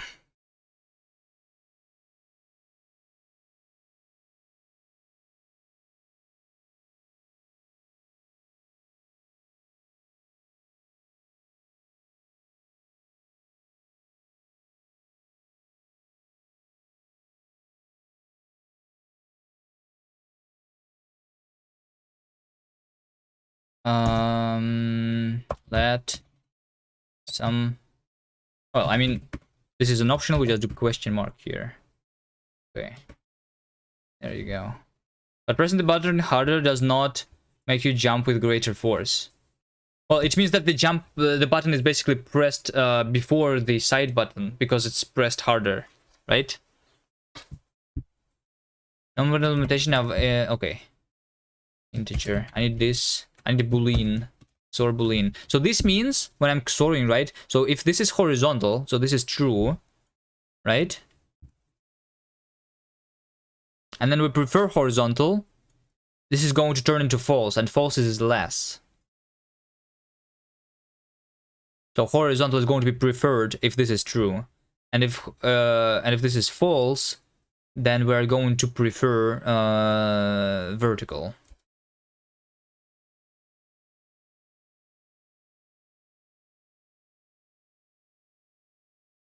Okay. Anyway, Davey, I did something here, so you can configure which one is preferred, the vertical or horizontal. Let me try and test it both ways.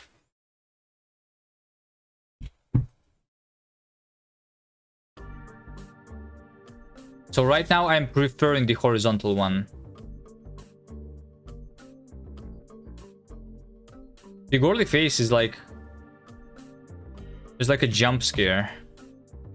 This loading screen. Okay, we have jumps on all the sides, right? Jumps on all the sides. Let's see. So over here, I'm going to jump horizontally, as you can see. Jump horizontally, right? Jump horizontally. Makes sense. Jump vertically. Makes sense.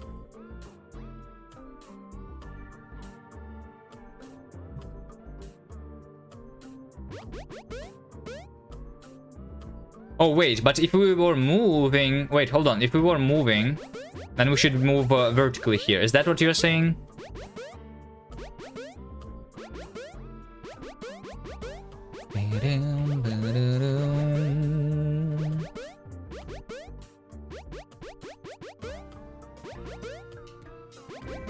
Should I be jumping up here? Or should I still prefer horizontal? I think just preferring is more predictive for the player here.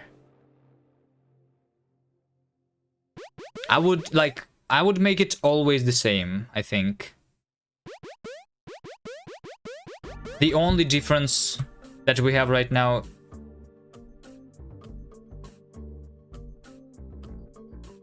is when we move on the horizontal thing. But I think that's pretty easy to understand, like this one. This one is pretty easy to understand. The knight move. I didn't see anyone having problems with that. Plasma versus Gnome? Well, Gnome looks better out of the box in my opinion, but Plasma, they say that it's more configurable, but I didn't use it much. Out of the box, Plasma looks like shit in my opinion. You need to configure it. And Gnome just looks nice out of the box.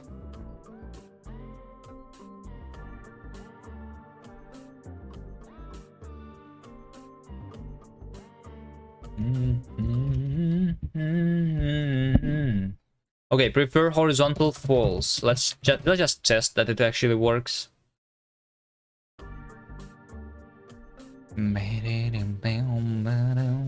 The configuration. So now if we would do the same level,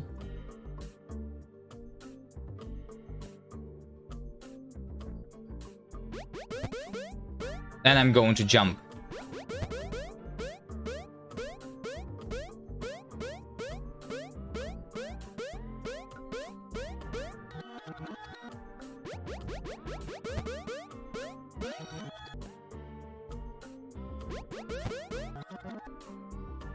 TES when jumping to corner 2? What is TES? What do you mean?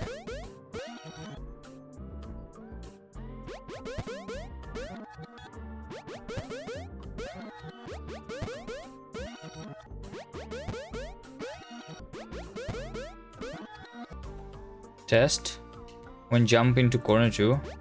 What does it mean?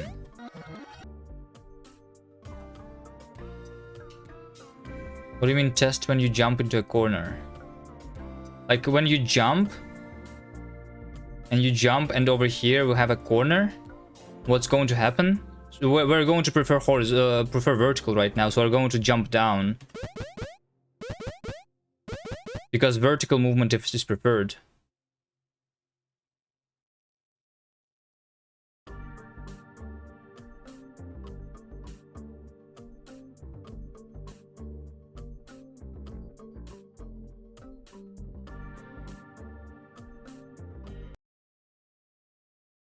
But if I say prefer horizontal true, then we're going to, in the same situation, I'm just going to jump horizontal. See? Like this.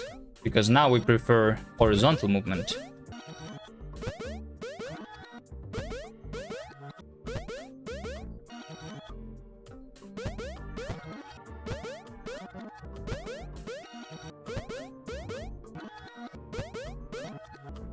So is this good enough for us now? Jump, prefer horizontal setting, close number.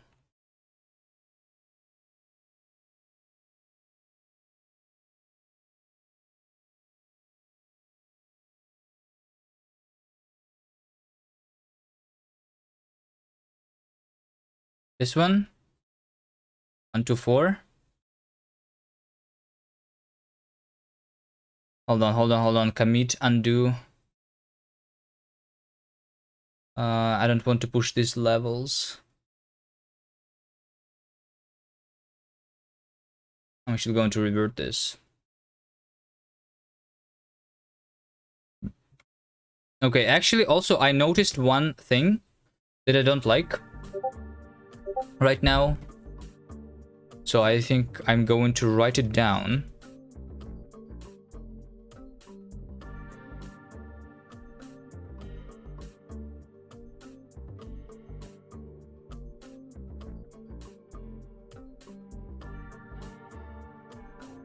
Let's do this.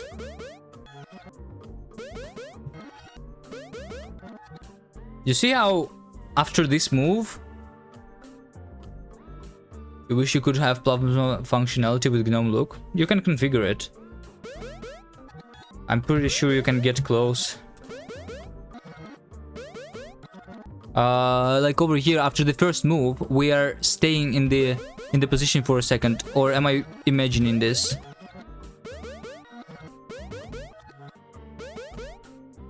Am I imagining this or am I not?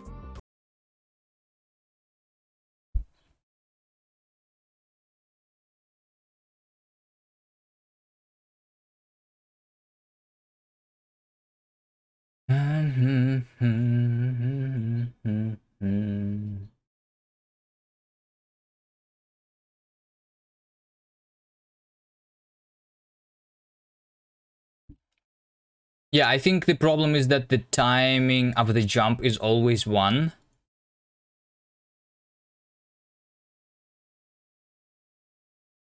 Oh, and jump force is always 3. Wait, what?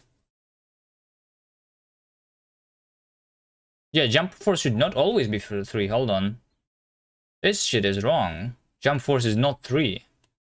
I found the bug. Jump force should be...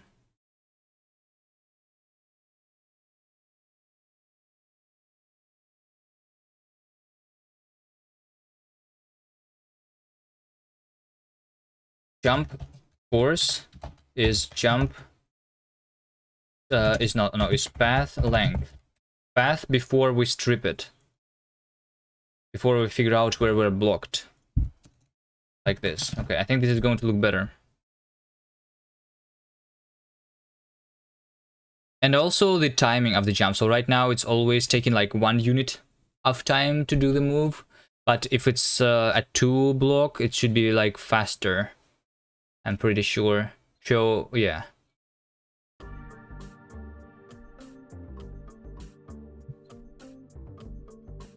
Let me see.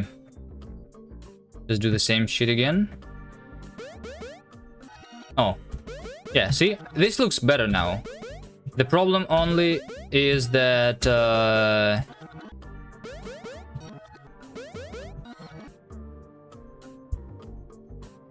the speed is wrong. So over here I want to actually add the jump force multiplied by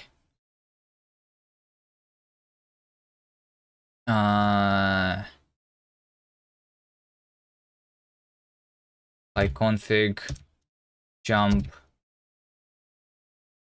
1 block time.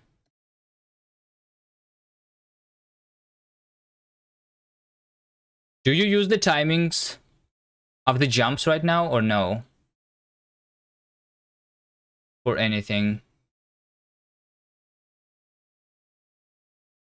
David, do you use the timings? Because I might break something here. No? Okay.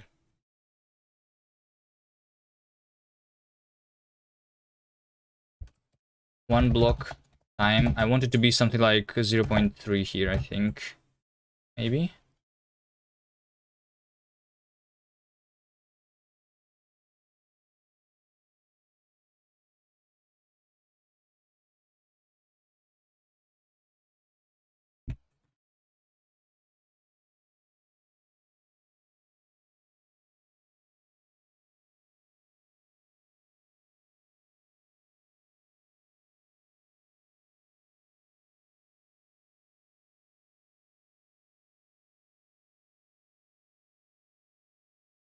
This.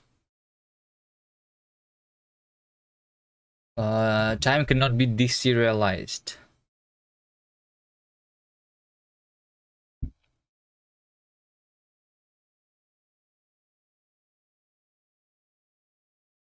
Serialize. Okay, fine. Let's do 30 transparent here.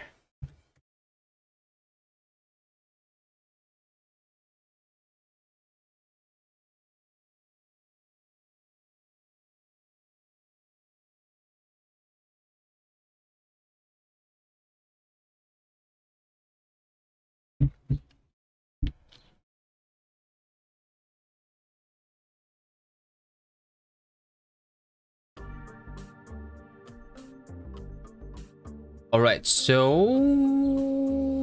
we look.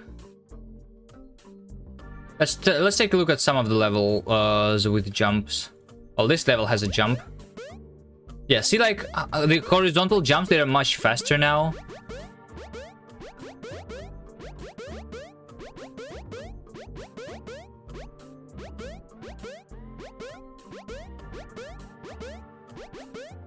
The ones that are 2 block. I'm not even sure if it's like super visible. It should not be, but it's there.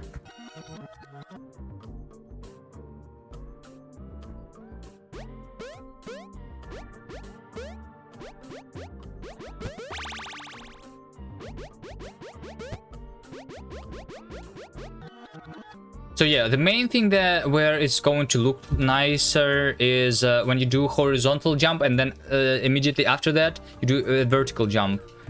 So that's what I noticed, that it did not look too good. So let's take a look here.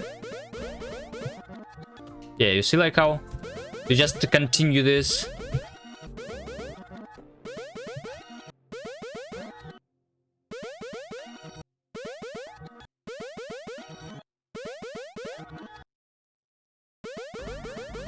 Okay, well, I just think it's a little nicer. Okay. Better jump timings. Okay. There you go. Okay. What else do we do? What else do we do today? You opened the different milestones, custom level editor. What do you mean custom level editor? So we have a level editor, but it's not custom right now, or what? What do you mean? What do you mean custom level editor? What does it even mean?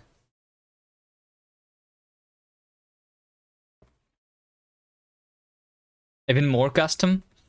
Like extra customized level editor?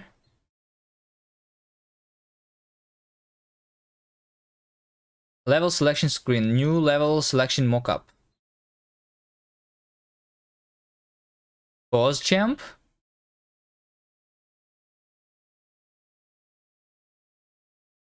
Well, pause champ.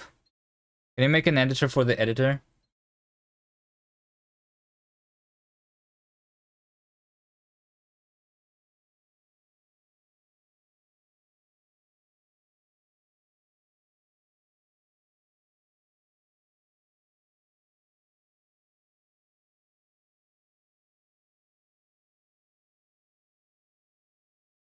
Okay, locked levels. I don't want to do this today. Should not render goal under and transparent player, maybe.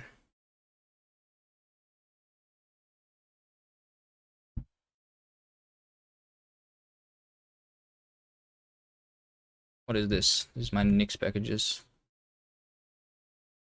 Alright, let's see. Yeah.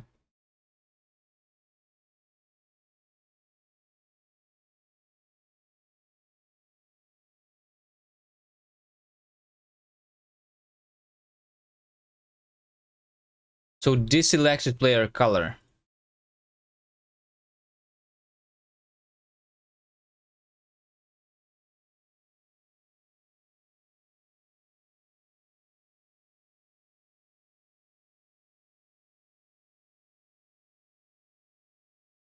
What if we just don't make it transparent? What if we don't change the color? Don't we already close the eyes of the non-selected player? Or something? Yeah, the eyes are closed and open. We just don't make them semi-transparent anymore. Maybe. And that's it. That's how we fix this issue. Easy.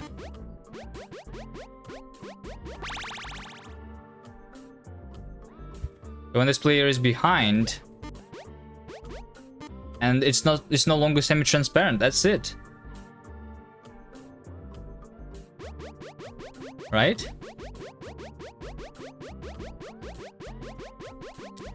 Should make it darker, I think. Okay, well, let's make it, but not like gray is going to be too dark, I'm pretty sure. Like, this is too dark, right? This is too dark for sure. So we just do something like EEE.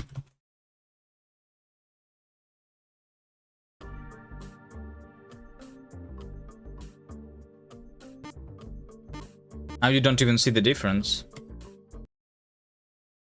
So what do we do? AAA?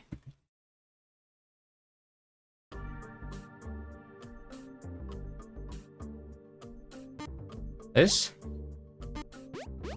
Still too dark? I don't know. It's it starts to be a different color palette. So maybe actually not a good idea. Why is it not enough to just close the eyes?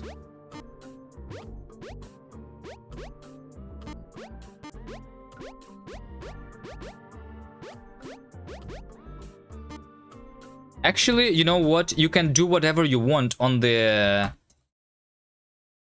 art itself, no? Like, you can go...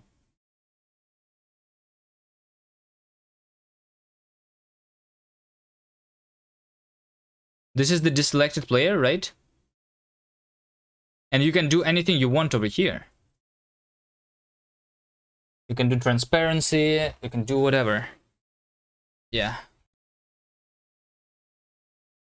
Okay, I still say don't make selected layer transparent.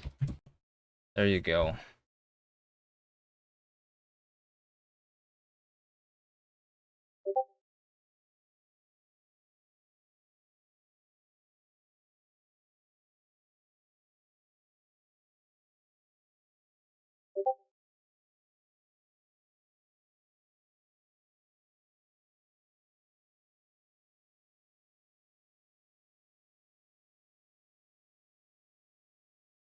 %79 completed.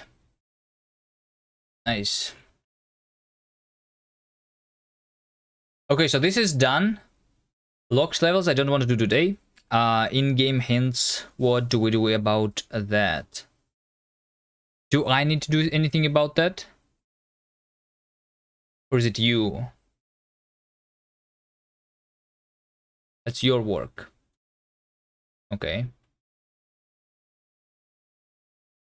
Let's assign this work. No, not myself, not myself, Davey. Okay.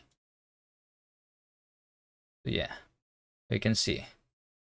Player fall out of level is the only thing that is left, basically, that we might do today. There are levels with open hole that player can fall into. We should have some respawn when player falling infinitely. Maybe like when the player fall under the level boundary, we can have a pop-up that tells the player to click undo or restart. Need to know how to beat levels to give hints. By the way, about falling out of the level, I have a different idea. You think we can also just automatically rewind? Yeah, I don't like automatic rewinding. I think we just make the player dead.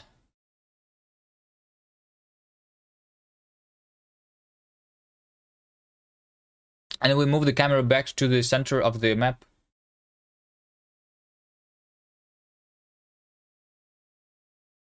And maybe you can... So yeah, basically I'm going to like despawn the things that are outside of the map, whatever that means.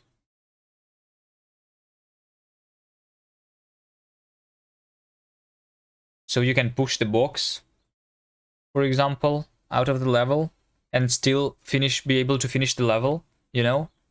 Sometimes that can happen. Sometimes you don't really need a player, so you want to push it off. I think we'll just limit the camera to the boundary and then the player needs to hit rewind themselves. Yeah, they will just hit rewind themselves and I will just... but I will, so that they don't fall infinitely, I will remove them. The camera will not even hit the limit. I don't want them to be falling infinitely, because we panic then, as you have seen. Our values should be finite. So instead I just remove the player or the entity from the level completely. So for that I'm going to have in the logic toml here, I'm going to have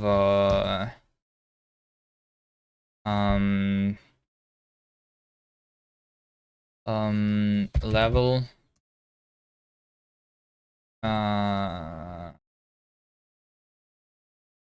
margin level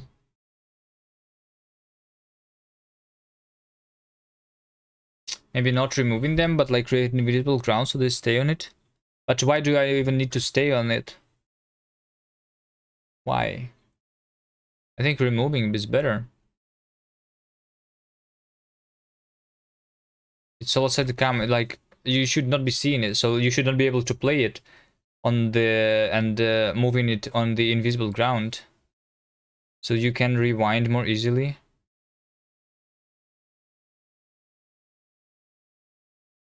What do you mean? It does not make it easier or harder, no?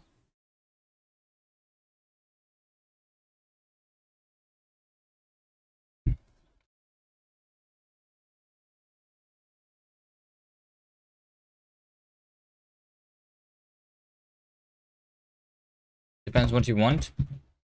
Okay, let me show you. I'm just going to make this 20. Why not? Let's make this 20. We can make it whatever we want. Source. Okay. Source. Main. No, logic. Source. Model. The game state is we're going to calculate the bounding box. Basically. Bounding.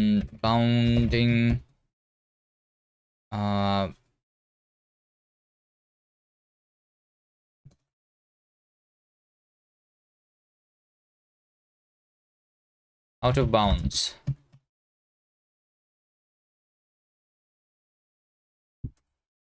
Out of bounds.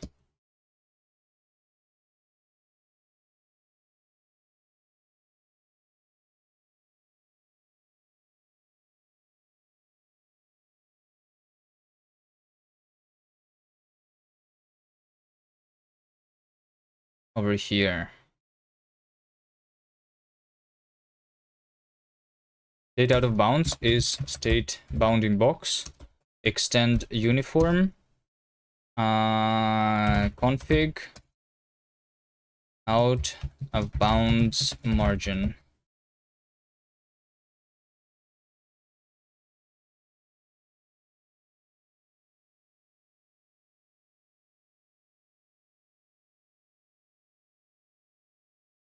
Spawning back an entity is easily doable. In rewind, you can just do it. Yeah, of course, when I'm rewinding, everything is going back. So you're going to see it again.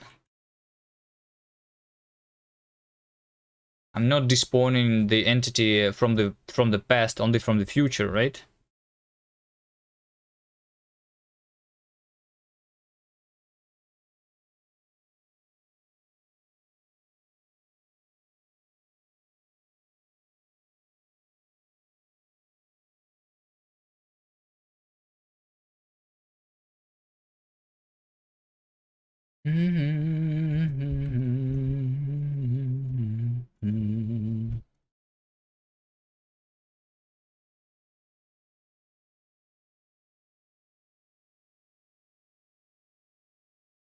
Okay, so I'm just going to say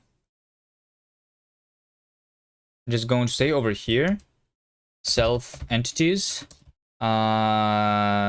retain entity, so that entity position cell is inside the playable area. So out of bounds contains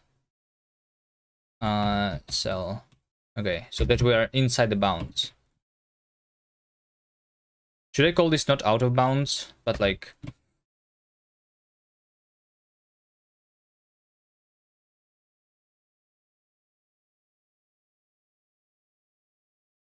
But it's like, this is the inside the bounds, you know?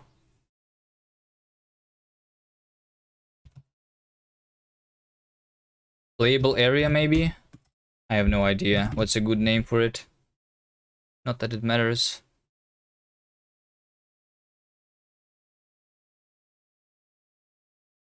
So this is basically it.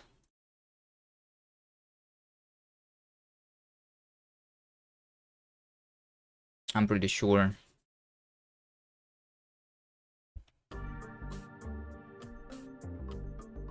Which one is the open level? This one? So there you go. We crash. Okay, Pog.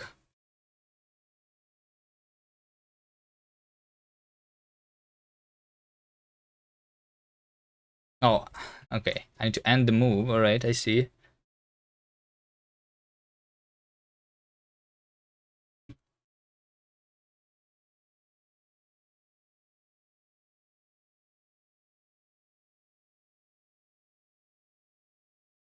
I guess entity current move is none. So that's yeah. Would we still finish all the moves?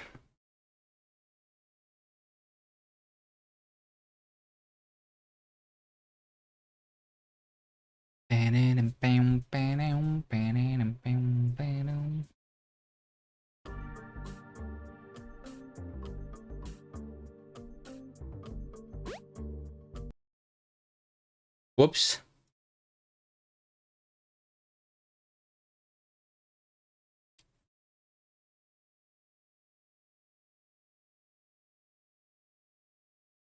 Hold on. Is some or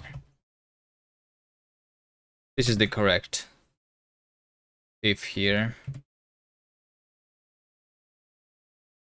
This is when the entity should still live.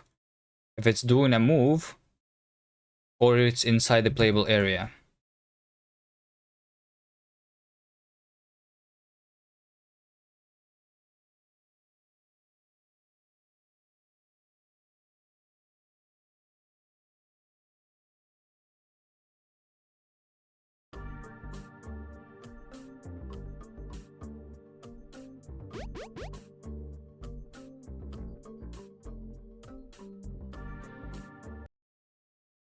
Okay, this is still wrong.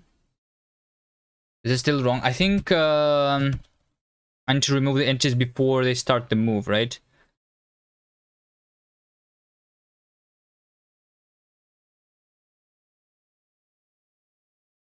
Yeah, I need to do this before we start the moves.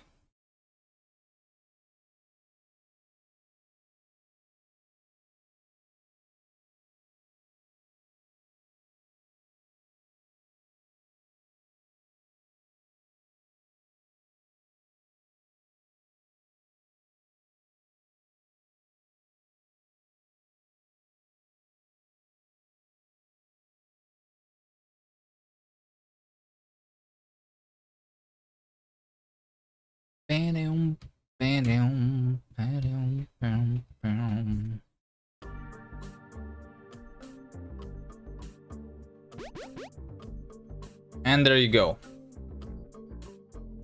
What should happen with the camera though? So yeah, as you can see, we can still rewind easily. It's just we don't have any player anymore. So what should happen?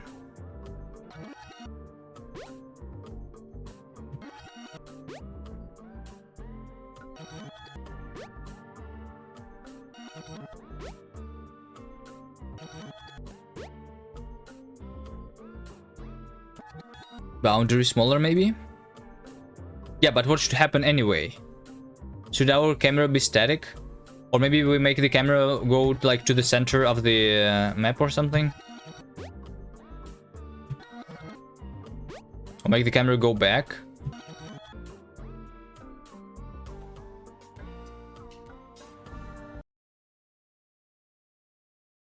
I mean, if the boundary is smaller, it's still is going to be just static, you think? Okay, so like this. Then we'll add a pop-up in the future, maybe. I don't like having a pop-up even. I think you just go back to the other players, especially on the levels with multiple players. You know, like over here. You just go to the other player. Automatically, I think. But in one player level?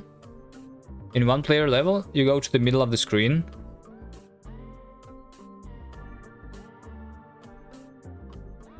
Well, yeah, I guess sometimes we need to tell people, like, we need to highlight this back button or like this reset button, you know? I think we should highlight these buttons instead of doing the in-game like controls, you know?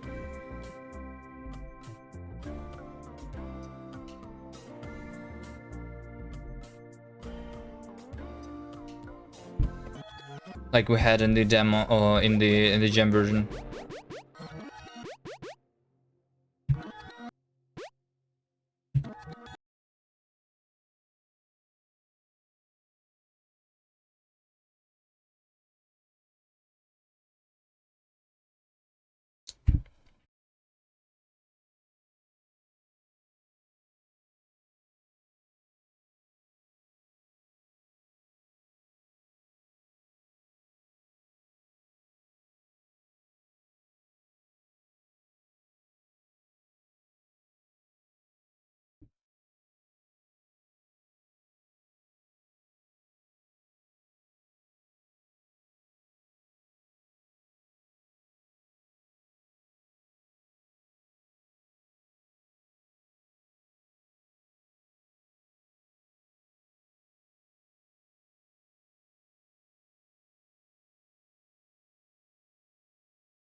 Can you make the camera lerp when it reaches the boundary, not like instant stop? I'm thinking right now that it should,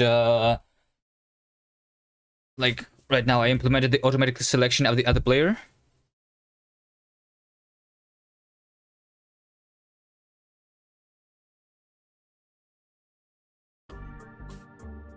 So if we go to this level, and if this falls down... Okay, well, it didn't work.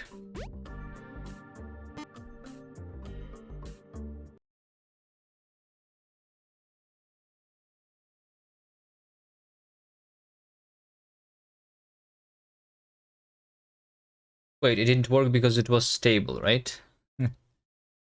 Maybe? Hold on.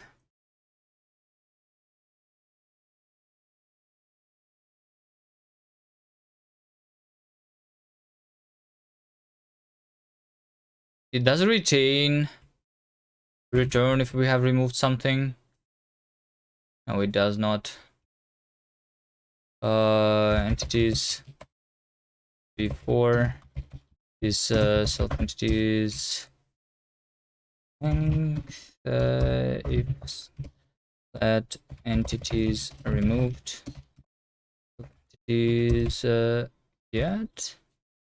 Oh, length is not equal to entities before. This so stable is move is empty and entities were not removed. I think that's the problem.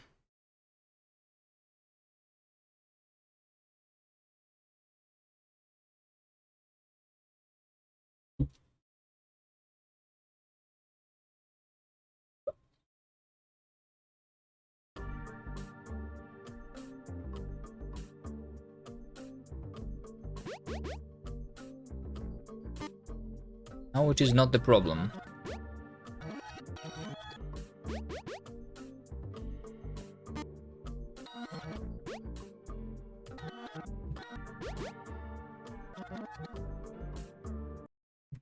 Wait.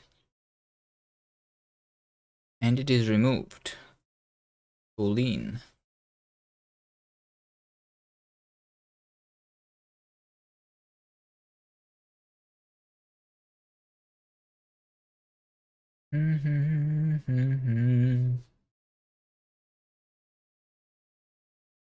Oh, wait, because I'm returning. Okay. Move speak. Current time.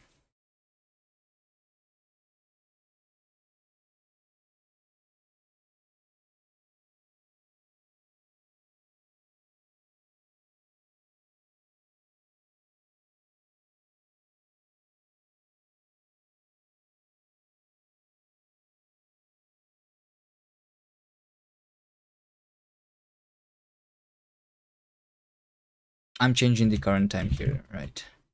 Yeah, I think so.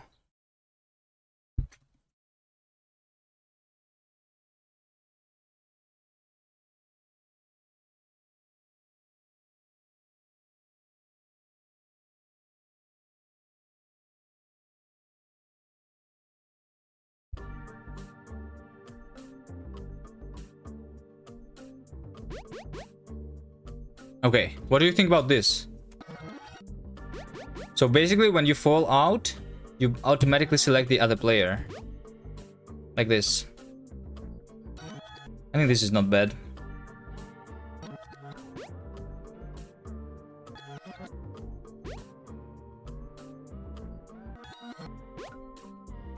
And then similarly, the camera is going to go just towards the center of the screen if nothing is selected.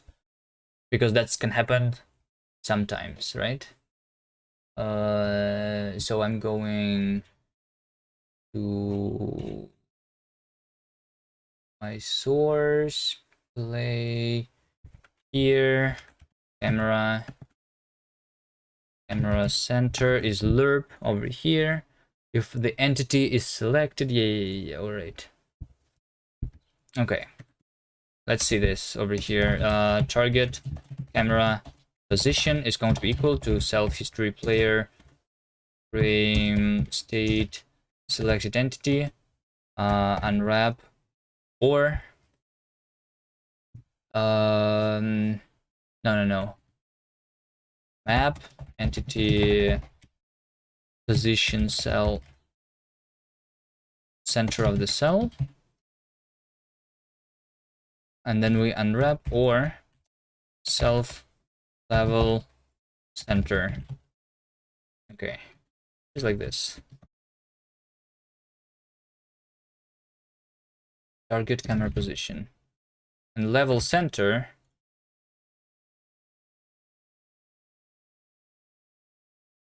Something that I'm going to calculate.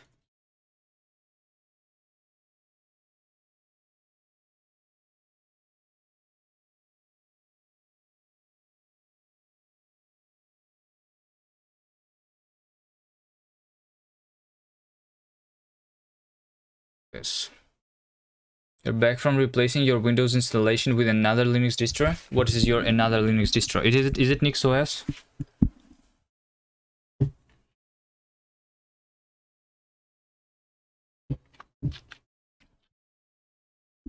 It is. Nice.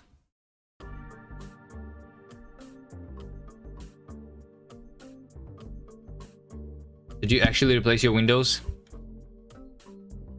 without even trying it out in the VirtualBox first?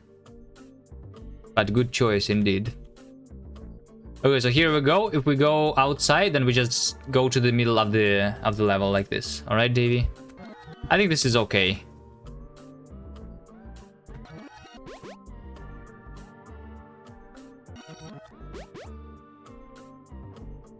When nothing is selected, then we just observe the level. You haven't booted into Windows for like 3 months? Yeah, same. But I'm still not deleting my Windows partition completely, because I think there is some useful files that I need to save.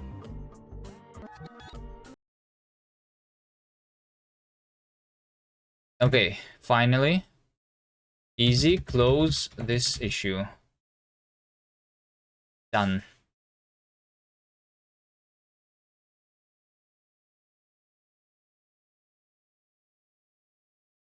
Okay. I feel like I've done so much work today, even though I have been distracted by chat for so long. We actually did progress. I'm proud of myself, you know? You know, Davey? Doesn't happen every day.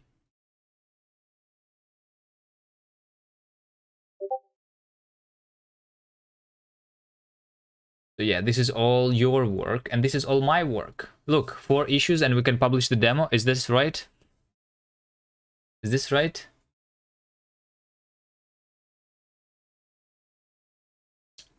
Do you think the current... Hold on. Are you saying that we're keeping the current level selection screen? I don't like this level selection screen. This does not look very good right now. Or work in level selection. Yeah, I'm pretty sure there is more work here, but what exactly is this work that needs to be happening on this screen? I'm not exactly sure. You're working on the new mockup? Okay. I'm just saying that it should be like part of the demo, the better selection screen here. Should be part of the demo. We've been working on it for 2 days. Wait, is it going to be hard?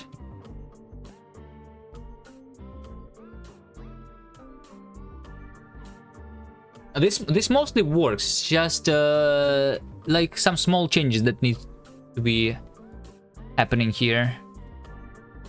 Couple of small changes. Challenging, not hard. Okay. Not impossible like the levels you to create, right?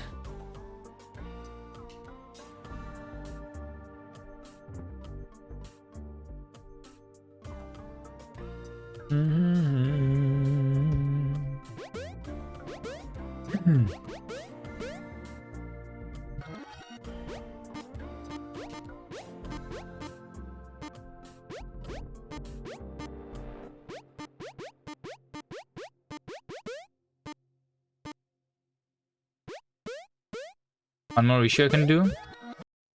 Which one?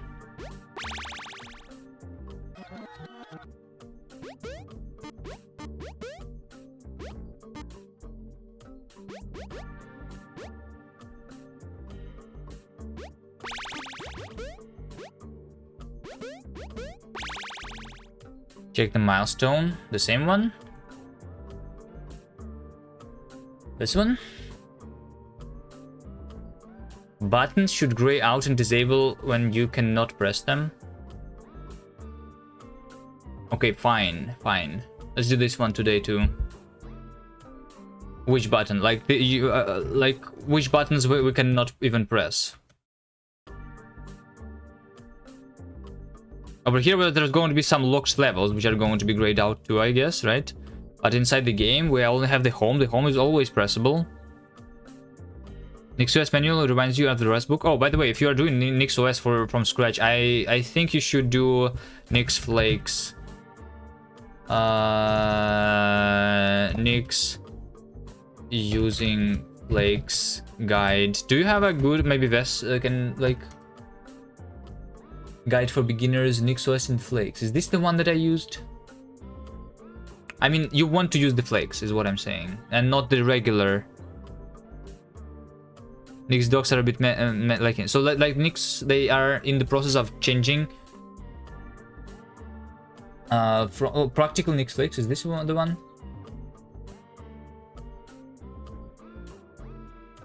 No, this is not the one.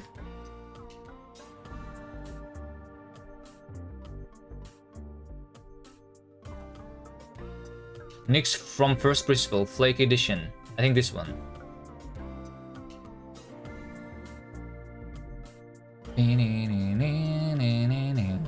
Okay, this guide is the beginner's guide to Nix and related tooling, focusing on the newer Nix command and the Flake Nix compared to older tools like NixEnv and Default Nix. It does not require any prior Nix knowledge and instead builds up on the Flake-based world from first principles, so that it can serve as an introduction to Nix itself, as well as concept of the uses of flakes. Okay, here you go. I think this one is nice. I read through this one before going into Nix. Yes, flakes are better version, and they are going to be so they are currently experimental thing, but everyone uses them in the Nix world anyway.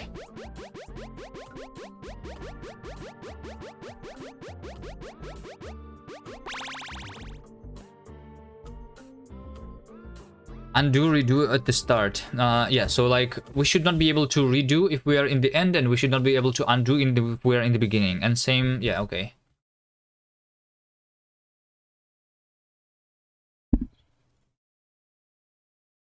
Play, do.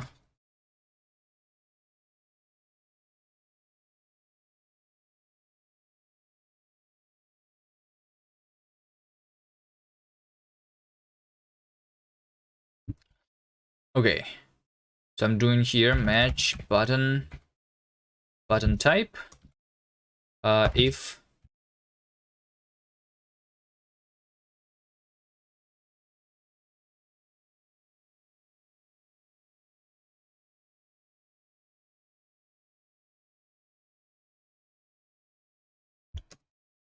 disabled boolean disabled false.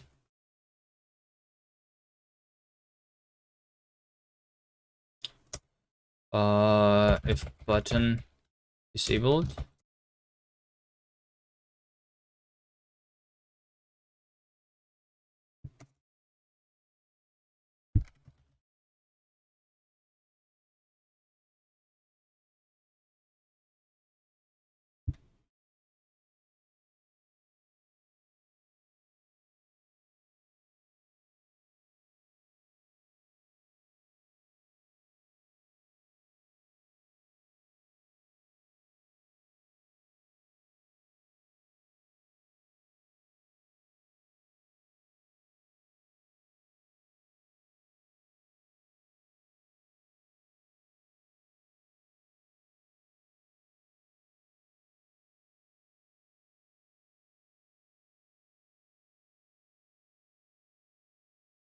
You moved a few issues into demo milestone. You're going to eat.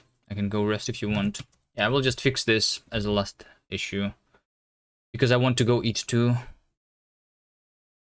And then I'm going to do something else. I don't know, maybe I'll play a game later today.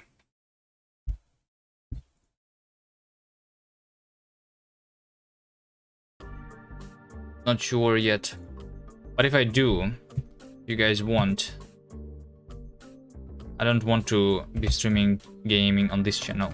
So if I do, I will be streaming on this one. On the Kuvi Boy.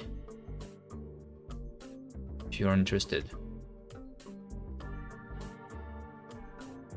Meow, meow, meow, meow.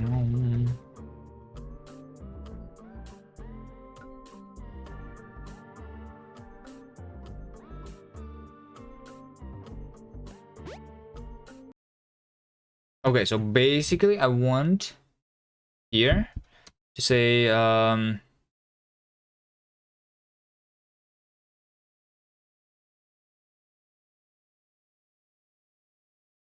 okay, for button in mute self buttons, if button type.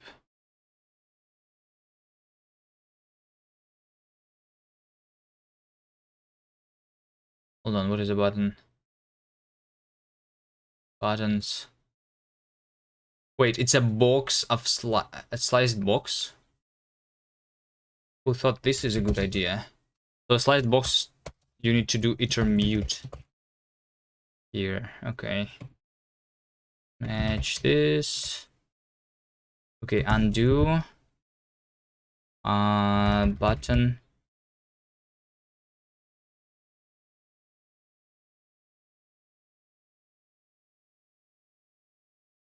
And switching the player also, I guess, right?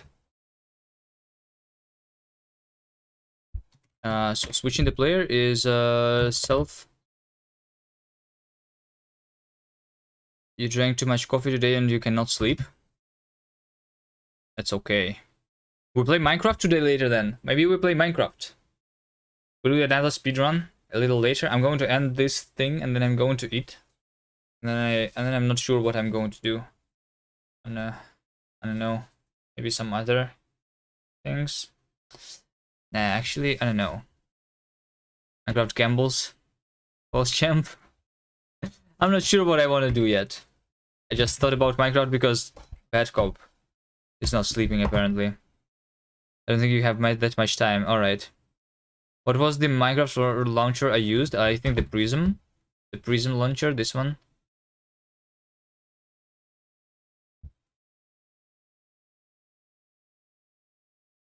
You have to do a stream in 9 hours? Wait, do you actually have a schedule? What do you mean? Hello, Heat? What do you mean you have to do a stream in 9 hours? But you... What is this, Rust? Yeah. You're streaming with Trevi tomorrow? Wait. Why? Are you going to teach Trevi how to use a proper IDE and not GitHub Web? What exactly are you doing? Yes? Alright. What the fuck is GitHub Web? So apparently if you go into...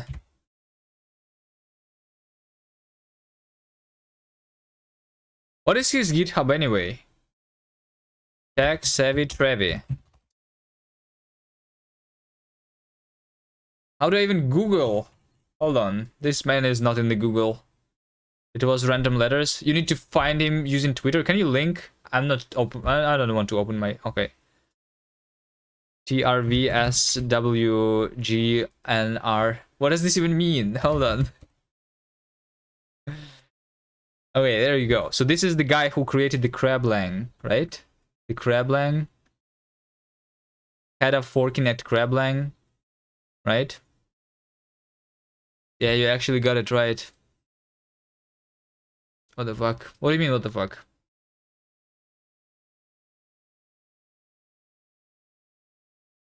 Wait, how do you do this? Dot keys, right?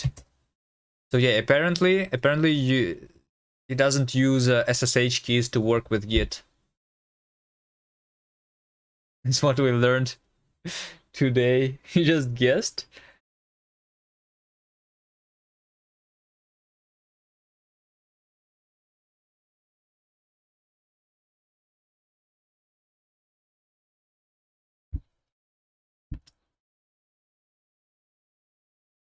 So yeah, I think he's using like GitHub Web or something to write all of the code, but I'm not sure. But if it's true, then it's funny. All right. Anyway.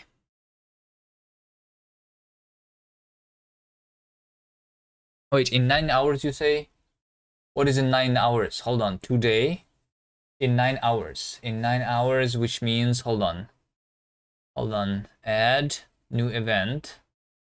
Unnamed event. Hold on.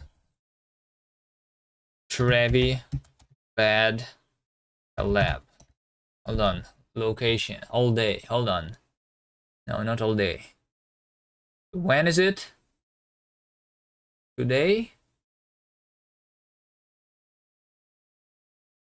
In 9 hours. 15 plus 9 is going to become 24.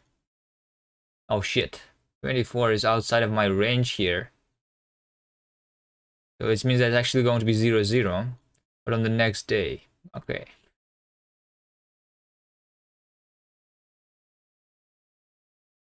Alright. Tomorrow at 0, 0 for me.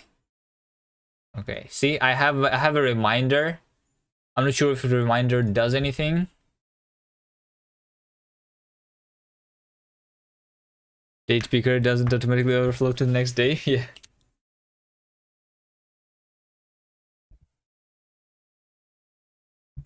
Okay.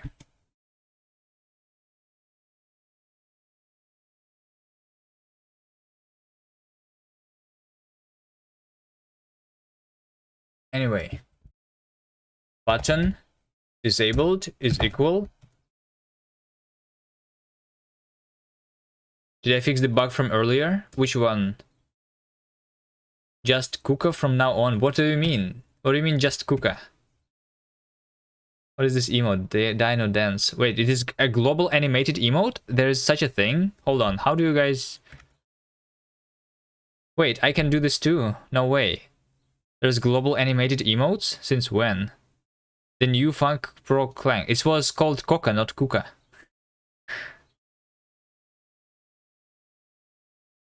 The one where you solved Davy's level before you, but you claimed victory. No. I didn't see you solve anything.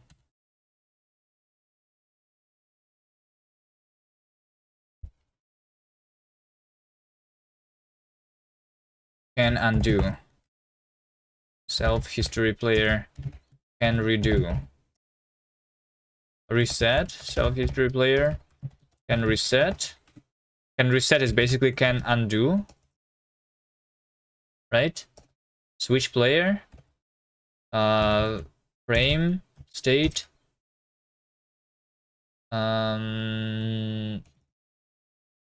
Player IDs. Count. Is more than... Is at least 2?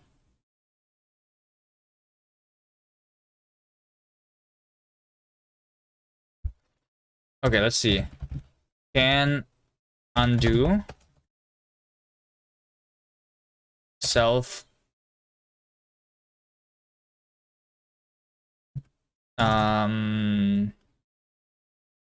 match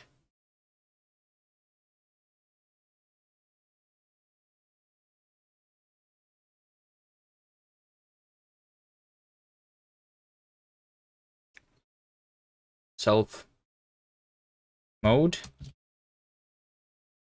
So if I'm rewinding, then I'm saying that target index is more than 0. And if I'm playing, then self history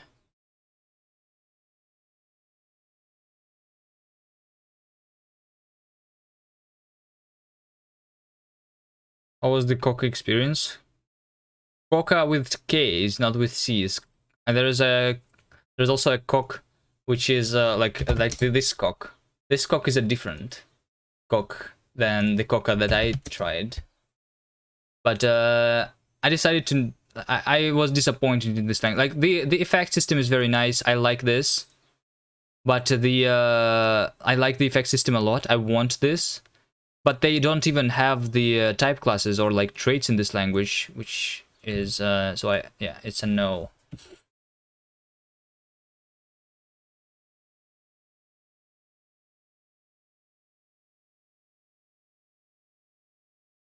Sure, but did you solve the bug? What do you mean solve the bug? Which bug, Arya? I don't remember seeing any bugs. There is no bugs in the game. You're writing Rust. Bugs are impossible.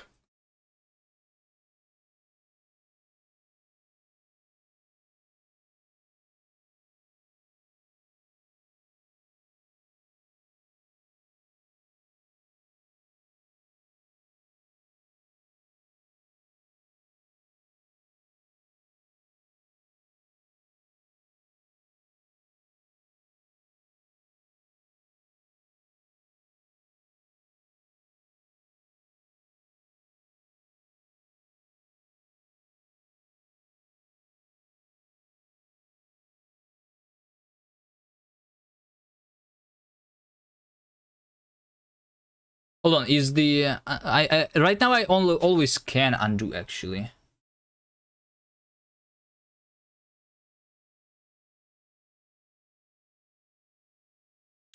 But I guess what this means here is that if state stable,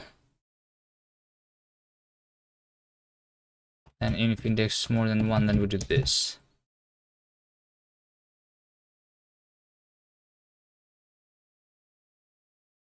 Otherwise, we return.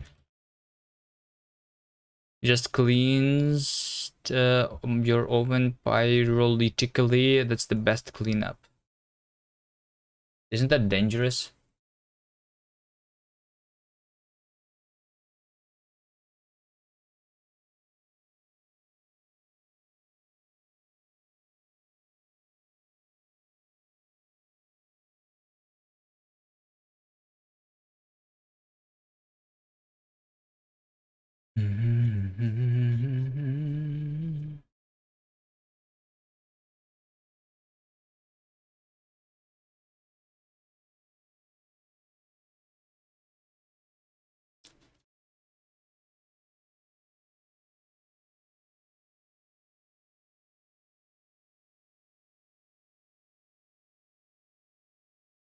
Hold on, let me do this. Function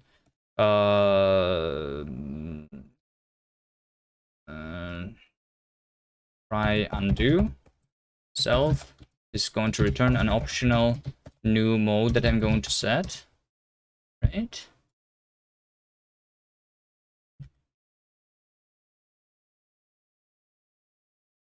Yeah, and can undo is going to return self try undo is some, and then the actual undo is going to be if let some mode is self try undo, self mode is mode, like this. So over here I'm going to return none, and over here I'm returning some, and I'm going to do the same with redo. By redo option mode,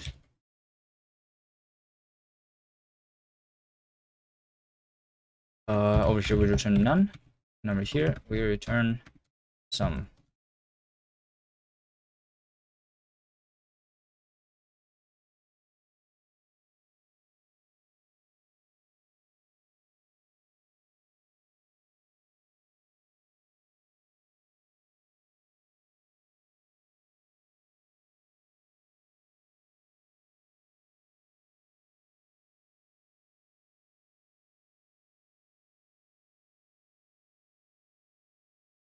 And redo is try redo is some, and redo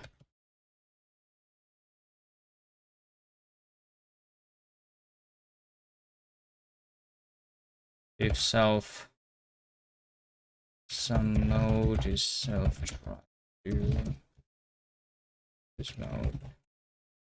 All right.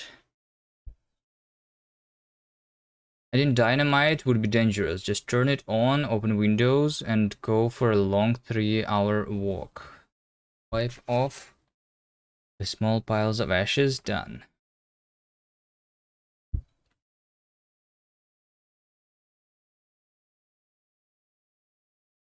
I thought the best way to clean things up is using the power of water, like the power press or whatever. There's even like a game about it or something. How is you call it, like water cleaning?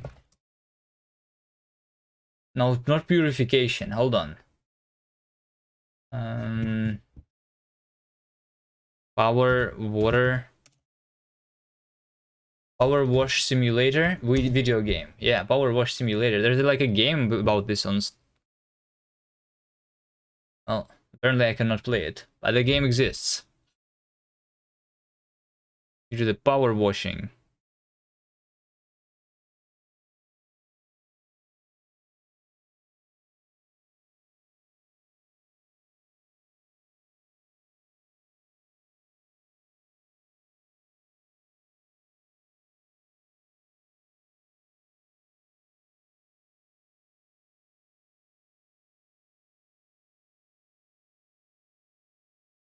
Have I power washed my oven? No, I didn't do anything. Clearly not. You would have a clue otherwise. How would I do it myself? Anyway. I'm lazy.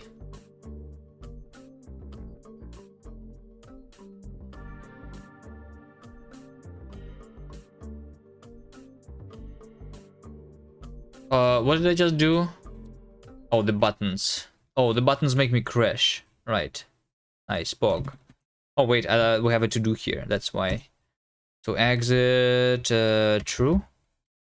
Because it's always enabled. All exit button is the button that always enabled. Okay.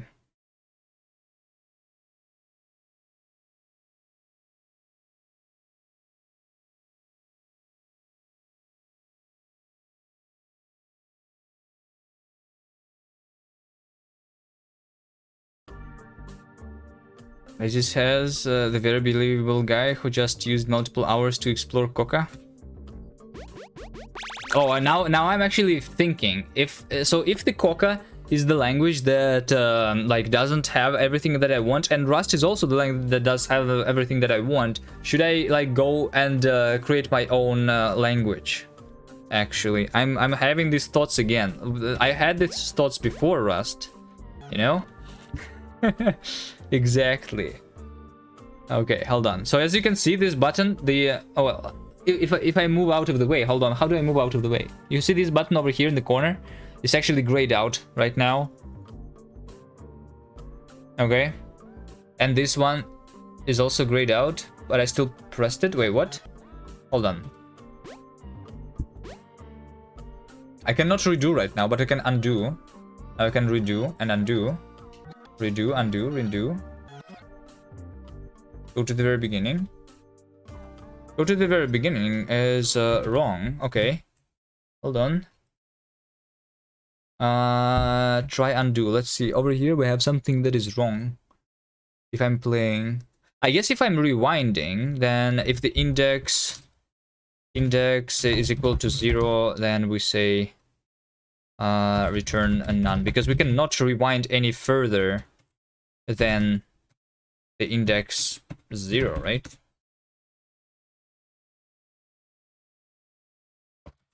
If targeting index is equal to 0, return none. Otherwise, we do target index -1.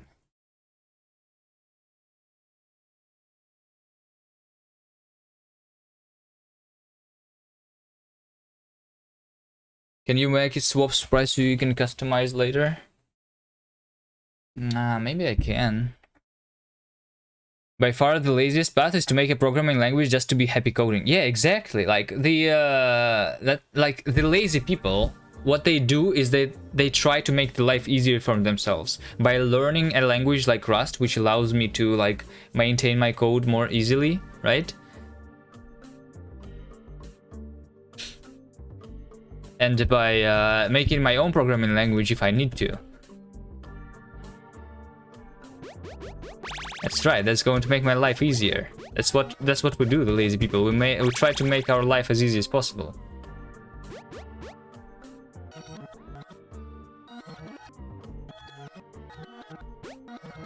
Okay, so this thing works now. Officially.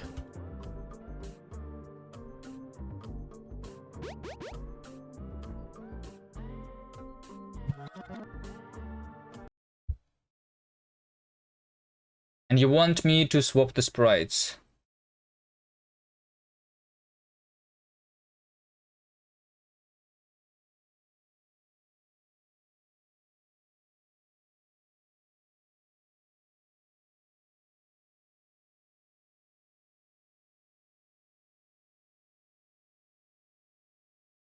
So I'm actually not going to have this disabled color. I'm actually not going to have this. Instead, we are going to always use the white color. We're not coloring anything, but over here, I'm going. So it's going to be undo and undo disabled, redo disabled, reset disabled, home disabled. I mean, home disabled is never going to be there. Switch player disabled, right? Something like this.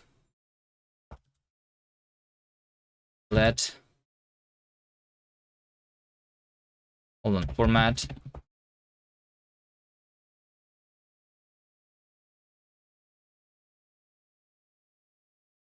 If button disabled, else this. Then take a reference. Okay, so when we go into the render UI... No, this is not it. Wait, we're not even using this one. Where's all of our buttons? Inside the game? Actually here?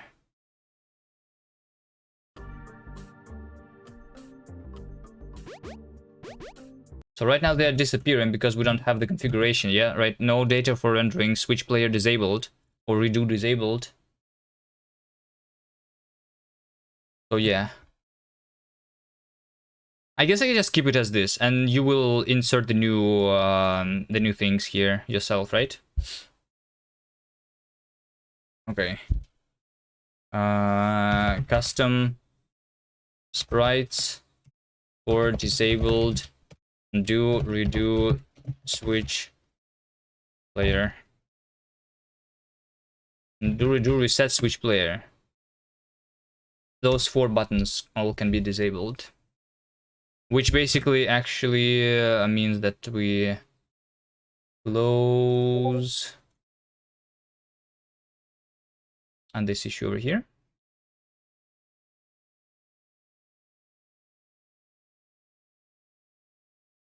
Close. All right. Solve side effect overlapping issue. Wait, what? Side effect overlapping issue. Can you be more specific? What does this even mean? Overlapping issue, like visual overlapping? Okay. How are we going to solve this? I'm not sure. That's probably something to think about. Switching effect should always be on the character. I don't think this is a problem. I don't think we care about it too much. If too annoying to implement, we don't need this for demo, I guess. Yeah, I guess we don't need it for demo. I would move this out of the priority list of the demo. Switching player. Not important enough for demo. Comment. Edit. No milestone.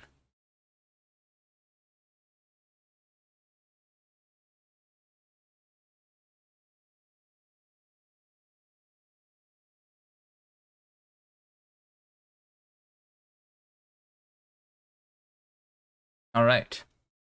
Well, good job. Good job, guys. Good job today. I think I'm going to end here. I really want to eat now. Really want to eat. I thought you were gone, Davey. I thought you were gone eating yourself, no? Alright, here we go. Here we go, some more Rust for you guys. You are eating, lol. Alright. Look at this. Look at this professional, doing professional Rust programming. Virtual machines in Rust.